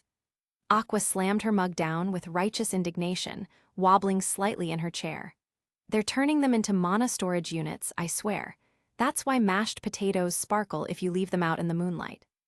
Seeing how hammered Aqua was, I didn't plan on talking with her, or even acknowledge her existence, and we quietly ordered our food and drinks, only for my train of thoughts to be interrupted by something that piqued my interest. It's all a conspiracy. The Moon Council decides what's real and what's edible. Aqua hit her mug on the table again, almost spilling her drink, giving it yet another sip. Moon Council, my eyebrow twitched. They hold meetings on the third Thursday of every second solstice. That's why soup tastes weird during that time. It's true. She nodded solemnly, almost tipping over. The table fell into silence. I exhaled, setting down my drink. Well, if you're going to bring up the conspiracy about the moon, then let's talk about how it doesn't exist. She wanted to talk conspiracy theories. Let's go band for band, Aqua. Let's see which one of us makes a crazier one. Aqua blinked, babbling her eyes out, as if she immediately sobered from my words. You heard me. The moon? Fabricated. An illusion created centuries ago by a kingdom to justify higher nighttime taxes. They needed funding to fight off the werewolf migration during the lunar wars, so they told everyone the moon had a gravitational effect on mana and beast folk. I gestured toward the window, where the moon could clearly be seen, making the most serious face I could possibly make in this situation. That sounds. Union's mouth opened, then slowly closed. Chris could only frown. They made a giant dome in the sky using magic light constructs. Ever notice how no matter where you are, the moon is always the same shape? Same face? That's not nature. That's a projection. But tides. Wiz, who I didn't expect to fall for that, was stunned. Faked. Ocean spirits handle that on contract. The tides are coordinated through shell-based signal networks. Remember those ice spirits that chill around Winter Shogun when it was alive? Yeah, water spirits also work for someone, and that someone is from the kingdom's shadow government. And get this, the only real reason they keep the illusion up is to prevent panic. People fear change. Imagine telling a world that's worshipped moon goddesses for centuries that their patron object is nothing but a magical tax excuse. But then, what about lunar eclipses? Aqua gasped. Scheduled maintenance. Every 3 years, they reboot the light arrays. Everything needs to be fixed or maintained in some ways. The fact is doesn't happen more often means they put a lot of money and effort into keeping the facade. A stunned silence followed my words. That's not real, I know it's not real. Kazuma looked at me, eyes narrowing. Chris did the same, but didn't say anything. Of course it isn't, you amoeba. Did you really think I would spout out such bullshit and not provide any evidence? If something I say sounds like it can't be real and I can't back it up, it's fake. Simple as that. I said with a whisper, not to disturb Aqua, who was scratching her forehead as if the thoughts made her brain hurt. I leaned back in my chair, making a big gulp of the bubbly, smirking at his annoyed face expression. One by one, people in the tavern began looking out the windows. Whispering. A bard dropped his lute. Someone asked if moonlight could be bottled and sold. I hate you sometimes, Kazuma finally said, face-bombing at the scene in the tavern. That's just Khonshu speaking to you, brother. After all, the moon haunts you. What makes a day unforgettable? Once-in-a-lifetime opportunity? A sorrowful memory? Birthday party, perhaps? You wouldn't be wrong if you picked any of that. However, nothing would come close to what made a day unforgettable for me and my party. A wonderful day is one that's not going to start with you waking up from a nightmare and doesn't continue with doing something you don't like. This day, thankfully, was greener than the rest. Nature was thriving, monsters and animals sang a song of life, and enjoyed the simple fact they were allowed to exist. That is, until I showed up. Boom! A tree came crashing down as I shot through the clearing like a bolt of concentrated mayhem, Dusk bounding at my side, and Saitama Jr. The compact engine of destruction, punting Kobold straight into orbit with his tiny but terrifyingly powerful paw. With how much time has passed since I took him in, it was about time to give him a chance to fight. He was huge for his age, and I don't doubt that he will surpass his parents. To your left, I barked. Dusk didn't even wait for me to finish. Giant earthworm, who we were warned might pass by this forest that was close to the desert, turned into a wet cough as Dusk lunged, tore, and moved on like a ghost of war. Saitama Jr. gave it a follow-up punch, for good measure, and because he felt like it. Behind me, I could hear the sound of half a dozen feet pounding the earth in uneven rhythm. YN, wait up! Chris shouted, leaping over a fallen log, coins jangling under her cloak. She held her dagger into a reverse grip, tearing kobolds and goblins that dared stand in her way. Since this forest was notorious for hosting all kinds of monsters that have some semblance of intelligence, they knew adventurers passed here, and stalked this place until one showed up to kill them and either loot their bodies or eat them. We don't have to fight every monster in the woods, Union cried, flailing her staff, narrowly avoiding a branch to the face. You're leaving behind a river of blood and corpses. If it's your method of fertilizing the soil, there's a better way to do it, darling. Koyanskaya giggled darkly as she elegantly hopped over monster corpses, holding a crossbow hidden behind her back as she ran with us, occasionally taking her time to shoot something she saw in the distance. Stop, pause, my legs weren't made for cardio. Kazuma yelled, his cloak tangled around his arm as he stumbled down the hill. He's holding up quite nicely for someone who's not made for cardio. These vile beasts have no sense of honor. That slime spat on me. Darkness roared as she happily threw herself at a plant monster with her sword in hand, missing entirely and crashing into it instead, pulverizing it with the weight of her armor. She moaned. Of course. There's mud on my clothes, and it's definitely cursed. Aqua screamed, wielding her staff like a toilet brush. She had yet to do anything useful, like always, but at the very least, monsters flocked to her like moths to the flame. She might serve as a good bait later. YN, explain again why we're not just letting me handle this with a single explosion. Came Megumin's voice, surprisingly calm despite the chaos. I allowed her to ride on Newsback, since she was, objectively, the worst runner in the group, so she was chatting with me while she had the chance. Because, oh mighty explosion goddess, I said sarcastically, jumping off a tree and drop-kicking a giant lizard-like monster that spat some toxin at me into the afterlife. You blow your load once and then nap for 6 hours like a magic hangover. If we need artillery support, we won't need a post-nuke nap. Let me handle it. It's not just a nap, it's meditation. Megumin pouted, huffing. Liar, cope and seethe Megumin. What does that even mean? She shouted back at me, swinging her staff over her head like a child denied candy. Is that really something you should be worried about now? Kazuma shouted, vaulting over the fallen tree that got in his way, swinging his sword to get rid of a goblin that tried to ambush him. A dumb idea, considering Kazuma has enemy detection skill. You have a better idea on what to talk about right now? Chris gave up on trying to stop me from rushing through the enemies, joining me and my companions on the front line to get it done faster. If you do, we're all ears. For your consideration, I do. Kazuma shouted back, switching to his bow and sniping a snake that he noticed hiding on a tree. Why are we running through the forest full of monsters, instead of taking a safe route to get to the village? His question was so sudden it made me stop in my tracks, almost stumbling over my own feet as I landed in the middle of monster corpses, which were torn apart by Dusk and Saitama Jr. Kazuma, where were you when I had been talking about a need to take a detour just 10 minutes ago? All of us looked at him, trying to understand if he's joking or not.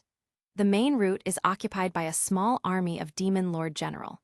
While I would love to tear them apart, they are getting disintegrated by crazy archwizards of the Crimson Demon Village who can't distinguish allies from enemies.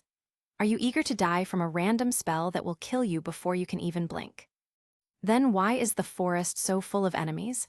Can't they take care of their own pests? He complained, taking a moment to breathe. With how long we've been running, it was a given he would get tired. Easy to say, hard to imagine. Union, remind me, what happened last time someone from your village tried to get the forest clear from monsters?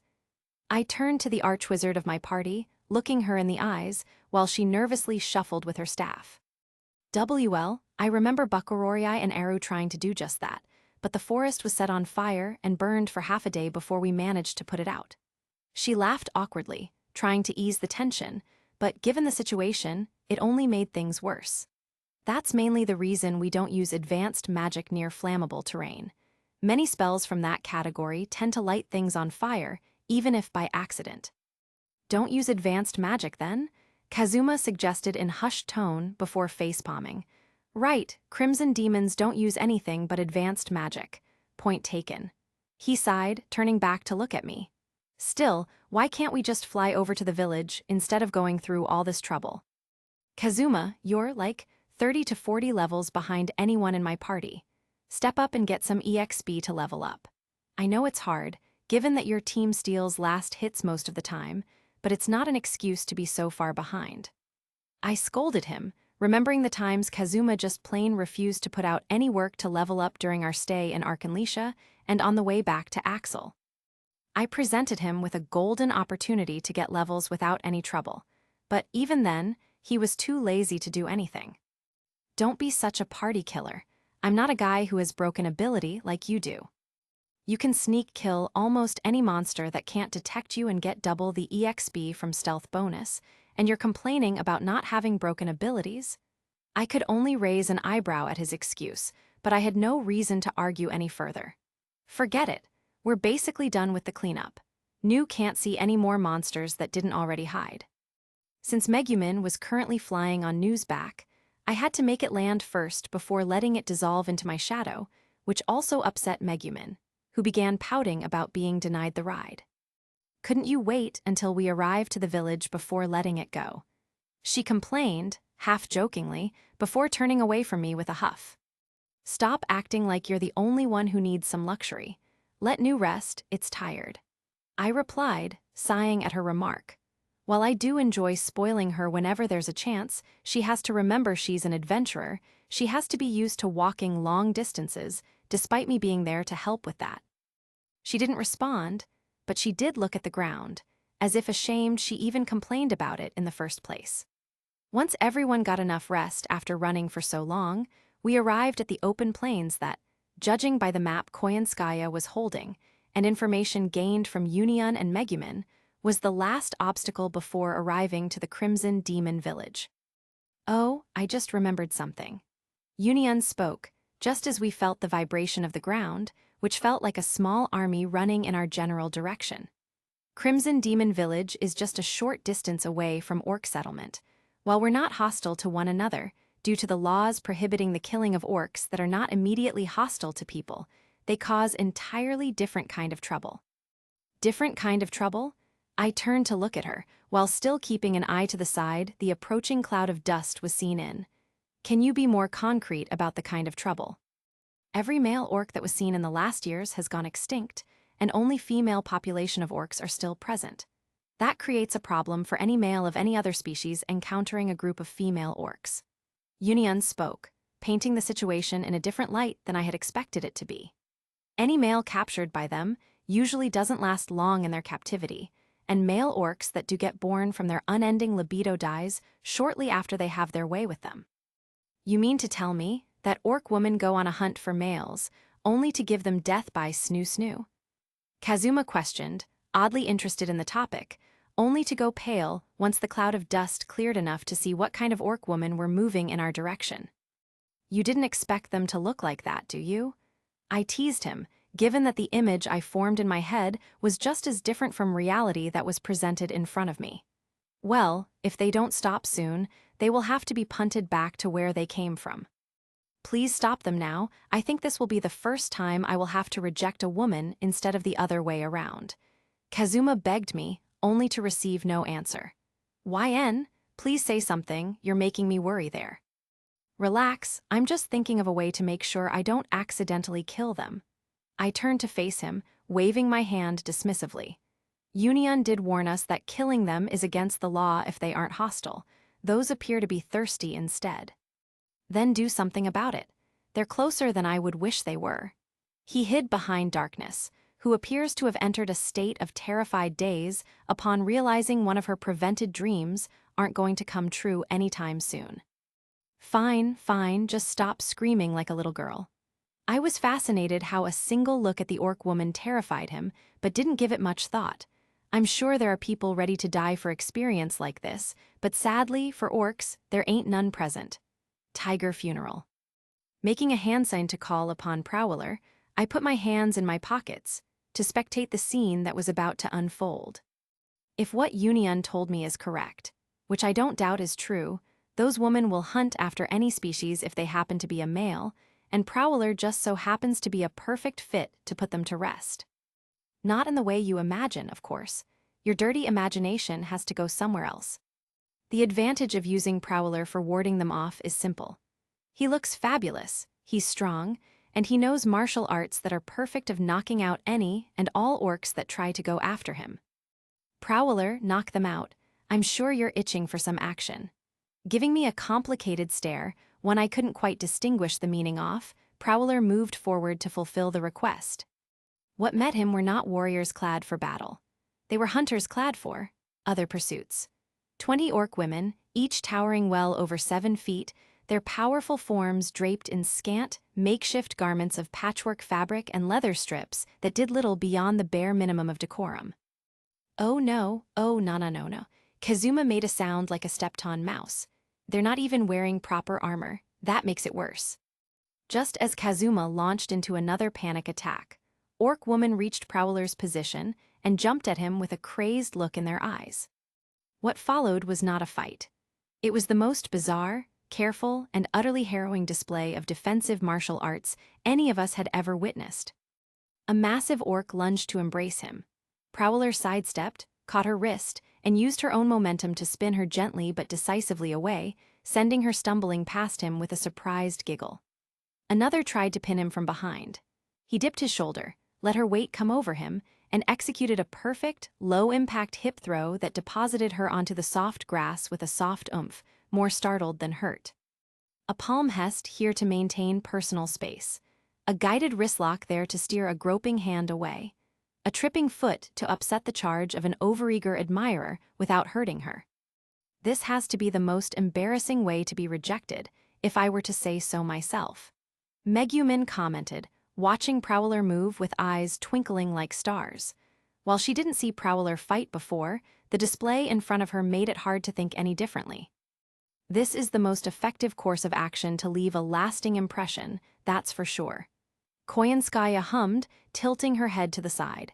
That is to say, it might open up an opportunity for business in the future.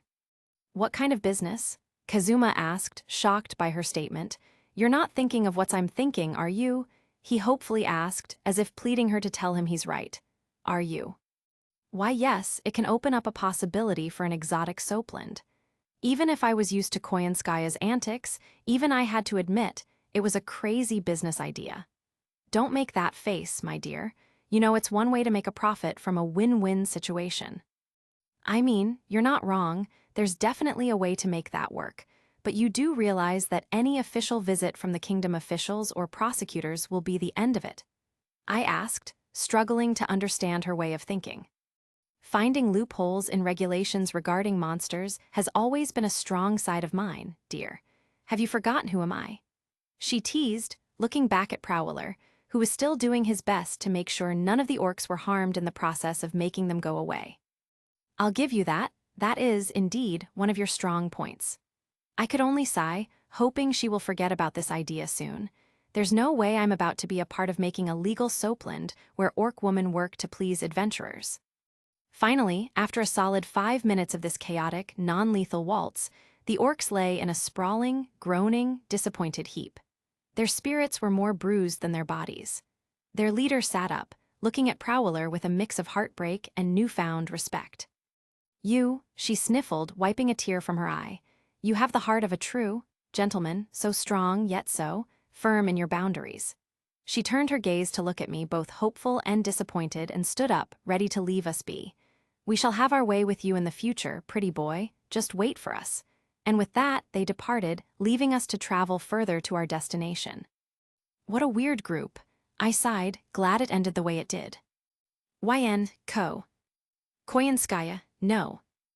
Union, Su. Kazuma, Ba. Another forest, another place to clear up from annoying monsters standing in our way.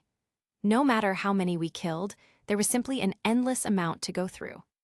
At one point, I just wanted to sick my entire arsenal at them, which is why new totality is patiently waiting high into the skies, camouflaged into a could for any of my commands. The need to preserve the forest took the better of me, which is why it's still not burned to a crisp. Also, because Union practically begged me not to destroy it. There's no way I can do it after she asked me to stop. Man, it's getting annoying. How many was it by now? Kazuma, the ever-lazy adventurer, put down his sword, sighing in the process. Despite getting several levels free of charge, with the help of my team, he still found a reason to be offended. Say, should we just pick up Megumin and get to the Crimson Village while he's distracted? Chris asked, fed up with Kazuma's never-ending list of complaints. I don't see a reason to keep him going with us if he doesn't want to do anything. Aqua and Darkness seem like they want to see the village, and Megumin is out of question would want to see her own home once more, but he's basically a dead weight right now. You do make a fair point, I nodded, albeit without much enthusiasm. But he's the leader of their team. If he doesn't go, Aqua and Darkness will follow him out of obligation to not be left behind. I shook my head, rejecting the idea. Sometimes, we need to drag a hermit out of his cave. In this scenario, this hermit is Kazuma. Fine, you make a good point, I can't argue with that. Chris wasn't pleased with the outcome, but she didn't have the heart to argue with me. She leaned on my shoulder as we walked, looking around to spot enemies. At one point, we all stopped, because 3 of our teammates stopped at the same time. That being Koyanskaya, Chris, and Kazuma. Their enemy detection went off, and they motioned for all of us to stop. Something is up ahead, be cautious. With the warning received, we carefully walked out of the bushes onto the trope merchants used during their travels, coming face to face with a girl sitting on a stump of a tree that was cut down. Where have I seen something about that? Just as I was about to reach into my shadow to look for my bestiary, Darkness, Aqua, Megumin, and Union jumped forward. noticing the girl that looked at us with a reassuring smile being wounded. Her legs were covered with a bloodied bandage, and she was trying her best not to cry. Green hair, young girl in a forest full of monsters. I remember now. Tranquility girl, huh? Finally, I opened the bestiary and looked at the page depicting a monster that took advantage of adventurers that were too kind for their own good.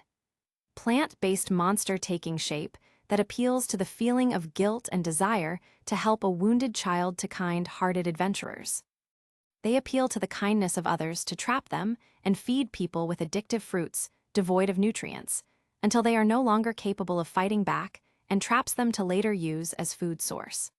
Just as I finished reading the entry to Tranquility Girl, I felt the tiniest bit of cursed energy from underground, which meant there was a body underneath the girl that was being treated by a group of girls that didn't know any better. I sighed and walked forward, taking out the sword from my shadow. That monster was quite dangerous, and I was not about to let it roam free. YN, what are you doing? Darkness was the first one to react to my act, jumping between me and the girl as a shield, preventing me from approaching. Put down the sword, that's just a little girl. That's a monster, Darkness, a dangerous one, in fact. I pointed at the bestiary in my hand, which she seemed to completely ignore, and at Saitama Jr., who was glaring at the monster in disguise. His nose can pretty much tell there's a dead body buried down there. Please move away from her. I'm going to put an end to this. There's no way we will let you do something so horrible.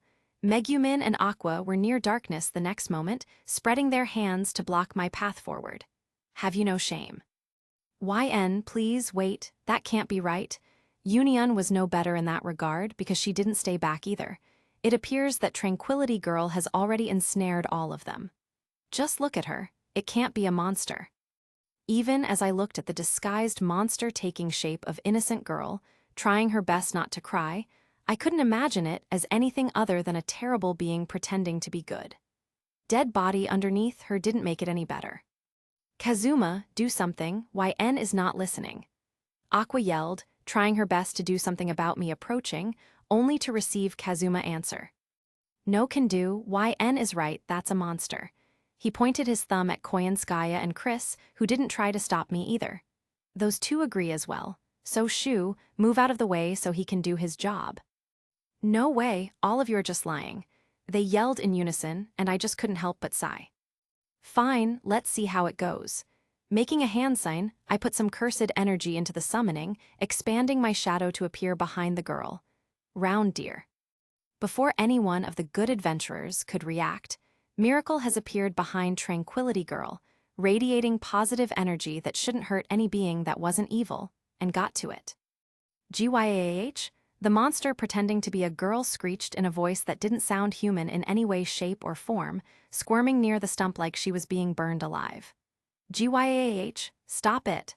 Stop, I didn't do anything WRONG.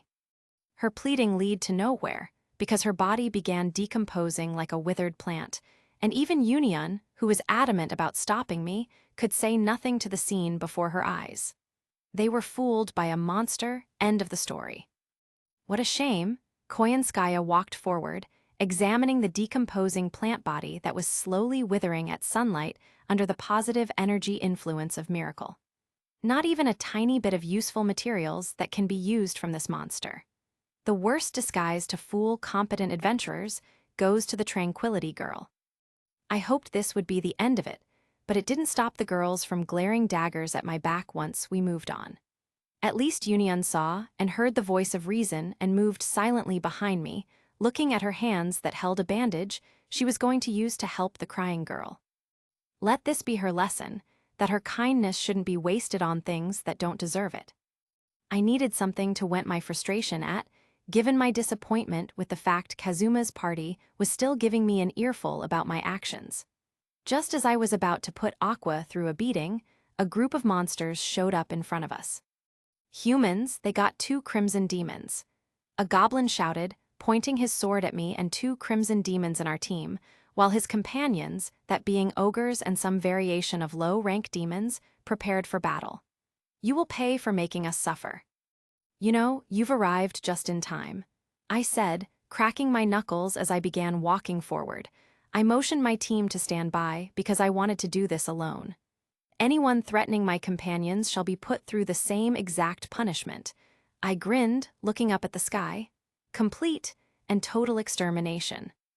With a flap of its massive wings, totality, dispersed the clouds hiding it from the view, charging an attack that was about to rain down on the demon lord army that stood in our way.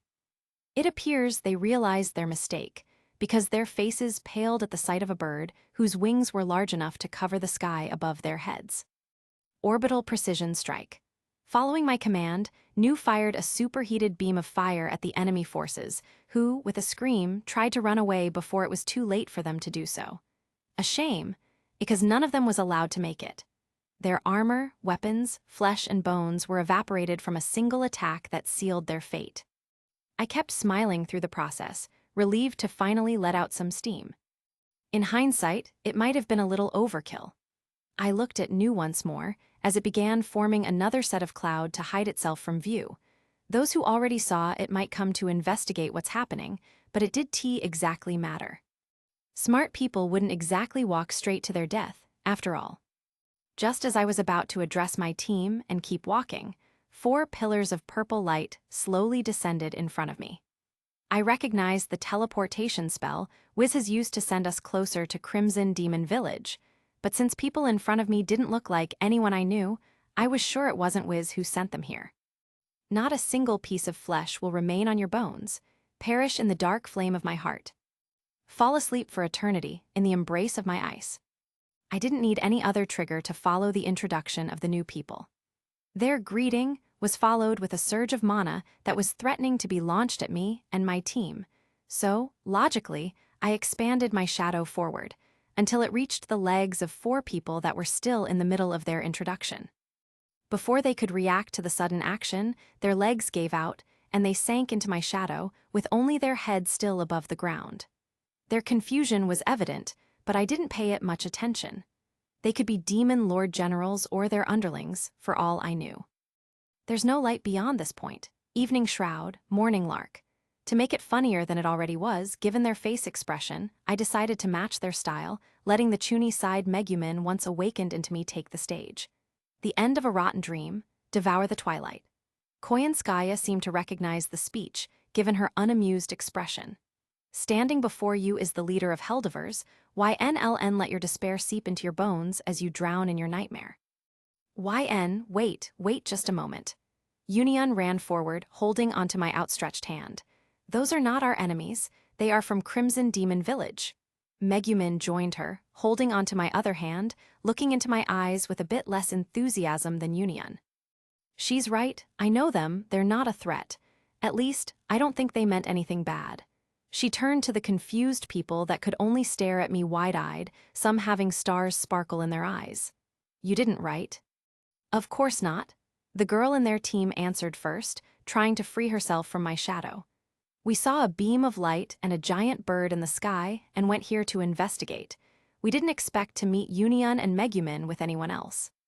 One of the trapped boys, his hair spiked dramatically even from within the shadow, stared at me with dawning awe. He sank us with but a thought, and then proclaimed a poem of such exquisite darkness. Megumin, Union, you have brought a true dark sovereign to our lands. Is he going to be like this the whole way to the village?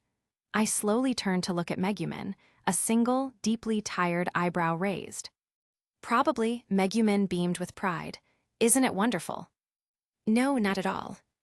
With a sigh, I let the party of 4 crimson demons out of the shadow. They patted themselves down, checking for any damage, only to find none and then go back to their usual self.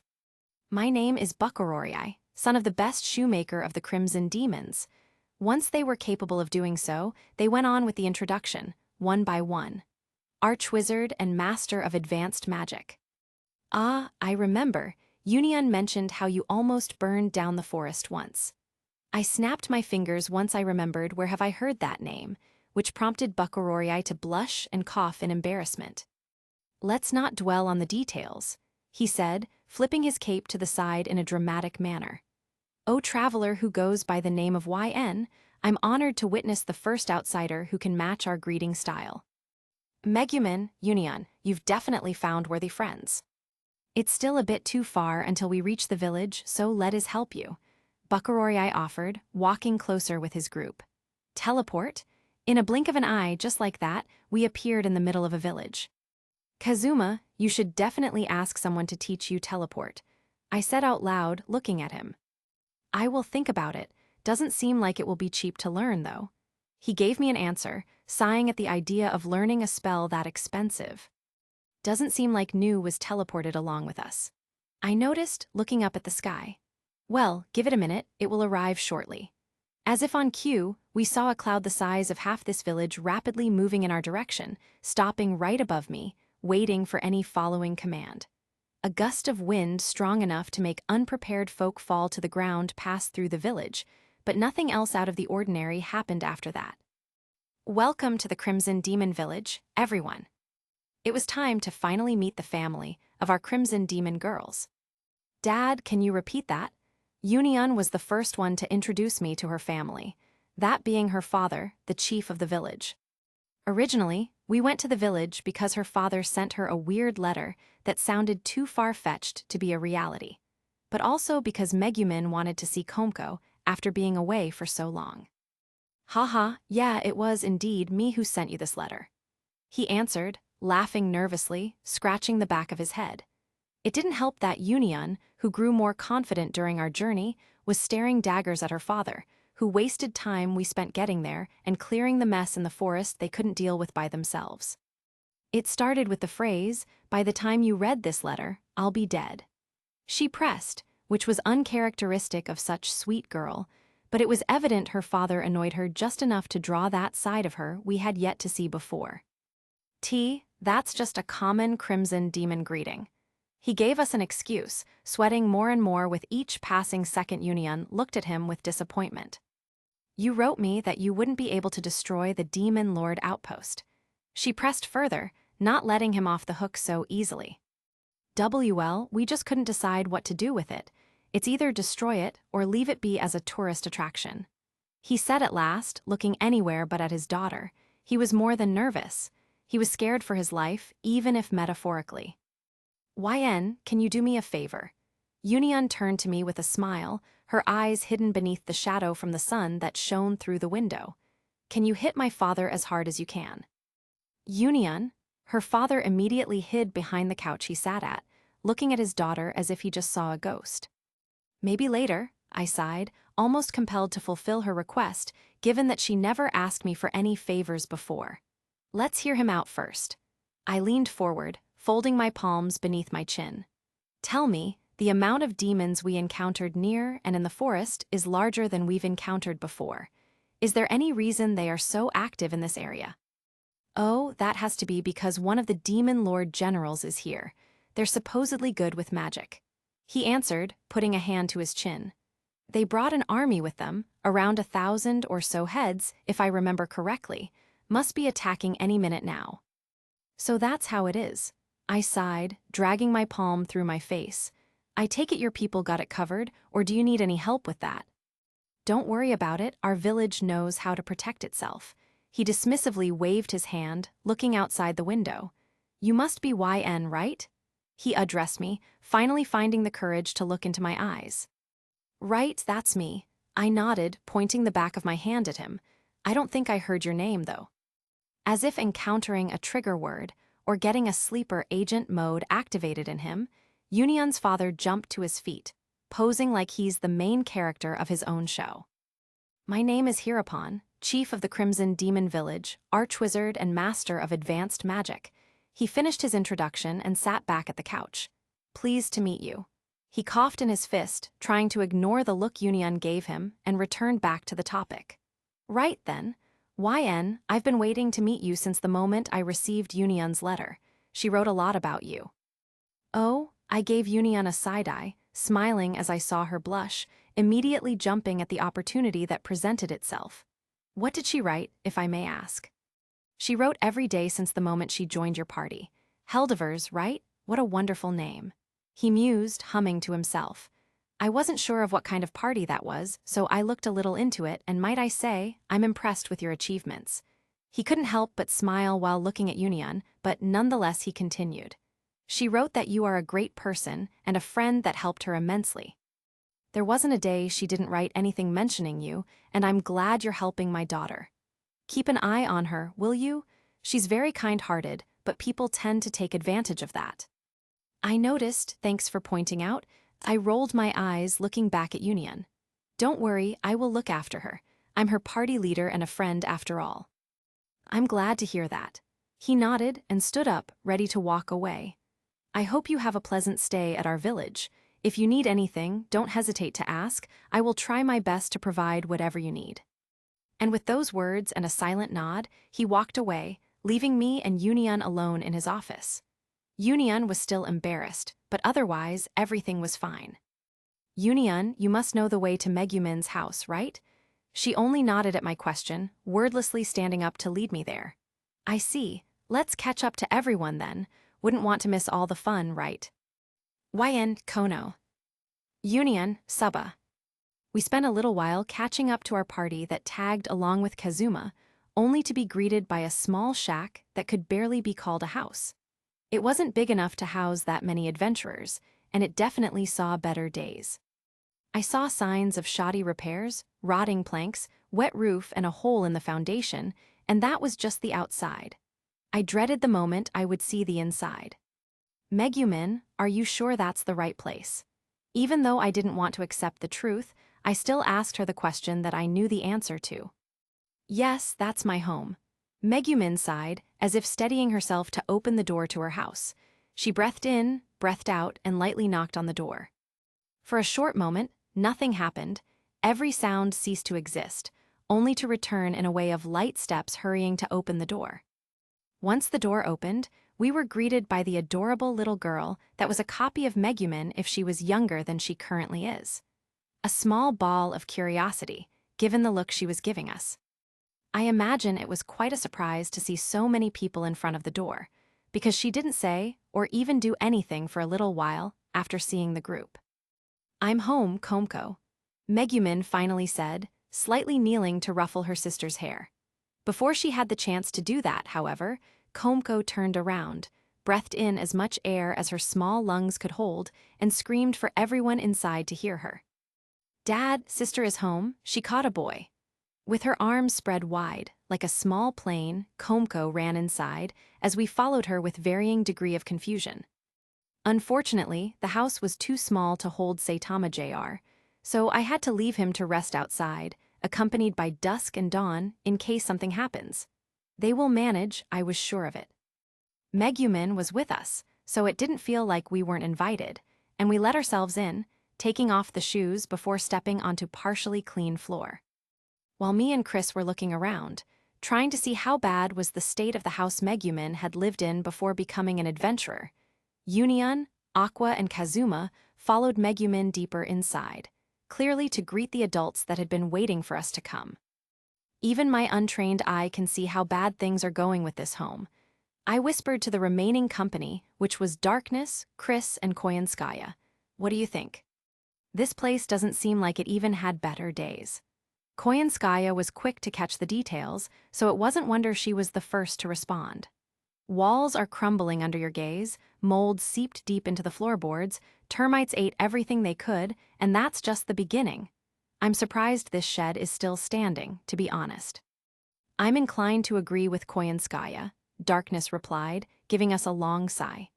If this is how Megumin and her family lived for at least the last 10 years, I pity her and her sister. This isn't a place a child is supposed to grow at. This is horrible, plain disturbing. Chris couldn't even say much after seeing the inside of the house. Poverty is one thing, this is just something else entirely. I've seen people at their lowest with their place of housing in a better state than whatever this is. I dread to imagine what winter was like. I shuddered at the image of small Komko freezing under a blanket simply because this place hadn't seen any renovations in ages. Let's not get too deep into the problem. Darkness dragged us out of our thoughts, clapping her hands to get our attention. We are still guests at this place. Let's meet the owners of this household first. Following the group that got ahead of us, we reached the living room of the house, witnessing what looked more like interrogation scene. Kazuma sat on his knees in front of a small table, holding his head low to avoid eye contact with the people that were right in front of him.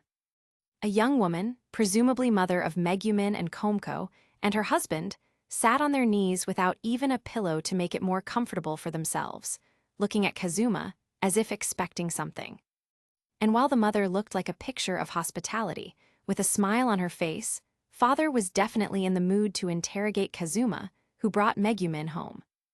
Both parents resembled Megumin in a way, but I failed to see much resemblance to the father. Character, perhaps. I see, we have other guests as well. Leader of the household said, closing his eyes for a moment, as if thinking of something specific. It appears our daughter has made quite a few of friends on her adventures. It just so happens that our paths have crossed under the right star, I said, walking near Kazuma, but instead of torturing my legs, I took a pillow out of my shadow, surprising the family that was there to witness it all. Before I sat, however, I took a bigger pillow, handing it to Komko to make sure she's comfortable while sitting by the table. Here, Komko, a little gift from me. Whoa, it's so big and stuffy. Komko, like the ball of sunshine she is, took the pillow into her arms to hug it first, only then using it to flop beside the table, rocking back and forth. Thank you, big brother. You're welcome. Turning back to look at the family in front of me, I tried to recall the names Megumin has given me before. While I could clearly remember the name of the father, given my annoyance with his inventions, I had hard time remembering the name of the mother. That being said, my name is YNLN, leader of Heldiver's adventuring party. Miss Yui, putting a hand into the shadow, I took out a large basket I prepared in advance, before we even moved out of Axel to reach Crimson Demon Village. I was already familiar with the financial situation of their household, so I filled the basket with smoked meats, hard cheeses, fine spices, high-grade flour, and tea, things that clearly were a luxury here. I believe the lady of the household will know better what to do with a gift like this. Ah, YN-san, you shouldn't have. While Yui's eyes remained closed until this moment, she opened them wide once I presented her with a gift. She playfully responded to the gift I handed her, standing up to go to the kitchen, probably to get the tea ready while the chance was present. I will make sure it's not wasted.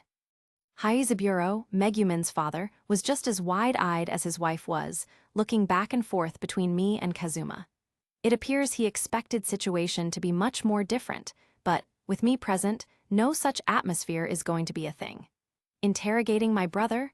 Only after you get your fair share of stern talking to.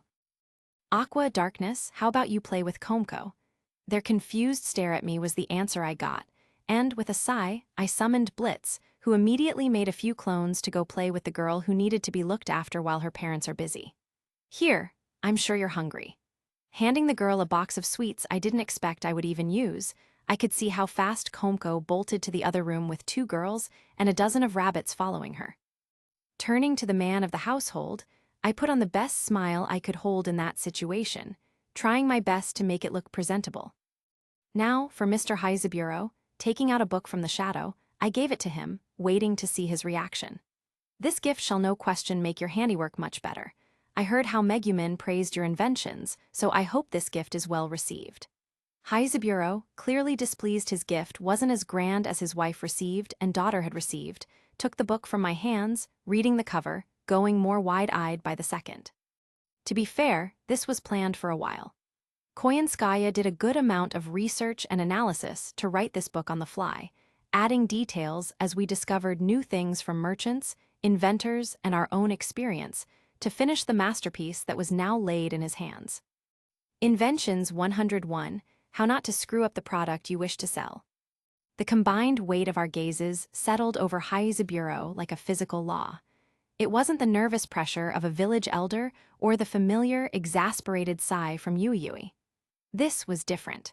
This was the calm, surgical focus of 2 predators who just finished a full audit and found the source of the leak.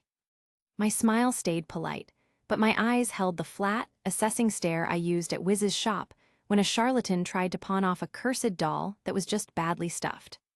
Koyanskaya's grin beside me was all sharp edges and predatory delight, the look she got when spotting a failing subsidiary that could either be turned around or gracefully dismantled for parts. Haizuburo's bluster died before it left his throat. This wasn't a father-daughter talk. This was a performance review. What is the meaning of this? He managed, his voice tighter than he wanted. He held the book like it was a live snake. The meaning, Mr. Haizuburo, I said, my voice staying light, is quality control. As the manager of Wiz's primary magical item shop in Axel, I've bought, sold, and thrown out more inventions than you've had dramatic ideas. Yours have a memorable profile. A profile of catastrophic liability. Koyanskaya leaned in, her golden eyes locking onto his. Do you have any concept of the disposal costs for a self-warming, emotion-sensitive chamber pot that gets stuck on righteous indignation and berates customers about their life choices? The disposal group for biohazard cleanup demanded double the hazard pay. And we will not revisit the atmospheric mood lantern that accidentally manifested a minor spirit of existential dread. The customer is still in weekly therapy. Haizuburo went pale, so that's why the consignment payments from Axel stopped. Your flaw isn't imagination. I tapped the book's cover with a single finger. It's a fundamental rejection of cause and effect. Chapter 2, The 8 Laws of Magic and Physics You Are Currently Violating. Chapter 4, User Safety Beyond Theatrical Warning Labels. Chapter 7, I said, letting my smile turn into something a little colder. Is my contribution, liability waivers, a legal primer for when your inevitable failure maims a guild member? The room was silent. From my periphery, I saw Kazuma on his knees, watching this with the stunned horror of a man seeing a masterclass. He'd braced for "What are your intentions with my daughter?" He hadn't braced for "Your product line is an actuarial nightmare." He mouthed a silent, "Holy crap," to the floor. NFF Services is co-funding an expansion of Wiz's retail vertical. Koyanskaya picked up the thread, her voice a silken threat. A new division, reliable, non-explosive adventuring tools. We have a zero-tolerance policy for artisanal grenades. She let the perfect, damning phrase hang in the air. This book isn't a gift, Haizuburo. It's your probationary manual. Read it. Understand it. Prove you can make something that doesn't actively degrade reality or attract lawsuits. Succeed, and there's a supplier contract. She leaned back, the threat melting into a business proposition. A real one, with an advance. Think of it. Funding for your actual research without pawning the family heirlooms. Given that we had yet to see anything remarkably valuable in the entire house, it wasn't far-fetched to assume that most of them were sold. The offer landed with the force of a verdict. It was a path to legitimacy, paved with stern regulations and our total oversight. We weren't dismissing his madness. We were offering to manage it.